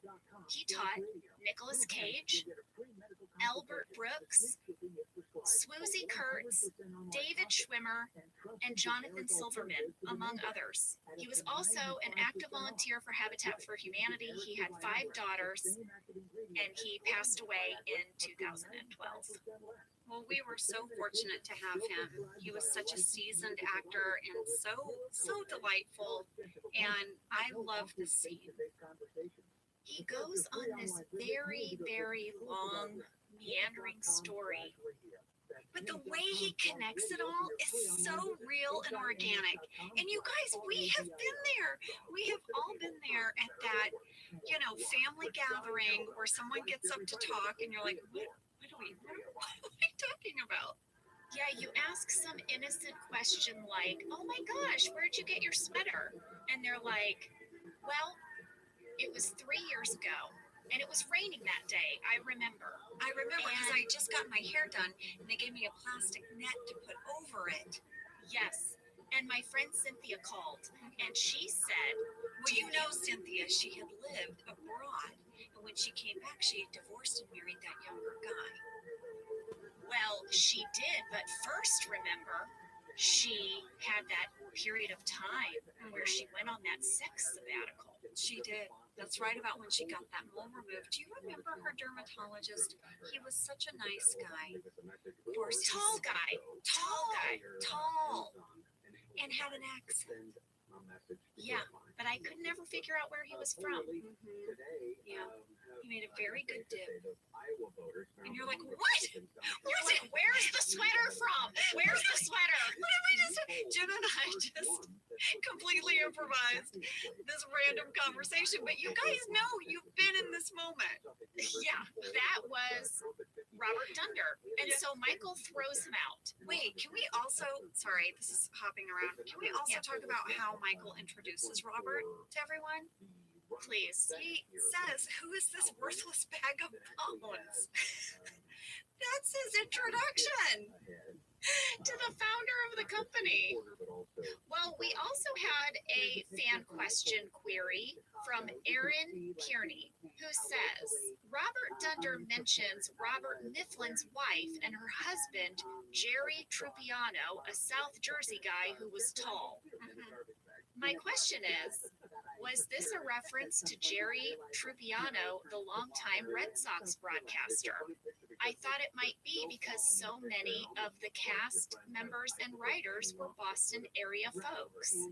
Well, I believe it to be true because Mike Schur, who wrote this episode, is a huge baseball fan. Yeah, And I 100% think that's true. I think that's a good catch. Yeah. Good catch. Yeah, he snuck in a baseball player in there. Well, as everyone is leaving the conference room, Ryan tells Michael, this day was a wash. Michael needs to embrace the new technology as the way of the future. He really needs to get behind this new way of doing things. And Michael's like, no, you know what? I'm going to prove you wrong. That the old way is the best way. I'm going to prove you wrong. We don't know what that's going to be. But Michael says that. And Jenna, there is a deleted scene. I have to tell you, there's another department that's very stressed out about this because Ryan has a moment with the accountants where he shows them the new program they're going to use online for all of the accounting of Dunder Mifflin. And it's basically going to make them obsolete. Wow. So people are freaking out about this new technology that Dunder Mifflin is going to be using. Well, we're going to get more of Michael's reaction to all of this in the next episode. We end this episode, though, with Angela and Dwight's dinner date. Yes. Well, lady, I have some location trivia. I know you love a good location story. I do, and I will tell you, Ivy Burke will be very excited to hear what you have to say because Ivy would like to know where you filmed the Dwight and Angela dinner. We filmed it in the most beautiful neighborhood. It's called the Malibu Lake Mountain Club. It's a private community, so much so that there are no signs off the freeway for it. Wow. Yeah, it's like they don't want to be found. It's really, really beautiful. This neighborhood was created in 1924, It was just like a valley, and they made a lake, a man-made lake, and the members really wanted to keep it a secret. So they removed the highway signs that gave directions to the lake, hoping to hide it from tourists. In 1936, they built a clubhouse with a ballroom and a large patio, and it had a speakeasy poker room and a mural of the original members. And only members can use the lake and the swimming pool and the tennis court. So it's this little private community. Ronald Reagan was the honorary mayor, and technically, that's the first political office he ever held. Wow. Now, let me ask you a question. Did you film at this location because this lake is going to feature prominently in the next episode? Ding, ding, ding, ding, ding. Okay, so we had this location for one day. Dwight and Angela filmed their dinner date in the lodge at Malibu Lake, their restaurant. And then we will see what happens to Michael and Dwight with the lake in the next episode. But that was all the same day. We filmed our scene at night. So, Jenna, I had a late call time. Oh, There was this huge moon, and after we did the scene, I walked out on this floating dock and just watched the moon for a minute, and it was just like, one of those magical nights on set where you're like, this feels so cool, because it's really a beautiful little area. And Steve Carell has made their official website. Ready for this? It says, just a few of the famous faces that have shot here. Charlie Chaplin, W.C. Fields, Diane Lane, Lloyd Bridges, Lucille Ball, Steve Carell, Betty Davis, Henry Fonda. It goes on and on, but Steve Carell made the list. I love that. I know, right? Really fun. But this scene between Rain and I just loved doing it. We took the scene apart because Dwight is hoping that it's one thing. Angela's trying for it to be a reconciliation, and then she just can't do it. Yeah. And they wanted me to be able to show that emotion in my face, that I was trying, and then I just couldn't get past it. I couldn't get past it. And it's got a couplet of dialogue that I love. It's when Angela says, I heard a joke today. And Dwight says, oh, that's funny. And Angela says, yes, it was. Yeah. Well, this scene is just beautiful. It's beautiful for all the reasons you said. It's funny, but then it breaks your heart because your performance, Angela, we really see your character's heart breaking in this moment. And it's just real. Like, you aren't playing it for comedy. It's just real. And these are the moments of The Office that I'm so proud of as a television comedy, that we took these moments to get really real. Thanks, lady. Thanks. I really enjoyed this storyline. I loved Dwight and Angela being together, and I loved when they were at odds. It was equally fun to play. Yeah, it's such a good dynamic. Well, Jenna, one of the things that got me so tickled was that during this time, the Dwight and Angela relationship was compared by a TV journalist to Hot Lips Houlihan and Frank from MASH. And that was a show I grew up watching with my dad, and I just was so tickled by that. Oh, that's perfect. And that was Dunder Mifflin Infinity Part 1. Yes. And I would like to say thank you to Joya Balfour for giving us the digital media inside info. And you can check out her website at joyabalfour.com for some fun stuff that they were doing at NBC.com. Well, when we pick up this storyline, we're going to have some lovely gift baskets and a huge stunt, Especially for our show. I was so impressed. I can't wait to talk about it. All right, you guys have a great week. We'll see you next time. Bye. Thank you for listening to Office Ladies. Office Ladies is produced by Earhole, Jenna Fisher, and Angela Kinsey. Our producer is Cody Fisher. Our sound engineer is Sam Kiefer, and our associate producer is Ainsley Wilco. Our theme song is Rubber Tree by Creed Bratton. For ad-free versions of Office Ladies, go to StitcherPremium.com. For a free 1-month trial of Stitcher Premium, use code OFFICE.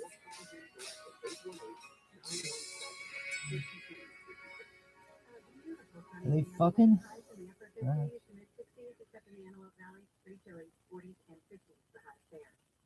report brought to you by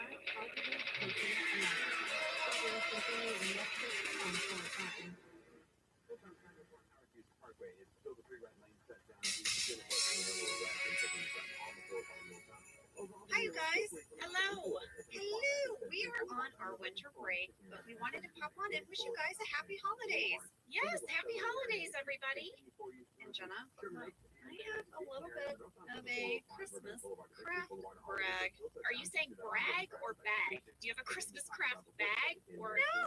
Okay, first of all, listen, maybe I should have picked a better choice of words. It's kind of hard to say. A Christmas crafting brag. I have something to brag about in the crafting world that is Christmas. Oh, begin brag. Please begin brag. My Christmas craft brag. I made a wreath for my front door. Of course you did. Lady, it was so fun. It wasn't that hard. I got some old cardboard and I cut like into a circle and then I wrapped ribbon around it. And then I got some of our older ornaments. You know, you have some sad ornaments that you've held on to, but you don't want to get rid of them. Well, I glued them all in a circle and I made a wreath. It kind of looks like a third grader did it, but you know what? The kids love it. And I hung it on the front door. That is adorable. Thank you. You know my secret wish is to have a really mediocre crafting show. Like anyone who's like, I can't do that. Martha Stewart, you're crazy. I'm gonna go over to crappy crafting with Kinsey. I imagine you like you've got your glass of rosé and your glue gun. Yeah. And you're doing like this amazing kind of like half-assed crafting job. Oh no, it's fully half-assed. Am I getting it right? I just want friends to come over and drink wine and do crappy crafting. That's my show. We're starting this show in the new year. 100%. Look for it on YouTube, Crappy Crafting with Kids. I'm there. Well, listen, lady, this makes sense because we actually come from a very long line of crafters. Your mom is amazing. I mean, we've talked about her quilting. She's incredible. But every year she sends me something homemade that she's made. Yes, she makes homemade Christmas ornaments. She makes these little Christmas trees out of recycled denim. She's super crafty. She is not crafty. She's super good crafty. Well, and then we've talked about how my dad is an amazing builder. And this year, out of wood, he made a little sunny cat wearing a Santa hat. You're kidding me. No, I'm not kidding you. And he made a Christmas tree out of wine corks. Oh, my dad and your mom need to start an Etsy store. They do, and they also need to be guests on Crappy Crafting. Well, listen, let's get to this week's episode. It is one of our very favorites. It's season 2, Christmas Party. Yes, and we thought, you know, for some of you guys who are new to the podcast, this was one of our favorite episodes. It's got everything. It's got the party planning committee, Yankee Swap, and of course, the teapot. I do talk a lot about the teapot, don't I? Do. Well, you guys have a wonderful holiday. We are, you know, crafting and drinking wine and eating in sweatpants. That's right. And we will see you in the new year. But let's get to it. Christmas party. Let's do it. I'm Jenna Fisher. And I'm Angela Kinsey. We were on The Office together. And we're best friends. And now we're doing the Ultimate Office Rewatch podcast just for you. Each week, we will break down an episode of The Office and give exclusive behind-the-scenes stories that only 2 people who were there can tell you. We're the Office ladies. Hi, everyone. Ho, ho, ho! This is a big episode. It's the Christmas episode! It's the Christmas episode. The very first Christmas episode of The Office. Season 2, episode 10. You know, it's not, we call it the Christmas episode. Yeah, we do. Or Christmas episode, but it is technically called Christmas Party. What? Yeah, that's the name of this episode. I don't Christmas believe Party. you. I don't believe it. No, I'm kidding. We did. We call it the Christmas We episode. call it the Christmas episode. Yeah, even though there were many more, this is the Christmas episode. I have so much to say. I have 12 typed pages today. 12. It's like you're holding like a mini phone book. I feel like I'm holding a one-act play or something. It's very large. And when I came in today, I will share that I refused to speak to anyone because I said I was saving it for the mic. And I'm saving it for the mic. She did. I tried to make small talk with her, and she's like, "I'm saving it for the mic." I was like, "Okay, lady, you do you." I just gonna tell you, I liked your hair. You got little pigtails today that are real cute. I have plaits. What are plaits? That's what they say in the UK. Like, oh, look at your plants. Oh yeah, they also call bangs fringe. I know, I like it. Yeah. I don't know if you noticed my side of the table. Totally filled with note cards. By my side of the table, you guys, I've made a buffet of note cards. Like, I actually have to be aware, like Sam was saying, to say from the microphone, because I have so many cards, I'm gonna have to slide back and forth Yeah. down my buffet of cards. You love a buffet. I love a buffet, Even if baby. it's note card. Give me that Vegas buffet. All right, Christmas Party, written by Mike Shore and directed by Charles McDougall. Here's a synopsis. It's Christmas at Dunder Mifflin. Today is the day of the office holiday party.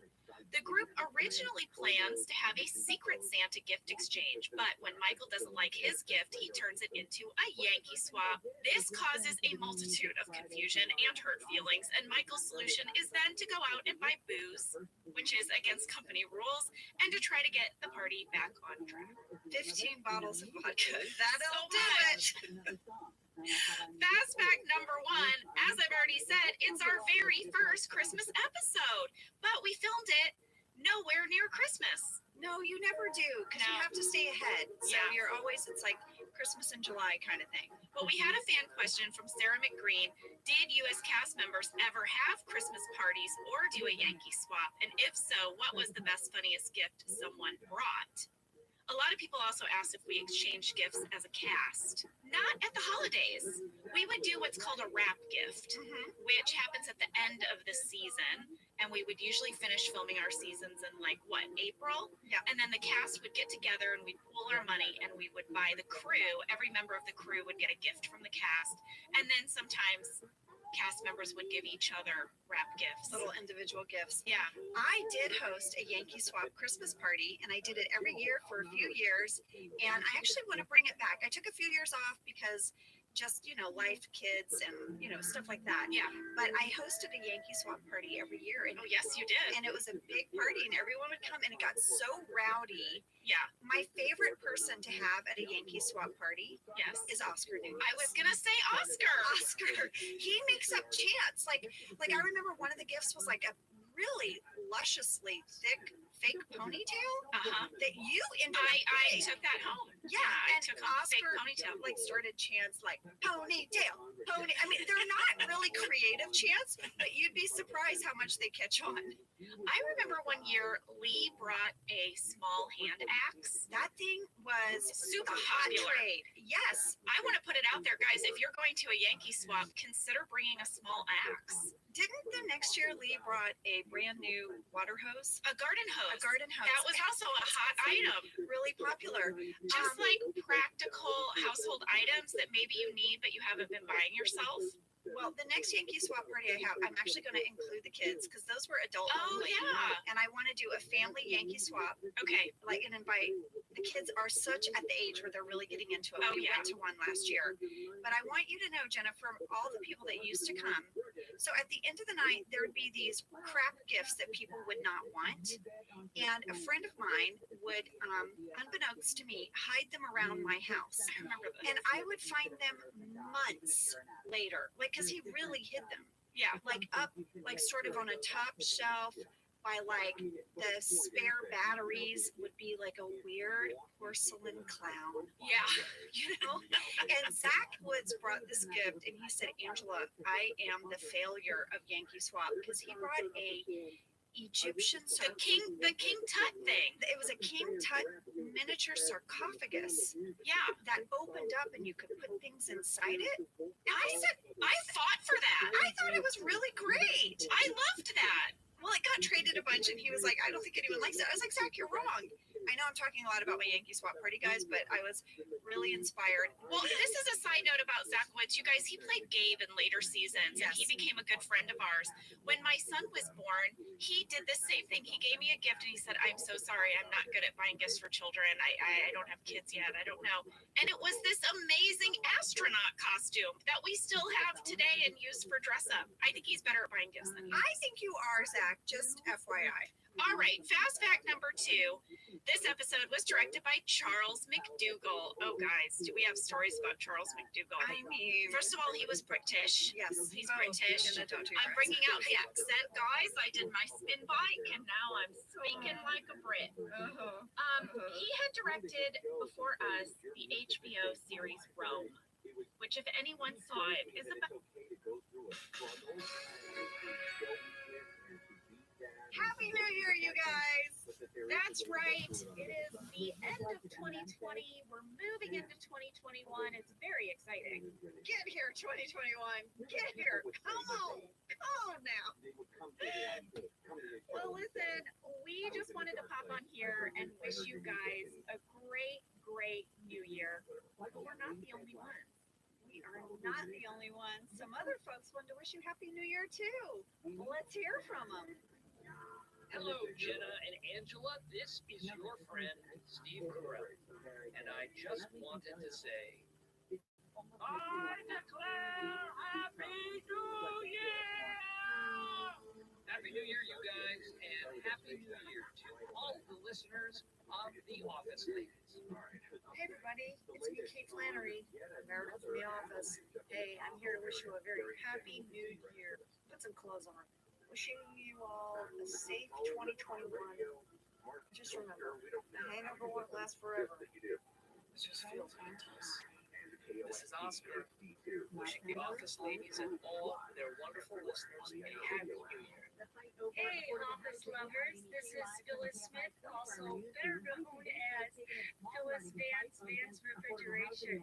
I just wanted to wish you all a very happy and healthy new year in 2021. And we'll put all these crazy days behind us and move forward into a beautiful coming new year.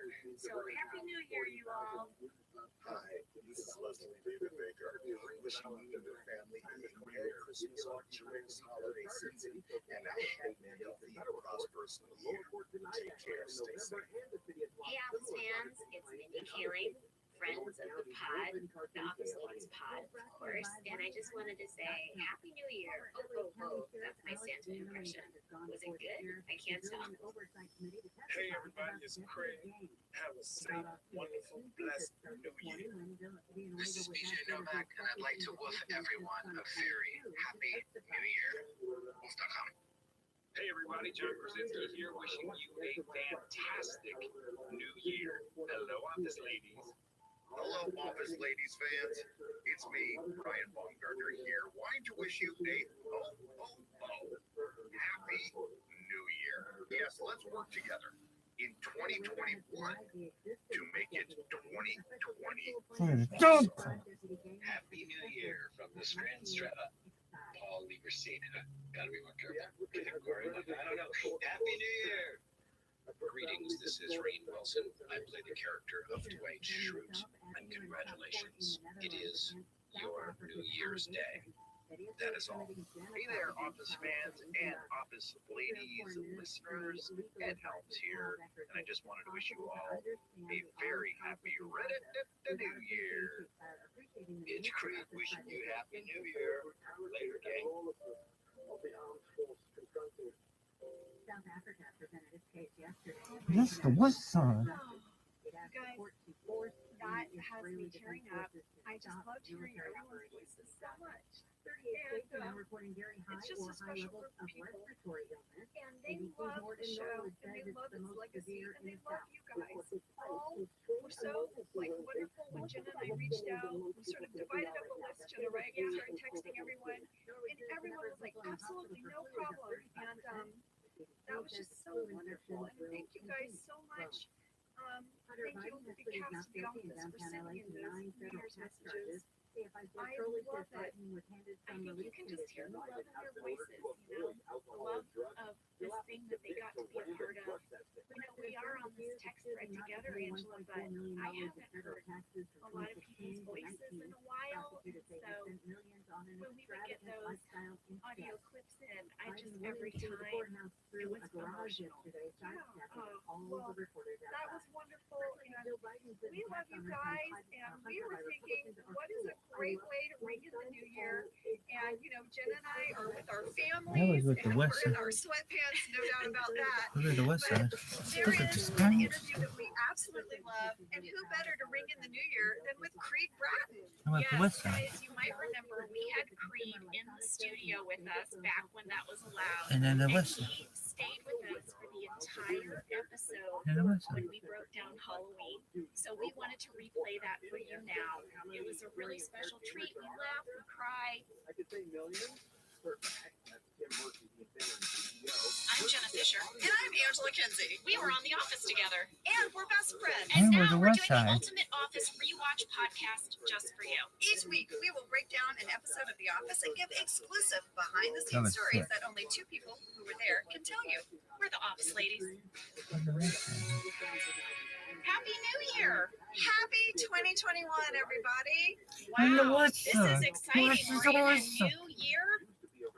Man, oh man, new year. I'm in a new size pants. I'll give you a new size pants, girl. I Huh? really am. I went up What a does that little mean? pants.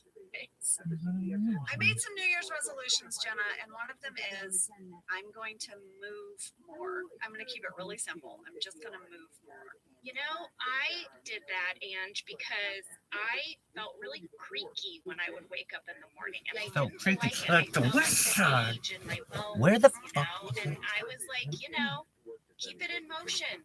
Yeah. It's a good thing. Yo. Yeah, I'm just going to go on more walks. This is my big New Year's resolution. More walking. Oh, West I Side. think that's good. It It's should have movement, said fresh not air. more walking, more It's West good Side. for your health in so many ways. Yeah. I'm for this. I can't make my resolutions too complicated or it won't happen, so I'm keeping it real simple. Make attainable goals. This is amazing. I'm gonna walk with you. Yay! Well, I'm We'll do excited. it together. Well, you guys, we are sorry you had to wait so long for part 2, but we were just wanting to spend some time with our families, and we're excited to share with you now Dunder Mifflin Infinity Part 2.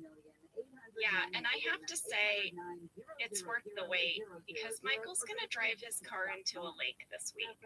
Oh, and we have lots to say about it. We do. I'm here for the Let's West get Side to talk started. about. Let's do it. Let's do it, Dunder baby. Mifflin Infinity Part 2, Season 4, Episode 4, written by Mike Schur and directed by Craig Zisk. Here is a summary. Michael tries to show up Ryan and his emphasis on technology by winning back clients with old-fashioned customer service and elaborate gift baskets. West Side. Along the way, he drives into a lake after misinterpreting the directions from his GPS. Also in this episode, Ryan asks Pam to design some logos for Dunder Mifflin Infinity, and then he asks her out. And then gets the West And Side. Angela makes it clear to Does Dwight he? that they are done. Yeah, she is not forgiving him. Well, gang, since we did Fast Facts on the first half of this episode, and since it is a new year, we thought we should pay a visit to our mailbag and answer some questions. How about the West Side? Yes, How about the fucking West Side? Well, our first letter came from Jessie S., and she said, "Hi, I am a hard of hearing person who loves to listen to the podcast, but I do miss some things as I rely on lip reading a lot.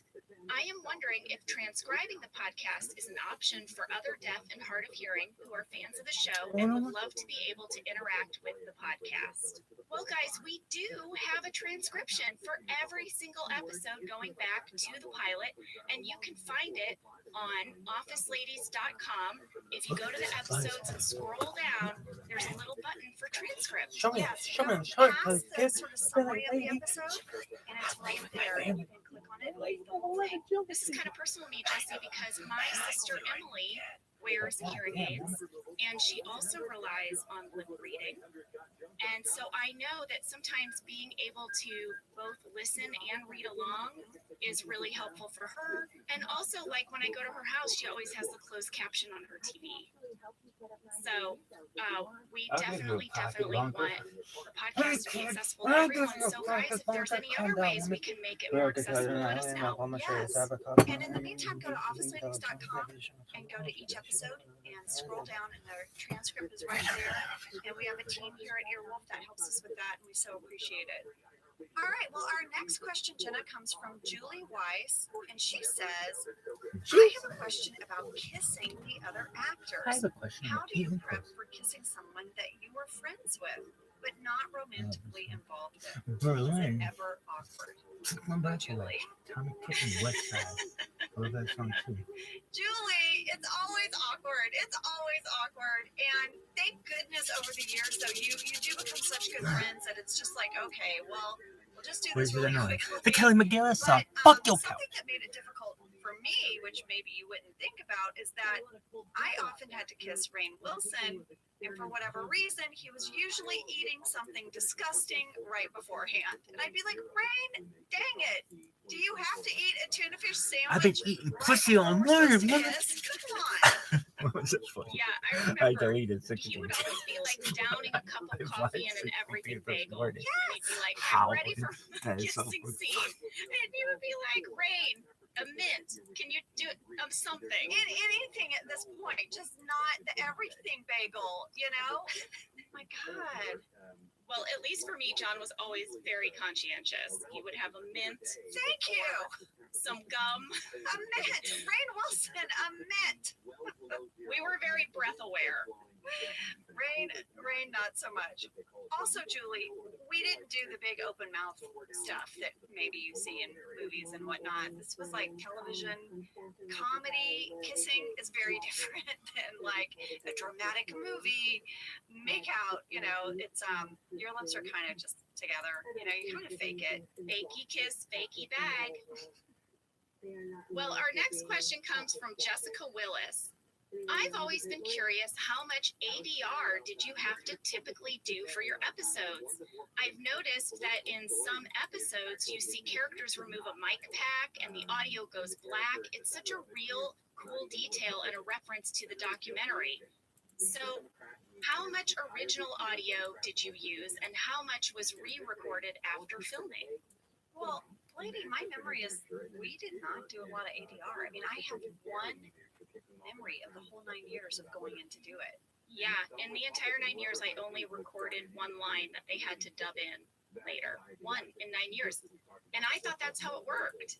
Yeah. And when I went on other jobs, part of your job is you go in a studio every week and you dub lines that got missed, or that maybe a plane flew over your head, or there was a sound problem, and they dump it in. And I'd spend maybe 30 minutes, an hour just doing that on other shows. But on our show, we did not. And why is that, Jenna? Because same, all the other projects I've gone on, you have like an ADR day where you go in. But on The Office, I only did ADR once, and it was for the finale. And I got to see footage of the finale before it aired, before anyone saw it, because I went in and had to loop one line. And it was because we were outside, and, you know, we had that storm coming in, and they just needed me to loop the line. And I even took a picture in the ADR booth because I'd never been in there. You know, first of all, our sound engineers were Emmy award winning. They won Emmys for their sound design on our show. They're just amazing. But they also had a mic pack on every single actor. We had 2 boom operators in the room, and they hid microphones throughout the office. I had one at reception. Oh, yeah, we had a microphone in the accounting pod, and they put it next to Oscar's phone. So it would sort of pick up the 3 of us, you know? But I also remember I would often see our boom operators and camera operators having little powwows, because they would have to choreograph the boom swing with the camera swing so that they could pick up the sound. And it was this crafted dance that they did. And it's really amazing. And I'm actually glad that Jessica wrote in, because it gives us a chance to really shout out our sound department, which was incredible. Our main guys that were with us on the stage were Ben Patrick. Yeah, he was our main production sound mixer, sound editor. And we had our 2 boom operators, Nick Carbone. Don't get Carbone. Don't get Carbone. And Brian Whittle. Brian Whittle would be the inspiration for the boom operator that we see later in the story, But then we also had like a mixing department, and we had other boom operators and people that would rotate in. We just had a really amazing sound team. Yeah, they were great. Well, we have one more question. This one is from Alicia W. She asked, in the talking heads where the camera is facing into the office, Stanley is almost always in the background. Would Leslie David Baker have to stay in the background the whole time they filmed Talking Heads, or was that background edited in?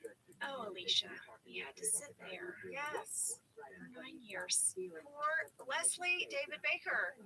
He was always in the background. He was always there. You could see him at his desk, and he was such a trooper. When people had talking heads, when we had a long day of them, he'd sit there. Yep. And sometimes Phyllis would have to sit there, and sometimes Creed as well. Yes. And early on, they would have people there designated to cross. Like you might see someone like cross to the kitchen or cross back. We abandoned that after a couple of seasons. I think if you look at early season Talking Heads, you see crosses in the background, and then at a certain point, people were like, I'm thinking no. I think I'm not going to go to the kitchen and back to get a cup of coffee for 2 hours. Yeah, I don't. Also, I think they were a little distracting because I know I did a cross one time, and they had me cross really close to the conference room, that cabinet that was there, and then they're like, no, and then they had me cross way in the back.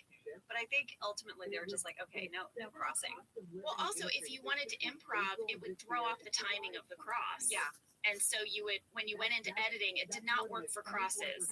It just worked to have poor Leslie at his desk as a constant.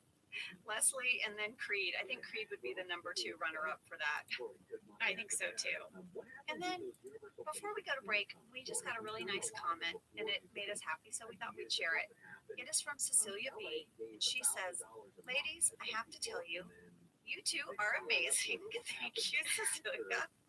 I finally got the courage to ask for hour changes at work, and all I kept hearing was both of you ladies in my head saying, just go for it. Ask for what you want. And I'm so happy that I listened to you ladies. Now I get to have an extra hour with my daughters. I'm a single mom, and every second with them counts. Thank you, ladies. Well, that makes me so happy. Aw. Well, Cecilia, that makes us so happy to hear. And what? Oh, Sam is waving at me. Jenna, before we go to break, Sam, what do you got? I want to let you guys know on the Office Ladies podcast fan page. I know you guys aren't on Facebook. We've heard of this though, Jenna. Yes. People have shared with us. So hi, you guys. Hello. There is a whole thread of people agreeing with Cecilia that had similar experiences. There's a woman named Naomi Timmer who went in and told her boss she deserved more money after listening to that episode and got a raise. Woo! And then there's a whole thread of people underneath it who realized that they had been operating the same way, negotiating themselves down before they went in the interview. We're not going to do it anymore.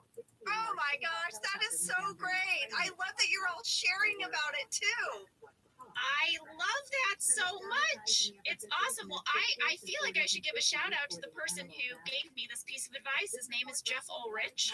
And ever since he told me this, it has really resonated with me. I've been like, oh my gosh, I've been negotiating with myself for less than I deserve my whole life. So this is a new piece of advice to me too. So we're all doing this together, folks. Yes. And Sam, thanks for sharing that. And I've been hearing about this Facebook fan group of Office Ladies, and I just love the community you guys are building there. And if I wasn't 100 years old, I don't know how to navigate Facebook, guys. I tried. I don't understand it, but It's too many things too. I have to have just the one.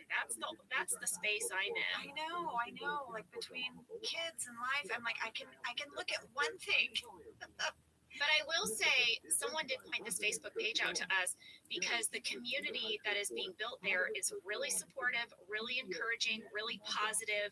And I feel like, especially now, what a great community to have built. It's really cool. Yeah, it means a lot to us. And Sam, you'll have to continue to share with us. Sounds good. Okay, Yeah, because if you peek in on the group, will you say what it's called again, Sam? It is simply the Office Ladies podcast fan page. Awesome. Well, we should go to break and get back and get into this episode. Let's do it.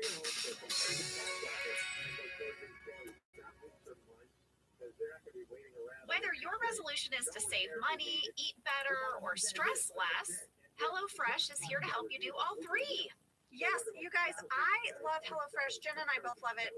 You know why we love it. And guess what I made the other night? What? It was so delicious. I made their pub-style shepherd's pie. I've made it. Yes, it's so good. White cheddar and the thyme mashed potatoes. I know it very well. It's a family favorite. Well, you know, Josh normally makes dinner, so this was my turn, and I made this, and he loved it. And I was so happy. I was like, I made a shepherd's pie. I'd never made one before. It's so good. Everyone, you can say hello to your most delicious year yet with fresh ingredients, chef-crafted recipes, all at a price you'll like, delivered right to your door. Go to hellofresh.com/officeladiesfree and use code officeladiesfree for free breakfast for life. One breakfast item per box while subscription is active. That's free breakfast for life at hellofresh.com/officeladiesfree with code officeladiesfree. HelloFresh, America's #1 meal kit.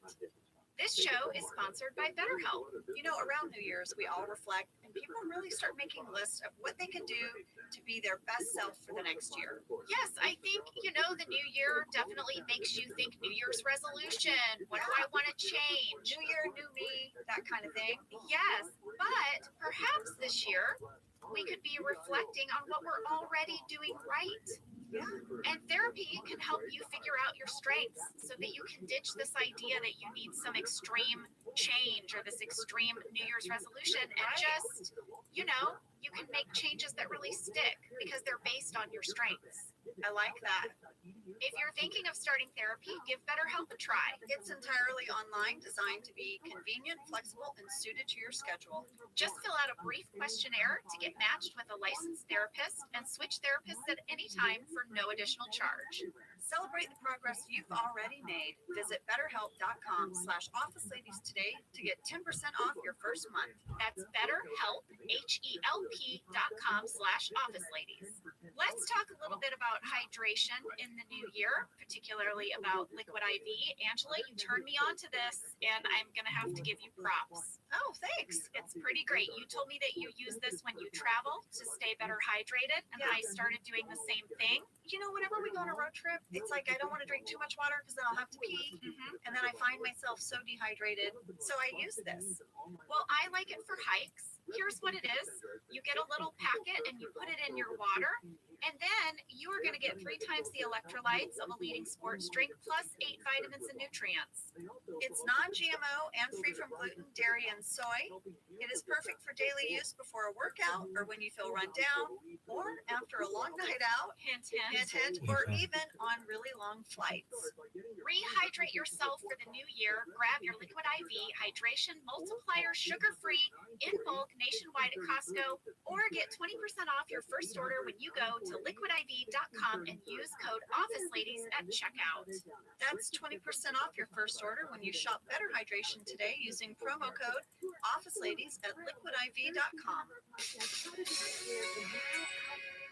All right, now we're in Dunder Mifflin Infinity Part 2. It starts with a scene in the conference room, right? Michael is showing them all the gift baskets, but Jenna, there was a deleted scene that would have started this part of the episode.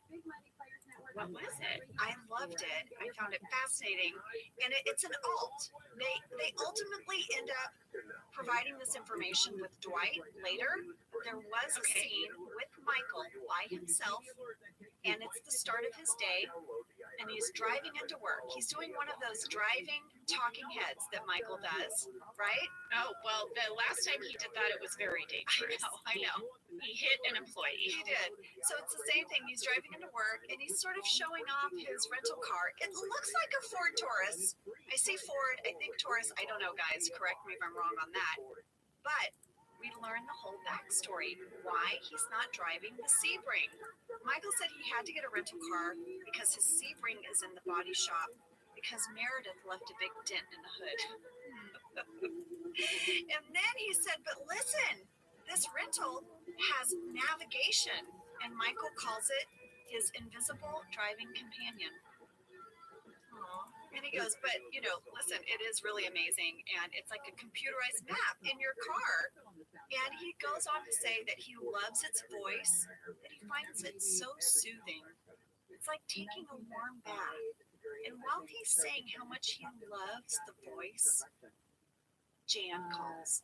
And this is what we hear. Sam, will you play that? Hold on. It is my lady love.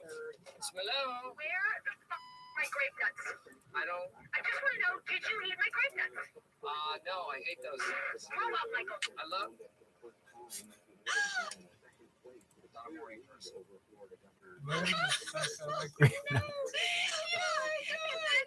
After that, he sits in the car in silence and he just hits the navigation button, so it just keeps talking to him. You have arrived. You have. It's like it just. He just needs something soothing. Oh, lady. Oh, wow. Wow.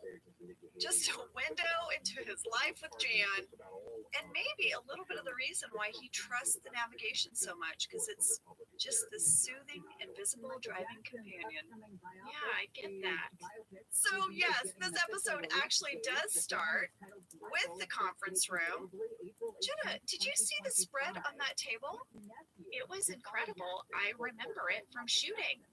They had excellent little snacks and treats. Excellent. In fact, Michael says that he got the finest gourmet items that Scranton has to offer. How much did this all cost? I love every time you ask that question. You are personally fascinated by how Michael funds all of his extracurriculars, and it's such a good question to ask. This is where Angela Martin, the accountant character, bleeds into your real personality. It is, because let me tell you, those baskets were not cheap. Look at those I love baskets. My husband says my nickname should be Baskets. I have a basket problem. If I see a basket, I'm going to buy it. And I'm telling you, those baskets are primo baskets. Angela, I know that you recently did a huge clean out of your garage. I did. Will you share with us how many baskets were in the garage? 37. Yeah, 37. How many did you keep? 12. Yeah, I picked my 12 favorite. And let me tell you, it was hard for me to let go. I donated them to a church in our neighborhood that does outreach. And I was very, very happy that they got my baskets. But it was hard to say goodbye. I felt like when you were leaving me messages about this, I was really proud of you for this progress. Thank you. With your basket issue. Thank you. Yeah. That's not counting how many baskets I have inside the house. That I'm using though. Like I have a basket, Jenna, by the fireplace that I roll up and I put blankets in. And then I have a basket in my bedroom that I roll up and put blankets in. Listen, I have a lot of blankets around my house because my husband is a giant mountain man and I'm always freezing. He runs hot. I have baskets of blankets stashed all around. Okay. That is the title of your autobiography, Baskets of Blankets by Angela Kinsey. With a side of donuts and a glass of wine. It's a very long title. 1 million copies already sold. Yep. All right. Well, Michael has this talking head where he explains what these baskets are all about. He says, Ryan thinks everything is about emails and IMs. It's all about technology, but he's forgetting about the original instant message, which is a letter attached to a basket of food. Yeah, that's the original IM, you guys. In case you were wondering. Well, I guess speaking of the cost of these baskets, Dwight is going to turn in receipts for the cost of these gift baskets to Angela. Yeah. Who is very, very icy toward him. Yeah. And before we get into the scene, Jenna, we brought this up before, but for any of you that missed it, 22 minutes, 53 seconds, you can clearly see on the message board under thus, T-H-U-S, thus, the following caption. In case you haven't noticed, there's a lot of colorful Huey on this board. Well, it's interesting you mentioned that, Angela, because we had several people write in about this whiteboard behind you. Katie E., Julie Bird, and Christopher Neville all said that there's even more stuff on the board now. For example, there is an Anger Management Appreciation Day on Tuesday the 23rd. Yep. On the 8th, there is an accounting department meeting, and it specifies be prepared to show your work. And on the 10th, it says flex times, which interestingly enough includes Karen, even though she left. And under the flex times on the 10th, it says that Ryan will cover reception, even though he now works at corporate. Yeah. And what is a flex time? You know, when I worked in admin, you needed to give the front receptionist a break so that that person could go to lunch. Yeah. And so the other admin desks would rotate in to sit at the desk for lunch. So I was usually the receptionist, and then each day a different admin would take over my lunch hour because you couldn't have no one answering front reception or no one greeting guests. So I always assumed that's what it meant, that like flex time was who rotated to give Pam her lunch break. But I don't know. I would have loved to seen that scene. I would have loved to seen like just a montage of like different people answering the phones. Well, yes. So Dwight hands Angela the receipt for all the items in the baskets, and she's very icy towards him, Jenna. She just wants it to be business, just business. Yeah. He says, I miss you. She's like, elevators. Yeah, and then when they get to the elevators, Angela's making it very clear that it's over. And Dwight is kind of like, okay, I do want to be friends. Just a little extra also, I love you. This is one of my favorite things that Dwight ever says to Angela. I have seen this like stitched on a pillow. I've seen it on all of these Valentine's items. It's really cute. People have written this to their boyfriend or girlfriend, and they've shared it with me online. But that plus a little extra also, I love you. It's so great. I actually broke up with a guy once, and he was like, I get it, totally cool. Can we still hook up? Yeah. And I was like, no, we cannot. That is not breaking up. Yeah. And he seemed genuinely confused about it, which makes me laugh because we're now going into the scene with Ryan and Kelly in the break room. What a mess, these two. Yeah. Ryan and Kelly are arguing, and Ryan is like, you lied about being pregnant. You lied. You don't understand why that's a big deal? And Mindy is Kelly is so good, and she's like, oh, why? It's like, he's like, we will never get back together. And she's like, why not? Why not? It's so good. It's really good. Well, now Pam and Jim are at front reception, and they're being super flirty. Yeah, they're flirting. He's saying, you know, oh, is the magic gone now that we're public? And then Pam's being sort of sassy but flirty at the same time. Well, this is their new way of flirting, which is to pretend that they don't like each other or that they're breaking up. So they do this little bit, and this is a little window into how they still have their sense of humor, even though they're together. Don't worry, everybody, the magic is not lost. Yeah, the magic isn't lost. We're just all going to have to watch them flirt now. Also, two things from Pam's desk. There is an orange, kind of rust-colored ceramic pot with a very sad, tiny plant. You know, because Pam could care less about plants now, like she ever really cared.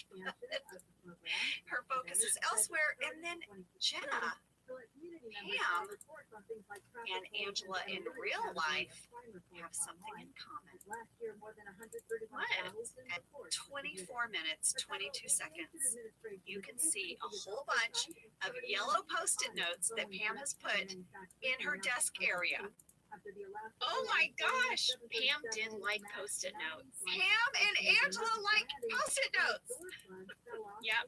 Yeah, it's true. Yeah, I did a lot of prop Post-it note work on the show. Well, you know who likes Post-it notes in real life? You. Me. You love a Post-it. I love a Post-it. Why are you not like some sort of spokesperson for Post-it notes? I don't know. I actually did a campaign with Post-its a few years ago, and they sent me a humongous box of every kind of different type of Post-it you could imagine. And I was over the moon. I did a crazy thing with Post-it notes. It was early in the run of the office. Wired magazine wanted me to do like a nude cover. Yeah, but I wasn't nude. Their pitch was that I was covered in Post-it notes. Yeah. And so they built me like a nude bodysuit, and then I came out onto the set in this nude bodysuit, and then like a prop person had to slowly cover me in Post-it notes. It was super odd. And I was like, I guess this is what you do when your TV show is a hit and they ask you to do the cover of a magazine. A man covers you Post-it notes. Jenna, you should have worn it to an award show. You would have been all the rage. Remember the lady at the Oscars? She was a wardrobe designer and she made her whole dress out of American Express cards, gold cards. Do you remember that? Yeah. You could have shown up in a Post-it note couture gown. Well, lady, I think we know who needs to show up in a Post-it note couture gown to something, and it's you. And this is in your future. Oh my God. Still happen. Oh my gosh. So Michael is going to unveil his plan, you guys, to win back clients. He makes his big announcement. He's going to be delivering baskets door to door. And unannounced, he's not going to warn anyone he's coming. Oh, yeah. It's a surprise gift basket, everybody. Ryan's not happy. We have a Michael talking head where he's like, you know what? You used to be told he couldn't do things like be on the team or move on to second grade.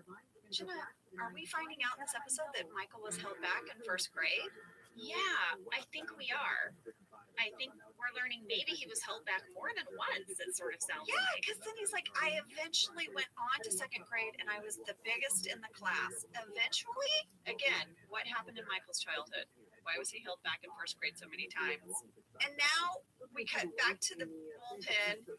And Jenna, people are starting to yell out things and we have some major Phyllis sass. She says, Michael, this is stupid. She just lays it out. Lays it out. Yeah, and then Andy suggests he give away cash instead. Yeah. And then he says, Angela, cash basket. Cash basket. You guys, cash basket became an inside joke for all of us on The Office for years and years and years. Every once in a while, there would be some line or some joke that it just struck us as particularly funny in the moment and we couldn't get over it. And cash basket was one of them. I think if my memory serves, Angela, there was a take where Ed was maybe late to saying cash basket, and so it came out like this. Cash basket! And that made John Krasinski lose it. Well, I think it was the very first take, and a few things happened. We hadn't really heard him say it full out, right? Yeah. So it kind of took all of us off guard. And John was like right there next to him when Ed was like, cash basket. And we just lost it. But John really lost it. I watched really closely because I was surprised they had a reaction shot of John at all in the scene, because my memory of doing the scene was that John was on the floor in tears laughing the entire time because he couldn't get past cash basket. Well, I did notice though, because I was looking as well, he kind of is swiveling his chair around, but he glances back towards Andy, and that is just John looking at Ed. That is not Jim looking at Andy. He just has this look of like, man, like this guy's killing me today. Well, after I watched this episode, it really made me want to go to our office text thread and just text cash basket. Oh, we should. Well, Michael is just like, forget it, guys. I am going. I'm going to do this. And then Dwight begs him, can I please go with you? I need this.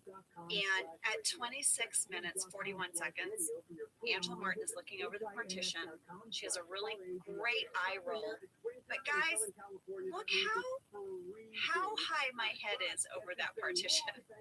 It's not realistic at all. Really and truly, that partition came up to my forehead.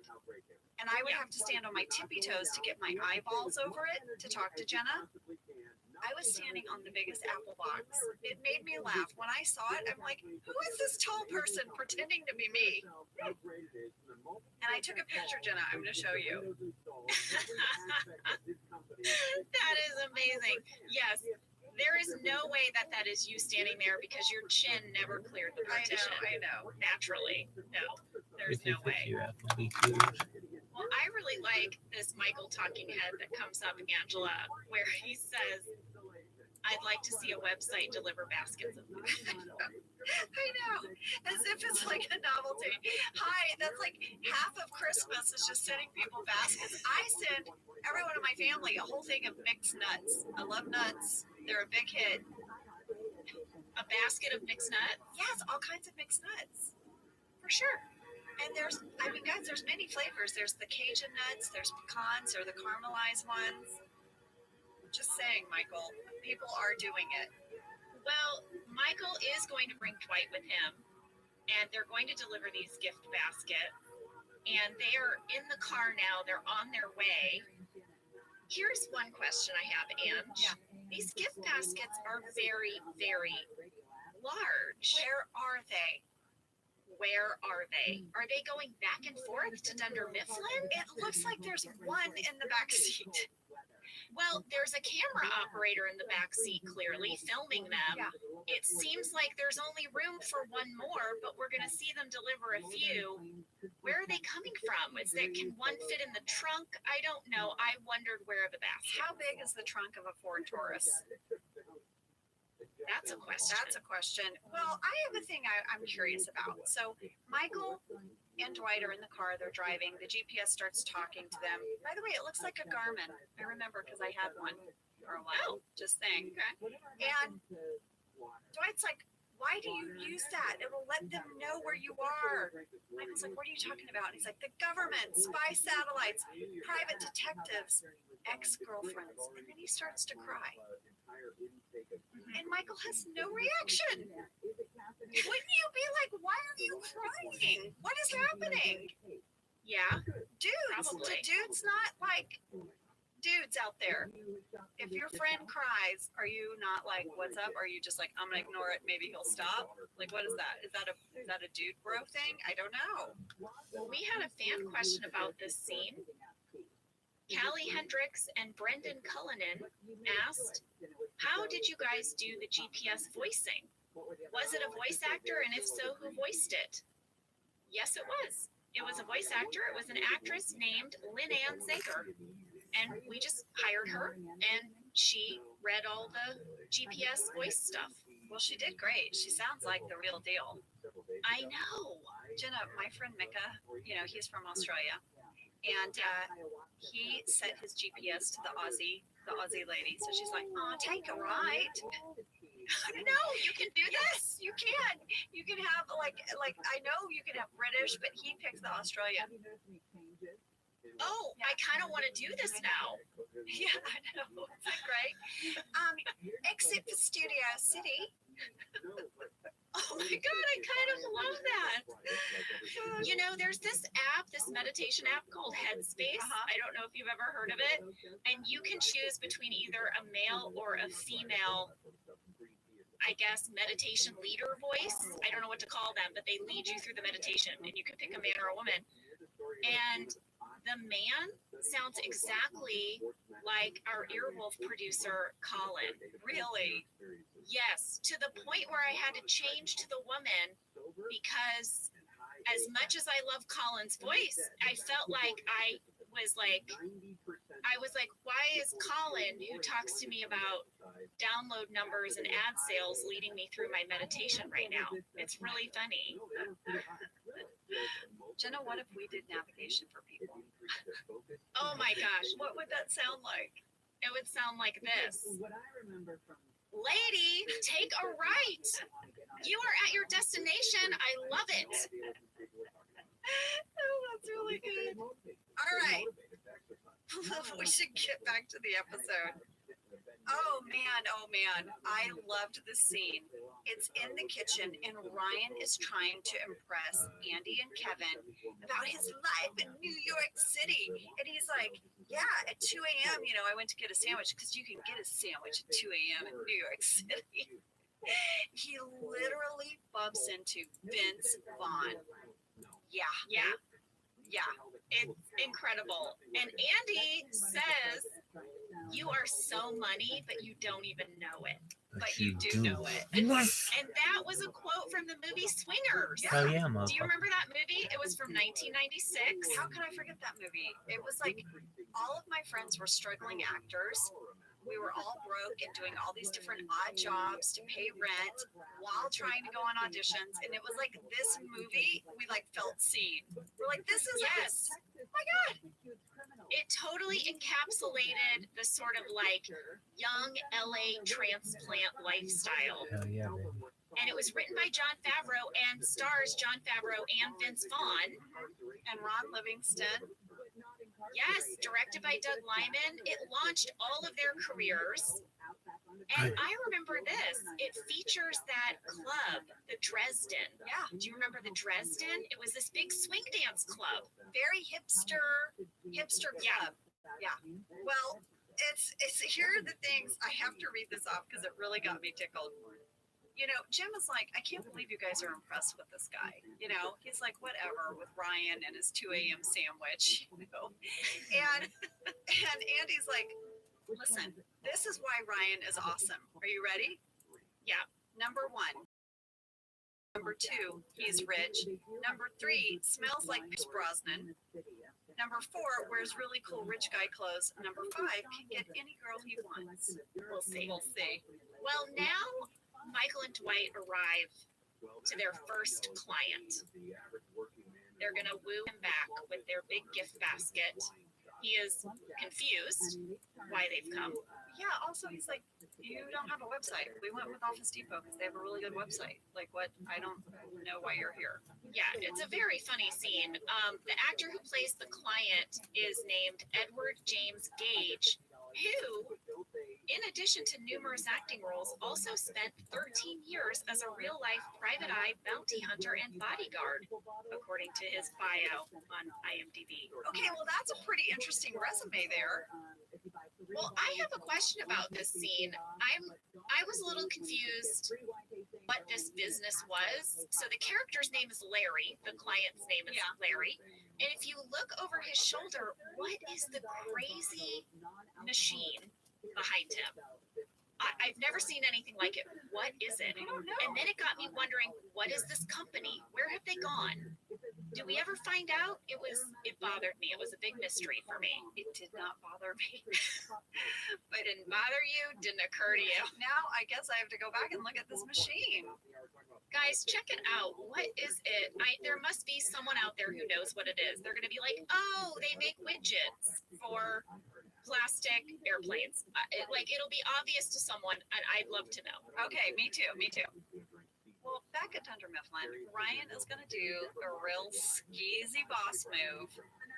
He's going to go up to Pam and be like, hey, do you want to do some mock-ups of the new, Dunder Mifflin Infinity graphic? And she's really excited. Her and Jim do an air high five. And then you have a very adorable talking head, Jenna. I literally wrote, she's adorable. Aw, thanks. You're just like, yeah, I'm going to do some mock-ups, maybe a splash frame. It's really cute. But you're excited. Well, Michael is going to deliver his second basket now. Second basket. Yeah, exactly. And this is where Michael is so great. I have to say, Michael's argument that the personal touch means something, he walks in, he asks about the client's 11-year-old daughter. Emily, you remembered her name. He remembered she had a nut allergy. I mean, yeah, impressive and genuine. Yeah. But then he has that line that breaks your heart. Oh, I know. I know what you're going to say. Yeah, he says, well, I have a few of my own I want someday. Talking about kids. Yeah. Michael. Well, the client's name is Aaron Grandy. He is a partner in this law firm, and he was played by Kevin Dorff. Kevin Dorff has had recurring roles on Brooklyn Nine-Nine and Arrested Development, but most recently he played Bill O'Reilly in the movie Bombshell, and I loved that movie. I haven't seen it. Is it Bombshell? Is it a war movie? Is it like Bomb? No, lady, it's not a war movie. It's a little bit of a war movie because there are a couple of women who take on a movement, I guess you could say. It's this amazing film. It's basically centers around Megyn Kelly and Gretchen Carlson and their time at Fox News. They're news anchors. News anchors at Fox News, or were. And Kevin Dorff plays Bill O'Reilly in this movie. Oh, wow.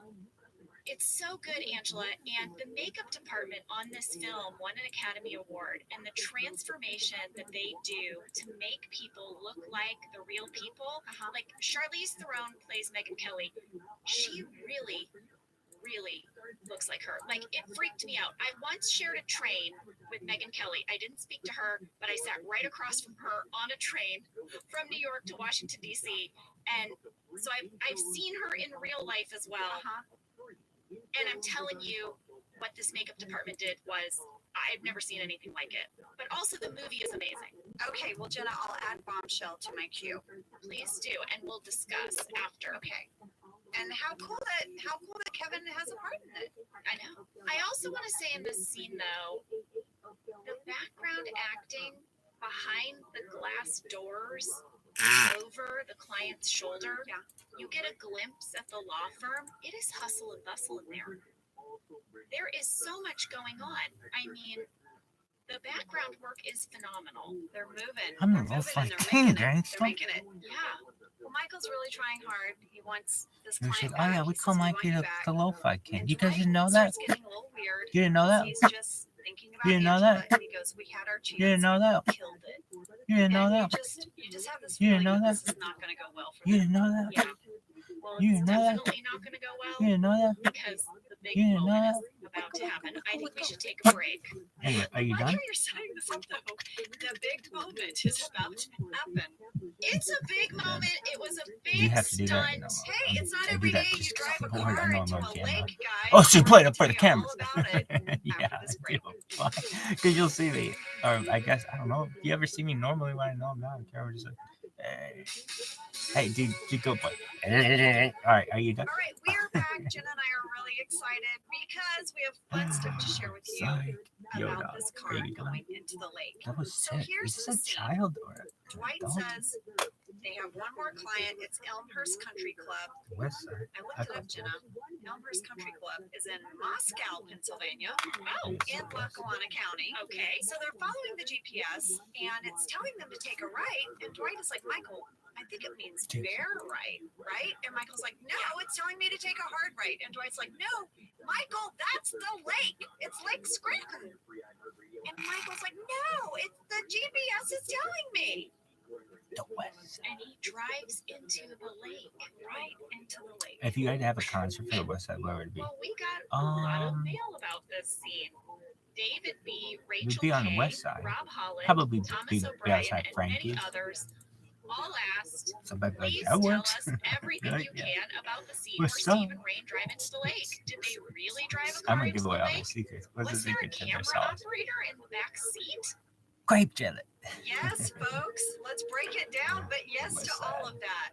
Well, I started by How about reaching out JJ to Chicken and Steve, Fish? Never been, but and I'd he love said to. yes. Miami, it's They too new. really drove a real car into That's a real how lake. West He Side said I am. they did the That stunt motherfucker too new. twice Santa all the way Claus is through. too new for me. And that Randall, our camera operator, was in the About all back my seat. shoes at Jonathan. So, of course, All of them? Angela No, and I but had to some. reach out to Fuck Randall. yeah, give me some Stacey what did he Abrams, give me say? some Timberland. Well, first West of all, Side. do you know where he was when I reached out to him? Listen, knowing Randall, I mean, was he on horseback somewhere? The guy is an adventure guy. Was he skydiving? Where was he? He was just finishing up a river rafting trip in Idaho on a freezing cold lake. Of course. Yes. But because Randall is awesome, he still broke down the whole stunt for me, which is completely fascinating. From Idaho. From on his drive home from Idaho, from the freezing cold lake. When I first reached out to him, he literally said, I'm just getting out of the lake, which was ironic. Perfect. But I'll call you on my drive home. I was like, all right, this is great. All right, so he says, first off, they did not actually drive the car into the lake. They put the car on a system that pulled it into the lake and stopped it at a certain depth. So there was a rig to make it look like they were driving into a lake. So it was on some type of track pulley thing? Yes. Okay. And he said they did this because they needed to control how much water flooded into the car. Makes sense.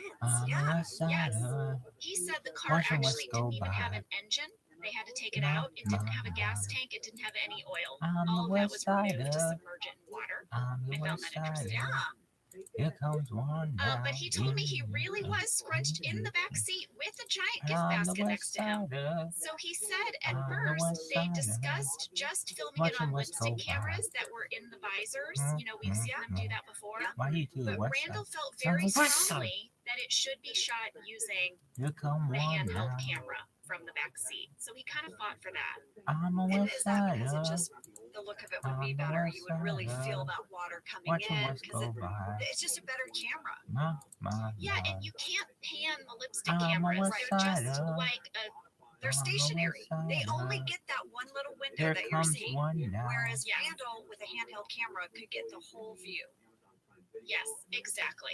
He said that the camera that he was using, it cost upwards of $130,000. Holy cow. And he could not get it wet. He was told, you cannot ruin this camera. And they put some kind of like protective housing on it, but he said he still had to like lift his butt off the back seat to keep the camera from dipping into the water. Oh my God, no pressure. Also, Randall, I mean, he's a big guy and he's scrunched in the back of this Ford Taurus with a gift basket and a camera that costs like, I mean, my God, Watching West as go much as a by. house. He's holding a house. Yes, he's holding a house, basically. On the He west told me that side. for sound On purposes, the west side. they had a wire Here on comes both one Steve now. and Rain, and they used these waterproof mic On pads the called west side. Countryman, On the west which side. Randall knew about from Watching West Survivor, go because by. remember he spent Keep all that time on I stand Survivor. with you. What the Yes. fuck He is said that? they also I like put Illuminati mics juice. in the I like visors, Omanian juice. I and like the they had white boom operators standing outside of the car in water. So our boom guys were like in like those like rubber pants in the Yes. water. Yes. Randall confirmed that they did 3 takes, but they were losing daylight on the last one. And he's pretty certain that we used the first take because everybody's reactions in the water were just so pure. Yeah. And he said that there are only 2 cut points in this Sing scene. the song as highly as you So can. the first cut point is when the camera pans down to the GPS.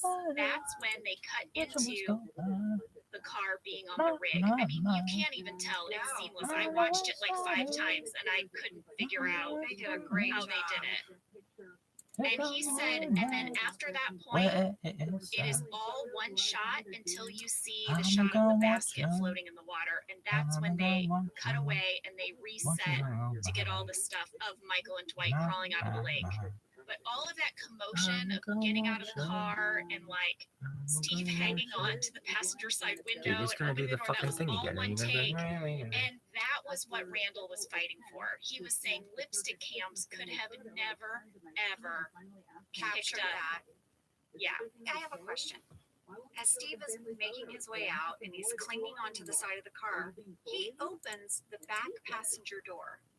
And was that Yes. to let Randall out? Well, we had a lot of people write in about that. They said, is Michael trying to save the camera operator or the gift basket? Yeah. And I asked Randall, and Randall said, my instinct would be the gift basket. He's like, I never thought that Michael was opening the door for me. But I thought, it's funny, I gave credit to Michael. I thought Michael was trying to free the camera operator. Yeah. Well, at 35 minutes, 17 seconds, there is a absolutely perfect shot of our camera operator's shadow across the lake. I saw that too. I was surprised I didn't see boom mic shadows. I was looking for boom shadows and I didn't see them. I was impressed.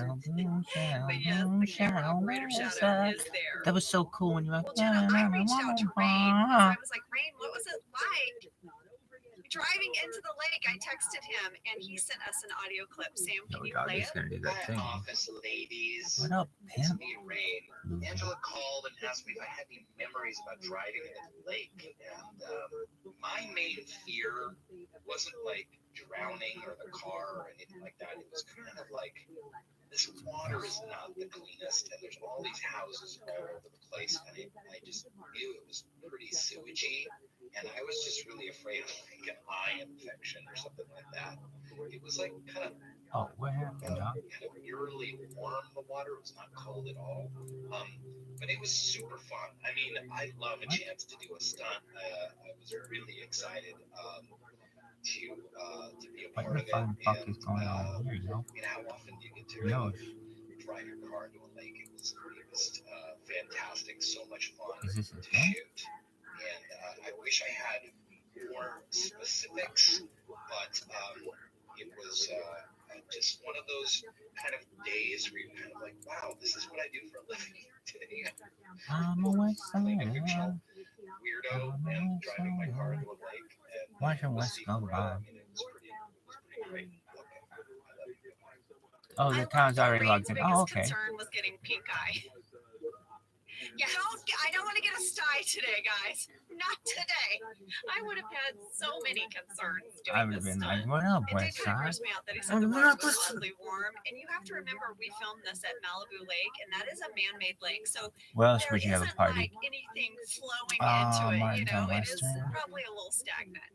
I have to point something out. When the tow truck pulls the car out, Jenna, the passenger door is shut, but Michael opened it. Roofs. Oh, yeah. And then the other thing I was thinking about was, did Michael and Mark Dwight just happen to DeRoche. have their windows down? Because they climb out through their windows. I'm like, were they driving around with their windows down? So there are Met little him moments like at a that were just sort of like, I was like, hacienda.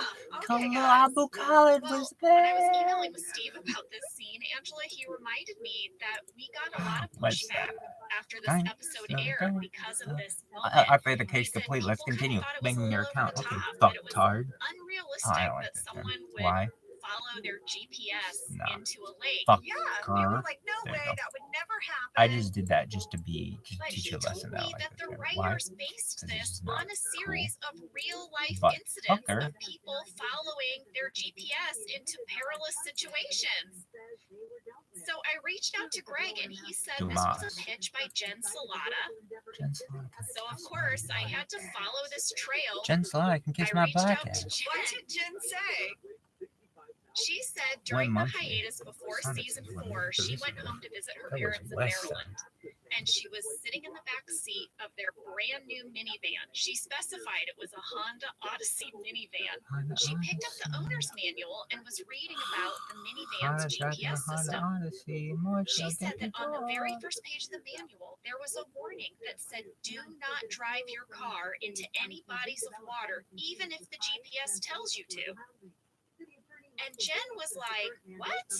Who would do that? You know, Honda had to put that in there because someone had done it. Yes. And she was like, wait a second. You know who would do that? Michael Scott would do that. Yes, he would. So she said before she pitched it, because she was a little worried it was too crazy of an idea, she researched this phenomenon and she said, there were so many cases of people doing things like driving their cars off of a cliff or into water because their GPS told them to. She said usually it was a case where like maybe there was a bridge somewhere and it had been taken down and the GPS didn't know and it told you to drive across a bridge that didn't exist. But anyway, she brought it into the room and she pitched it and she showed all of her evidence for why this could really happen. And it made it into the episode. Well, it's fantastic. And you guys, she is right, because I Googled it as well. There are so many stories online of people driving their cars into things because the GPS told them to. Here, of all of them that I read, and there were so many, I couldn't read them all. Here are 2 examples, just to show you, okay? Okay. In 2009, Robert Jones was using his navigation in West Yorkshire, England, and the road began to steepen and narrow, but it kept telling him to keep going. It kept insisting the path was the road, he later explained, so he trusted it. Jones only realized how wrong he was when his car bumped up against a thin wire fence just inches from a 100-foot drop. The car was taking him on the edge. Like the edge, there was no road. He managed to get out safely, but the car remained balanced on the edge. It took a recovery team 9 hours to haul the car away. Oh my So god. this wasn't a road. It just was slowly, like it was like a road that like narrowed into this, hill. It was like a cliffside. Yes. And then here's this. In 2011, 3 women were visiting Bellevue, Washington. And they were out after midnight and they were unable to find their hotel, so they asked GPS, right? That seems like a normal thing to do. GPS rerouted them and took them on what they thought was a road that would lead them to the highway. Instead, their SUV ended up sinking into deep water. The road turned out to be a boat launch. Yes, and the water was a lake. All 3 managed to get out safely, but by the time the tow truck arrived, the SUV was completely submerged. Quote from and this is the local fireman in Bellevue, Washington, was quoted as saying this: "We've seen sitcom parodies of something like this, but to actually see it is surprising." Oh, I'm sure they were referring to our show. I think so. You know, when Lee and I were first dating, we went to France. This was our first big trip together as a couple. Oh, that sounds and we fun. Yes, and we drove through the French countryside and we rented a car, but the GPS was in French. We weren't thinking. Well, we've discussed, Angela, that I know a little bit of You know, a French. handful of French. So I say to Lee, I'll translate it. This sounds like your Oh, first man. fight as a couple about to happen. Honey, I'll translate the navigation in a foreign country where you're driving and you've never driven here before. Well, the problem was that it would take me a second to realize what the directions were. And so there was this one turn where it would be like, tournez à droite. And I would be like, turn right, turn right. But I was behind and we missed the turn. Yeah. So Lee did this huge circle around to get us back to this spot. And the person would be like, tournez à droite. And I'd be like, right, right, right, it's turn right. And we missed that turn like 4 times because of my lag in translating properly. But it was more than, she wasn't just saying that. She was like, lots of French and names of streets, and somewhere embedded in there would be like, tournez à droite. And I'd be like, I did it right, I think right. I feel like if it was you and I in the car and I'm driving and you're doing that, I'd be like, the real southerner in me would come out like, did she say à droite or not? Am I doing à droite? Well, you know Lee, Angela, and he is the most level person on the planet. This man, guys, he's so well-tempered. He's so good-natured, like Unshakable. unshakable. Well, after the 4th time of me missing tournez à droite, he just goes, well, what the And I was like, oh my God, I broke him. I broke Was Lee. that like the first time you ever heard him curse? Yes, he was just, I was like, oh my God, does he still love me after France? But actually we laughed so hard about it after that very reason.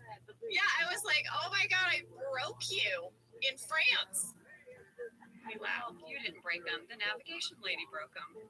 Oh my gosh. Guys, if you ever travel to a foreign country and you're thinking you'll just rely on your GPS, you have to request the language. Listen, I won't take us down that road, but Josh and I had a fight in Scotland where he had to be driving on the other side of the road trying to do and now for a roundabout.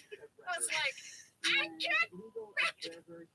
Anyway, Roundabouts are so great, though. They really are so smart. We should have roundabouts in this country. They are wonderful inventions. They're overwhelming at first because they are very, foreign to us as American drivers, but truly they are a wonderful way to control the flow of traffic. I feel myself needing to deep dive on the history of roundabouts. Deep dive, it probably goes back to the Romans or something, but doing a roundabout, driving on the opposite side of the road and exiting the opposite way that you've never exited is a recipe for maybe one of your first big fights in a car. Just saying. Well, my pet peeve in America is that when we do have roundabouts, we put stop signs in them, which is not the point of a roundabout. That's not how you do it. We're doing it Anyway, okay, well, guys, they do get out of the lake. They're soaking wet. And their big takeaway from this moment, the thing that they feel determined to do, is to walk back to the previous client's office and reclaim their gift basket. Michael says they're going to take a stand. Also, Dwight's phone works. His flip phone. Yeah, old tech alert. What I didn't understand about this was why they couldn't just take a cab. They have to walk. Yeah, I don't know. Because Dwight's phone does work. But Michael's like, no, we're walking. Well, back at the office, Ryan is reviewing some of Pam's sketches for the new Dunder Mifflin Infinity logo, which, by the way, I thought were great. Yeah, she did a great job. But that's not what really Ryan was there to talk about. No, he wasn't really getting her sketches. He just wants to take her out to dinner, and he's trying to be sneaky. Yeah. Well, she turns him down, and this is when she informs him that she is dating Jim. He's like, no way. Yeah. Ryan cannot get over the fact that both Karen and Pam have dated Jim and not him. Yeah. Well, Michael and Dwight make it back to this law firm. I loved this scene so much. I watched it 3 times. It's so good. I mean, they walk in and they look horrible. They've been in a lake and they've walked in wet clothes. Yep. And I mean, Michael seems unhinged. Steve's performance is so good here. It is rooted in so much truth and hurt and anger, disappointment. It is so good. He demands their gift basket back. When the guy finally brings the gift basket out, Michael notices that something is missing. The turtles. The turtles. I just want to picture He this going share. loses his shiitake. Poor Aaron. Aaron never saw this moment coming. Anyway, It's like, your lips are open. Got her the headline. Yeah, he loses his mind over these Anyway, are turtles. you done? And Aaron is like, I ate them. They were mine. This gift basket was mine for a minute, so I ate things from it. But Dwight is like, we'll bill you for it. oh my gosh. Incredible stuff. They just did that thing where they might have had a chance of getting him back, and then they just burned it to the ground. Yeah. Yeah. Well, they come back to the office. They storm in. Michael proclaims that this office will no longer be using any new technology of any kind because he drove his car into a lake. An effing lake. Well, Oscar is like, you did what? And he is like, I drove my car into an effing lake. And they bleep it out. And this was rare. We did not do a lot of bleeping on our show, but every once in a while, man, it's just funnier this way. It's just funnier this way. Yeah. He also wants everybody to know that unlike technology, gift baskets never endangered anybody's lives. And he basically declares himself triumphant. Yes, he does. And there's a very big Angela Martin eye roll at 40 minutes, 43 seconds as Michael declares himself the winner. But he doesn't just declare himself the winner. This is what he says. To Ryan, his new boss, he says, game, set, match. Point, Scott. Game over. End of game. And then he tries one more, but he can't think of it. So then he just walks into his office. It's so good. It is so good. Michael ends it all with a final talking head. And we see all of us eating from the gift So basket what's conference room, I remember Grape shooting that jelly, scene. motherfucker. Remember? Yeah, we shot the scene earlier where we were looking at all the things, and I remembered I can't wait until we do the scene where I get to eat all this. I was not in the conference room. Angela's having none of it. Yeah, it's too bad because there were some good stuff. I know. I remember you guys were actually excited in real life to open up those packages. And then ultimately we end the episode with Orion talking head.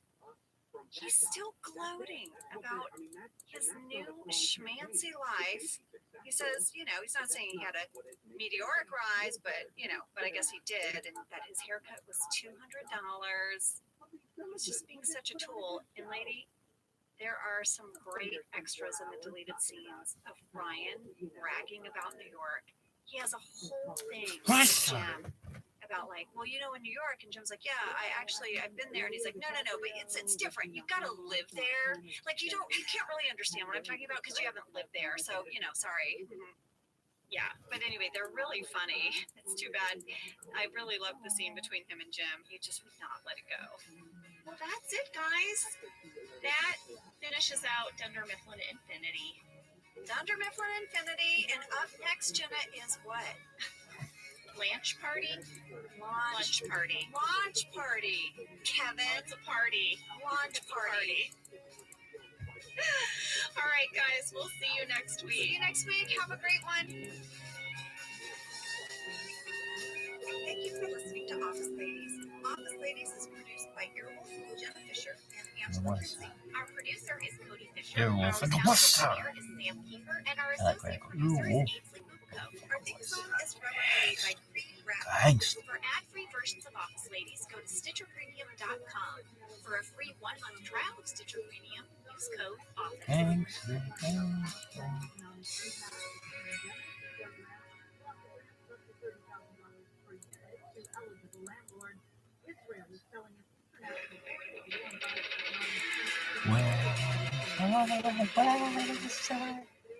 Earwolf, West Side, Gangster. I'm Jenna Fisher. And I'm Angela Kinsey. We were Office together. And we're best friends. And now we're doing the Ultimate Office Rewatch podcast just for you. Each week, we will break down an episode of The Office and give exclusive behind-the-scenes stories that only two people That was who were tight. there You can can't tell even get you. it fucking We're the right. Office Ladies. When did you? Party time, everybody. It's a launch party. Or is it a lunch party? How dare you? Is it a lunch party? Get out. You and Kevin can get out. That is one son of my favorite jokes. Lunch party. When West Side Would is that my be better, favorite. Kevin? Right? Would that be West better Side. for it to say lunch party? Sucks, man. Well, it is a launch party. It is That's another a 1-hour mess. episode, so you know what that means. We're doing Launch Party Part 1 today. Hurry up. This was Season 4, Episode 5, written by Jen Salata and directed by Ken Whittingham. I mean, one of our favorite duos. Oh yeah, and this was actually Ken's 6th episode that he directed. We love Ken so much. I want you guys to know, if you watch the bloopers, you will see a few times Jen and Ken cracking up, and they whip the camera over on them and bust them. But they were just so fun on set, weren't they, Jenna? They were so like light and there for you and ready to laugh. I loved the two of them together. Do you think you're the greatest All right, West Sider ladies, should I of all hit you up time? with a summary? Well, yeah, we got a lot to cover, so let's go.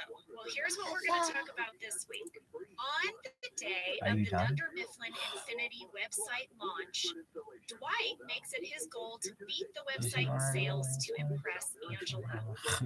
Jim and Pam prank Dwight into thinking the computer is communicating with him, and Michael thinks he got invited I did to sing a the Catch the fancy Vision. lunch party with American sushi and Vision. porn, but So I don't he's know about embarrassed more to than that. learn But I he do know was about only invited to American Vision window. Something that's saying back. He's invited to a Yeah, well, the American Vision window. was a club Sure. that had a secret Or, password. well, not at the bathroom, but close to the bathroom. For more Password is than password. why not? Yeah. Huh? Is there a www before that club name? Well, listen, this episode also features a very famous cold open from the series. You You know the one I'm talking about, Angela. I do. I love it. And Jenna, I have had people write in and tell me that they do this in their office now. Yes. That it sort of started a thing. When I watched this episode with Lee, he said, I've done this. I've done this. So it's the one that takes place in the conference room and everyone's watching this little DVD square on the screen behind Michael as he is trying to lecture us about, I don't know what, ideas to improve. Quarterly. Yeah. He's trying to tell us how to improve or spruce up the quarterlies, right? They're boring. Very boring. Well, we thought that today, in lieu of Fast Facts, we should do a deep dive on this cold open. We should, you guys, because there's some fun info for you. So we reached out to our writer, Jen Salata, because we heard a rumor that this might have happened to her in her real life. It was somehow based on her, right, Jenna? Yes. And she had some great stuff to say. So let's do a deep dive with this cold open. Cold open deep dive, Sam. Will you play my son's sting? You gotta deep, you gotta dive. You put them together, get a deep dive. I love it. There it is. There it is. All right, You so gotta like deep, we you gotta said, dive. You Michael's put having a them meeting, together, and get a behind deep him is dive. this TV I love screen. it. And you don't really know what's going on at first because it just keeps panning around to everyone in the conference room, and we are oddly riveted by what Michael is saying. Yeah, and what he's saying is so boring. Like he's saying, I want to make suggestions to spruce up these quarterly reports. He's saying things like, what if in a bad quarter there's a storm cloud? Or in a good quarter there's fireworks? Or a race car? And then we all go, ugh. And he goes, not a race car, it doesn't have to be a race car. So then we go to this Jim talking head, and he explains what's going on. He says that they are all wanting to see if this little DVD cube on the TV screen will hit perfectly in the corner. And he says he doesn't think it can happen, and that Pam claims she saw it once when she was alone in the conference room. And then Jenna, it cuts to your talking head, and you're so cute in this. You're like, I did see it. Did Jim say I didn't see it? It's very cute. It seems like we get to see a little joke between Jim and Pam. Yes, so then the boring meeting continues, and then finally it happens. The little cube goes in the square, and everybody cheers, and Michael thinks that it is because he has said something brilliant. Yeah, his whole Where's Waldo thing was a big hit. And he's so happy. Michael's like, hey, some days you just got it. Yeah, some days you're just on fire. Yeah, well, I remember shooting this, Angela. It was so much fun. But it was also like something we had to choreograph. Do you remember? I do. And guys, it is true that this cold open was based on a real life experience of Jen Salata in the writer's room. And it was the inspiration for her writing this little cold open. We asked her about it, and here's what she had to say. So the inspiration for the cold open, where the DVD logo bounces around the TV screen and everybody's transfixed, was definitely the writer's room. I was obsessed with it. We would all watch the little DVD logo, and I remember that I saw it once hit perfectly in the corner, that the edge of the logo lined up with the edge of the TV, and it just felt so good. And I remember there was at least one non-believer in the room, and it would hit like kind of close to the corner, and they'd say that was it, that must be what you remember, it's not going to hit perfectly in the corner. And so I was transfixed with the logo and watching it a lot of the time, and maybe not paying attention as much as I should have to the task at hand. So that is where the inspiration for it came from. So basically, Jen was Pam. Yes, Jen was Pam, and no one believed her, and she was adamant about it, and she wanted everyone else to see it go in the corner to like affirm her. This is what I love about Jen. If you guys have noticed, you've been listening to our podcast, her episodes are so personal to her life experience. Yeah. I mean, the WebMD thing, remember that she wrote about, and now this, and there's always these little moments from Jen's actual life, and I think it is such a nice touch. And there are always these really ordinary moments that might otherwise pass you by, and something in her brain makes note of these. And that is why when you watch this cold open, it is so deeply relatable. It really is. I mean, Jenna, you and I both tempt. We sat through boring meetings all the time. And Jenna, you do this. You find little hooks of something happening to get you through it. And it's like sometimes nothing you even speak about with your other coworkers. You just all like lock onto something. I temped at this office, and all the executive side of the building faced like a nice view of the city, but everyone in cubicles faced a parking garage. Okay, this parking garage became our entertainment. Like every day, we'd be like, what's happening in the parking garage? And they'd be like, oh, you remember Blue Zippy Guy? You know Blue Zippy Guy. He always zips around in that blue Toyota. Oh yeah, Blue Zippy Guy got a new car. What? No. Yeah. And then one day, oh my gosh, it was like it ate up our whole day. There was a couple that would meet in the parking lot at lunch. Lady, I shit you not. It was like their meetup place. You were right on. They were fucking right on. They're here. And then they would get in one car and they would talk. Sometimes they would kiss. Nothing more than just like a smooch or two. Blowjob. We became so invested in the parking lot. Hi, welcome to our Stars Club Blowjobs Galore. That must be That's what we serve here.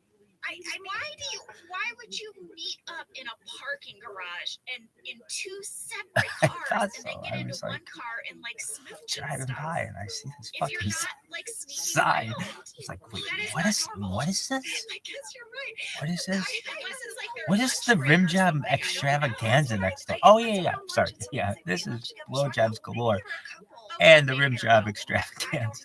Welcome. Maybe it was tawdry. Huh? One day they got Yeah. in a fight. Yeah. We didn't know Come what on it was in. about. We saw Next. like sort of like There you heater, go. like Are you could done? tell body energy in the car, and then he got out. Yeah, I was just driving by and I saw the sign. It says Blowjobs Galore. What is it? All we could think about. Is this like a We couldn't think about any of the like work we were supposed to be doing. We're like, oh, he is pissed. Have you seen? He's leaning up on the back of the car. What do you? Oh, there goes Blue Zippy Guy. What do you do here? That parking garage. What is this? Was your DVD square?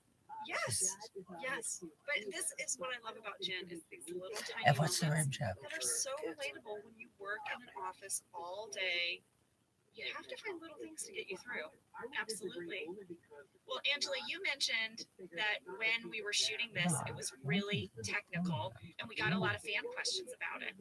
Oh, let's hear them. All right. Sandy P, I'll Megan give you some S, Sandy P. Miranda Ooh. D, Mo Downey, Imagine and Amanda Sandy McKnight Years, girl. Oh, all God, that asked, hurts. how in the world did you time the cube to go in the corner at exactly the right moment?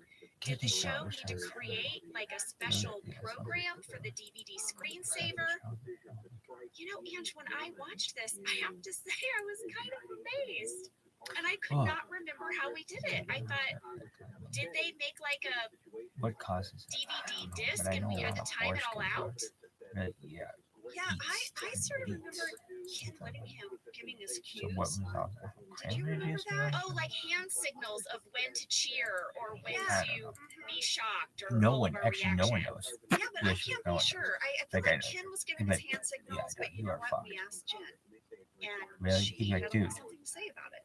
So I couldn't Are you for remember real? how we actually Dog, filmed keep the like DVD logo part of the scene. So I asked Dave Rogers everyone on the who edited internet the hates you. episode, You keep running out of and accounts. he said that we put the DVD You screensaver don't have in a bank later. It was account. burned You're in using later, so it multiple was just a states. blue Anytime screen on the monitor while anybody we were filming, which knocks on allowed the us to door, you play shit with the yourself with good timing reason because of when somebody the wants you. logo would hit the You're edges of the fucked. TV. And I've never known anybody more fucked. And you, That makes here's so the much funniest sense. thing, There Mikey. was nothing on Mikey, the TV. Mikey, here's the funniest thing. You documented how fucked you Like are. either like thumbs up to cheer or thumbs down.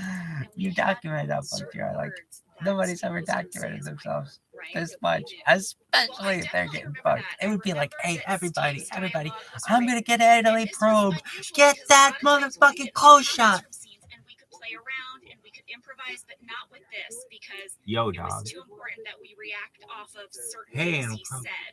There's Yeah, something and we behind all had to react Calm at down, the woman. same time. Anyway. So it was very Are you sort of done? like planned out. Well, we also asked Jen What do you about think Greg writing this Vegetowski is doing right now? dialogue, I don't and know, here's but I'm what she glad had he's to say. fucking As far as dialogue for Steve in the Cold Open, wanted to I cover his remember trying to match the dialogue with the reactions that everybody was having to the much more Your account's been important locked. You Stevie actually logo do a in the Greg background. Vegetowski impression. He'd be like, Steve always makes everything better, so it's possible that some of the oh dialogue was my changed god, a bit or just made better.